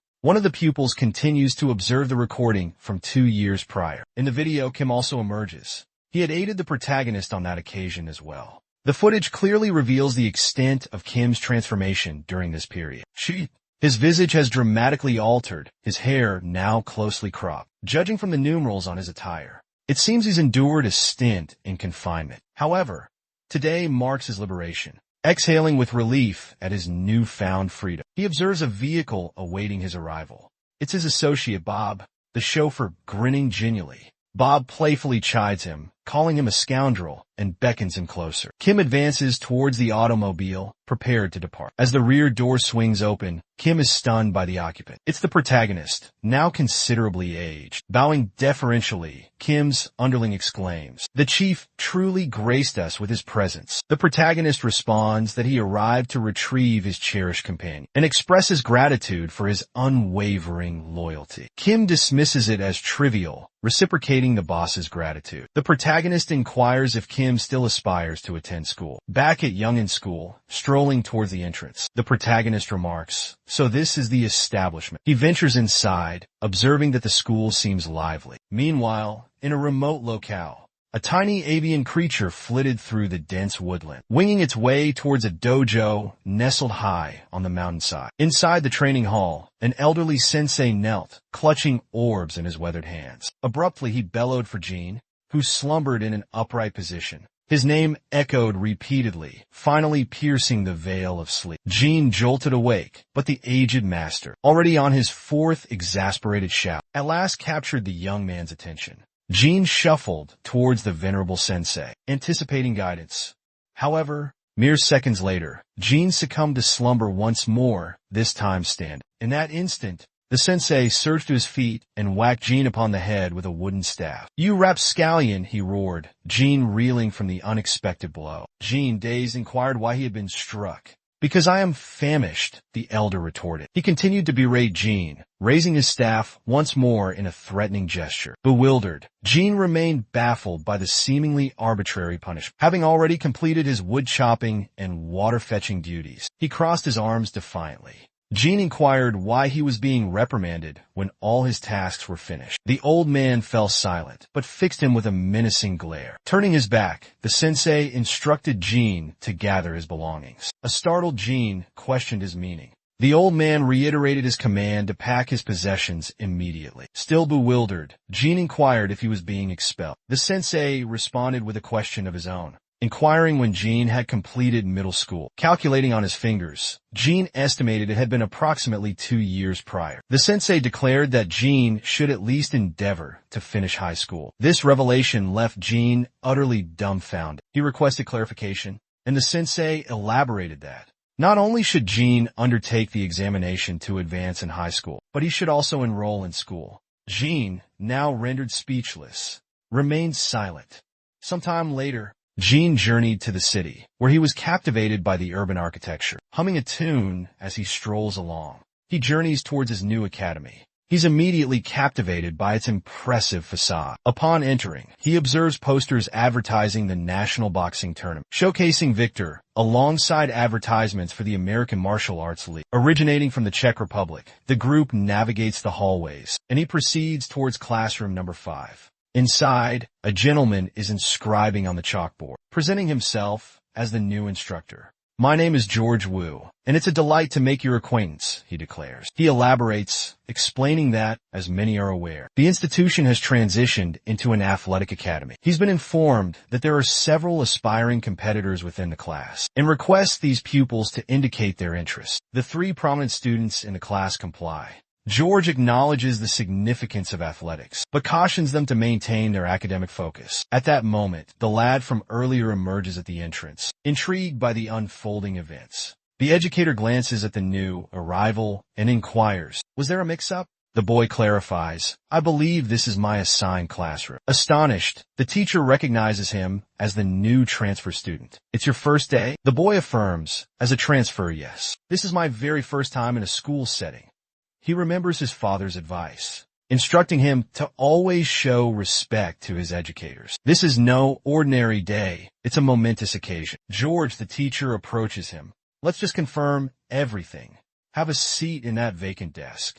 The boy readily obeys. Observing the room, he's captivated by the novelty of it all. "My name is Jin," he introduces himself, "and I've never been to school before." The class erupts in astonishment. "Never?" someone inquires. Jin nods. "I tested out of middle school," he explains. Intrigued by this, the student's curiosity piqued. Observing their smiles, he clutched a paper with a message inscribed upon it. Glancing around to confirm his bearings, he proceeded towards a 2-story dwelling.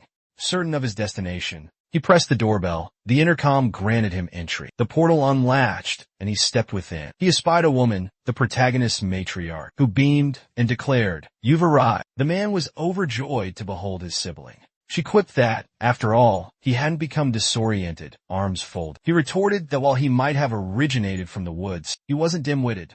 His sister chuckled, commending his successful arrival. She ushered him inside. As he shed his footwear, they serenely ascended the staircase. Inquisitively, she inquired about his school day. He replied that it was enjoyable.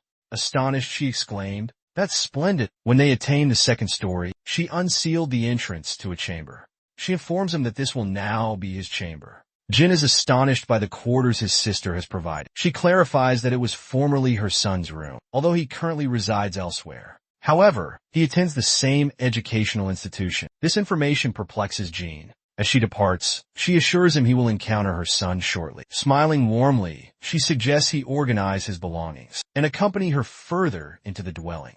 There's a corridor leading to a subterranean area resembling a clandestine vault. As they descend, the passage is quite dim, so she utilizes a candle for illumination. Upon reaching the base of the staircase, she requests him to remain. She ignites supplementary candles to better brighten the space. Observing the chamber clearly, Jean is startled to discover the basement is replete with an assortment of weaponry. With a playful grin, his sister inquires, "Why haven't we evaluated our little brother's capabilities yet?" He fails to grasp her meaning. Persisting, she inquires which armament he prefers. Disregarding her inquiry, Jean cautions that she'll injure herself in this manner. Astonished, she gazes at him. Jean elucidates that as the heir to their lineage, he was instructed from a tender age never to yield. Their gazes lock after this disclosure. She retorts with a chuckle, declaring that it appears she won't be holding back. Meanwhile, back at the academy in a study hall, the pupils are congregated around an expansive table. One student laments the absence of his intimate companion. Sophie Kim, the current student body president, is apprehensive, sensing his absence. She clarifies to the assembled club leaders that she has summoned them for a single purpose. ဋᴗᴏ, the newly appointed Taekwondo club captain, professes exhaustion from training and proposes expediting matters. ʔᴏ, the current judo club captain, concurs, mentioning that the boxing and martial arts club captains are not in attendance, perhaps preoccupied with tournaments. Following these remarks, a profound silence descends upon the room. A visibly anxious Sophie remains speechless. Abruptly, the door swings open. Victor Chu makes his entrance, the distinguished president of the boxing club and reigning IBF Asian champion. He strides towards the conference table, perspiration glistening on his skin from an apparent training regimen. Offering apologies for his tardiness, he flashes a smile. Sophie reciprocates. She assures him it's no trouble, the meeting having just commenced. Victor draws a chair closer and prepares to be seated. However, Sophie promptly inquires, "What's become of Brock?" Victor elucidates that Brock has an impending competition next week, hence his rigorous training. A surprised Sophie questions if it's a newly scheduled event. Victor affirms, then counters with a question regarding the meeting's time. Sophie reminds him of its purpose: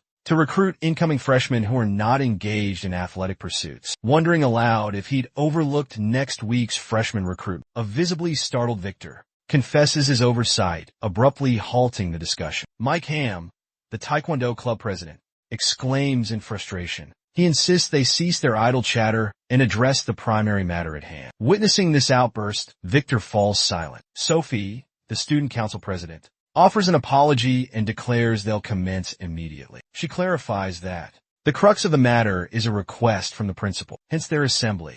Before proceeding, she explicitly states that clubs are unequivocally prohibited from coercing freshmen into membership. The subsequent regulation is that all clubs should refrain from participating in superfluous competitions. Moreover, should any evaluations or exceptionally rigorous training be required, meticulous deliberation is mandatory. However, Sophie refrains from fully elucidating the third rule, and the meeting adjourns shortly after her announcement. With her materials neatly stowed, she announces the day's session complete. Victor lingers at the table, enveloped in silence. Observing his presence, Sophie inquires if he intends to commence his workout. Victor affirms his intention, but prefaces it with a necessary question. He probes whether she's received any correspondence from that particular boy. At the query, a tremor courses through Sophie. Shaking her head, she utters a negative response. Victor proceeds to inquire if she's heard any news of his academic return. She replies that she hasn't encountered him for an extended period. Offering a reassuring smile, Victor advises her against worry. He reminds her of Seth's maternal vow to graduate. A wave of anxiety washes over Sophie as she recollects past events. The harrowing memory of Seth's mother particularly surfaces. She vividly recalls the forceful manner in which Seth's mother secured her safety. The recollection intensifies her trembling.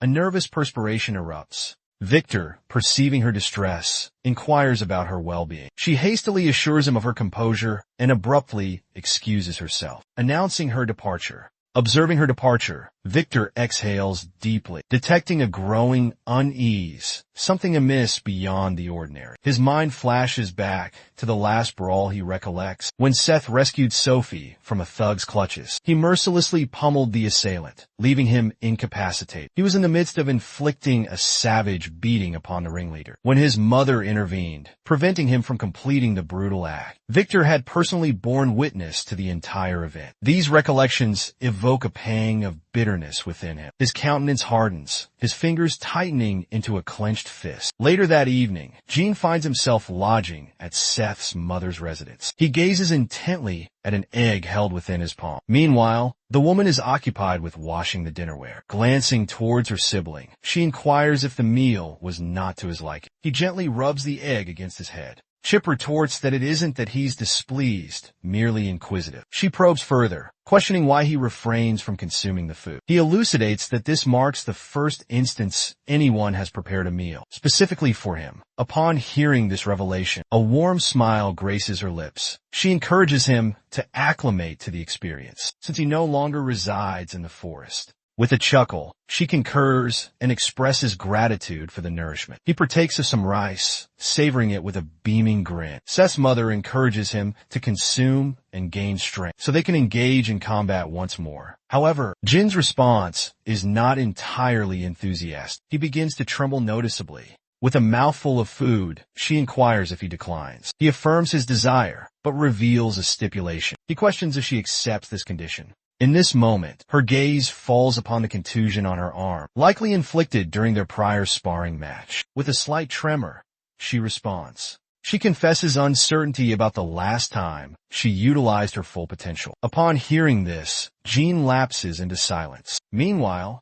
at Sophie's residence, she arrives home from her educational institution and proclaims her arrival. Her father is seated, engrossed in the daily news publication. He greets her, and she remarks on his early homecoming. Her father elucidates that it is election season, and their entourage must maintain decorum during this period. Sophie then inquires if he has dined. He affirms that he has, as the housekeeper prepared his meal. Sophie offers him tea. Intrigued, he accepts. Her father inquires about her academic progress. As she steeps the tea, he asks if her studies have been challenging. Sophie remarks that school remains unchanged. Her father probes about her future aspirations. Sophie confesses her continued uncertainty. He questions if she has lost interest in pursuing law. Sophie respectfully states that while she admires his profession, she desires a less demanding career. This prompts introspection from her father. He expresses remorse for his lack of attentiveness. Sophie attempts to clarify her previous remark, assuring him that she meant no offense. Rather, she yearns for a more fulfilling vocation. Her response perplexes her father. She then divulges her current interest in athletic studies. Marketing, she remarks on the astonishing success of Brock and Victor, achieving global championship titles at such tender ages. Her father remains taciturn for a moment, attentively listening as she continues. She elaborates that since the Academy's transition to a sports-focused institution, a multitude of gifted pupils have emerged. Witnessing their ardent dedication, she feels a spark of inspiration ignite within her. Breaking the silence, her father inquires if she has contemplated the potential repercussions. His austere countenance makes Sophie apprehensive. He proceeds to divulge that the enterprise where Victor and Brock are currently employed is under the dominion of the Sunshine Group. Sophie remains quiet, absorbing his pronouncements. Her father, vehemently opposed to the notion, adamantly declares that it's completely out of the question. He forbids her from associating with that boy, referring to Seth. Stunned, Sophie listens as he continues, asserting that she can pursue any other endeavor, but he refuses to jeopardize her safety. Sophie remains silent, lowering her gaze as her father's protective posture becomes evident. The following day at school, Gene strolls through the entrance, battered and sporting a shiner and a swollen nose. He ponders what sort of educator he has that left him so bruised. Suddenly, he observes a throng of students and inquires about the commotion. It's recruitment day for various extracurricular clubs, from footballers to choir members. Everyone is endeavoring to enlist new students. Enthusiastic, Gene muses to himself that this will be enjoyable. Behind him, a lanky student approaches and courteously requests some space. Gene greets him with a casual "Hey, you sit beside me, don't you?" Gene asks timidly. The tall boy stoops and nervously replies with a hello. Intrigued, Gene inquires if the boy participates in any athletic clubs, since he overheard that every student at the school is obligated to select at least one sport. Flustered, the boy confesses he's a class athlete. Perplexed, Jean questions what the term class athlete entails. Abruptly, a shaven-headed student materialized, imperiously ordering them to vacate the area. Denouncing them as trash, he left both Jean and the lanky youth dumbfounded by the vulgarity. Irritated, the bald student reiterated his demand. "What are you gawking at? Do you crave a beating?" he snarled. Jean, his face etched with an innocent expression, appeared oblivious to the implied threat. Exasperated, the bald student repeated himself. He barked at Jean to move and cease his incessant staring. The tall boy, visibly apprehensive, gulped audibly and remained silent, perspiration beading on his brow. Attempting to be amicable, Jean inquired, "Are you a classmate? It's a pleasure to make your acquaintance." This seemingly innocuous greeting enraged the bald student, who felt profoundly insulted by the familiar address. He seized Jin's shoulder, spewing profanity as he interrogated him. "Who gave you permission to call me your friend? You're dead." However, Jean remained utterly perplexed by the escalating situation and offered no reply. Leaning into Jin's ear, the bald student menacingly commanded him to follow. Afterward, the hairless man departs. The lanky youth remains utterly perplexed, uncertain of the preceding events.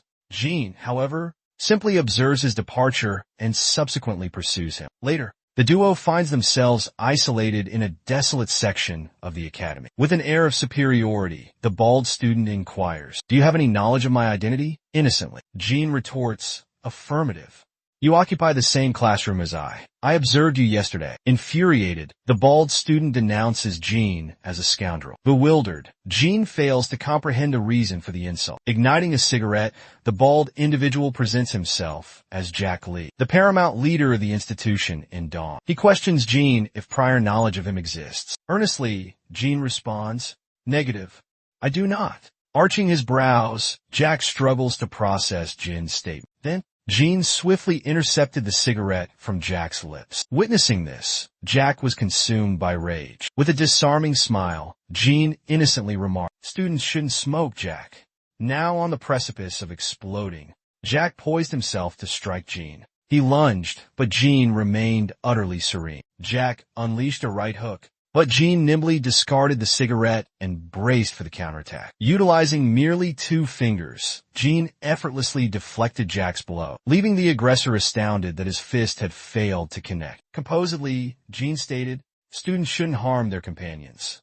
While neutralizing Jack's punch, he firmly grasped Jack's jacket, restraining him. Exceedingly infuriated, Jack erupted in a torrent of profanity. Abruptly, a voice bellowed for them to cease. Both Jean and Jack whirled around to identify the source. It was Henry Chong, the esteemed student council president. He confronts them, denouncing them as tormentors. A perplexed Jean inquires if he truly qualifies as a bully, because in his perspective, a bully embodies something entirely distinct from his own actions. Eager to elucidate, Jean asserts, "I'm not a bully." Henry interjects, presenting himself as Henry Chong, the elected student representative of the institution. Henry Chong, a figure of established authority, informs them that his presence guarantees adherence to school regulations. He appends that he also leads the wrestling club, vauntingly proclaiming his 5th-place achievement in the winter tournament. He emphasizes that they should not undervalue him based solely on his 5th-place finish, clarifying that he only commenced wrestling the previous year. This further intensifies Jin's bewilderment. Henry then divulges that he is also the younger sibling of the renowned Brock Chong, a revelation that instantly intimidates the hairless student. Exuding an air of superiority,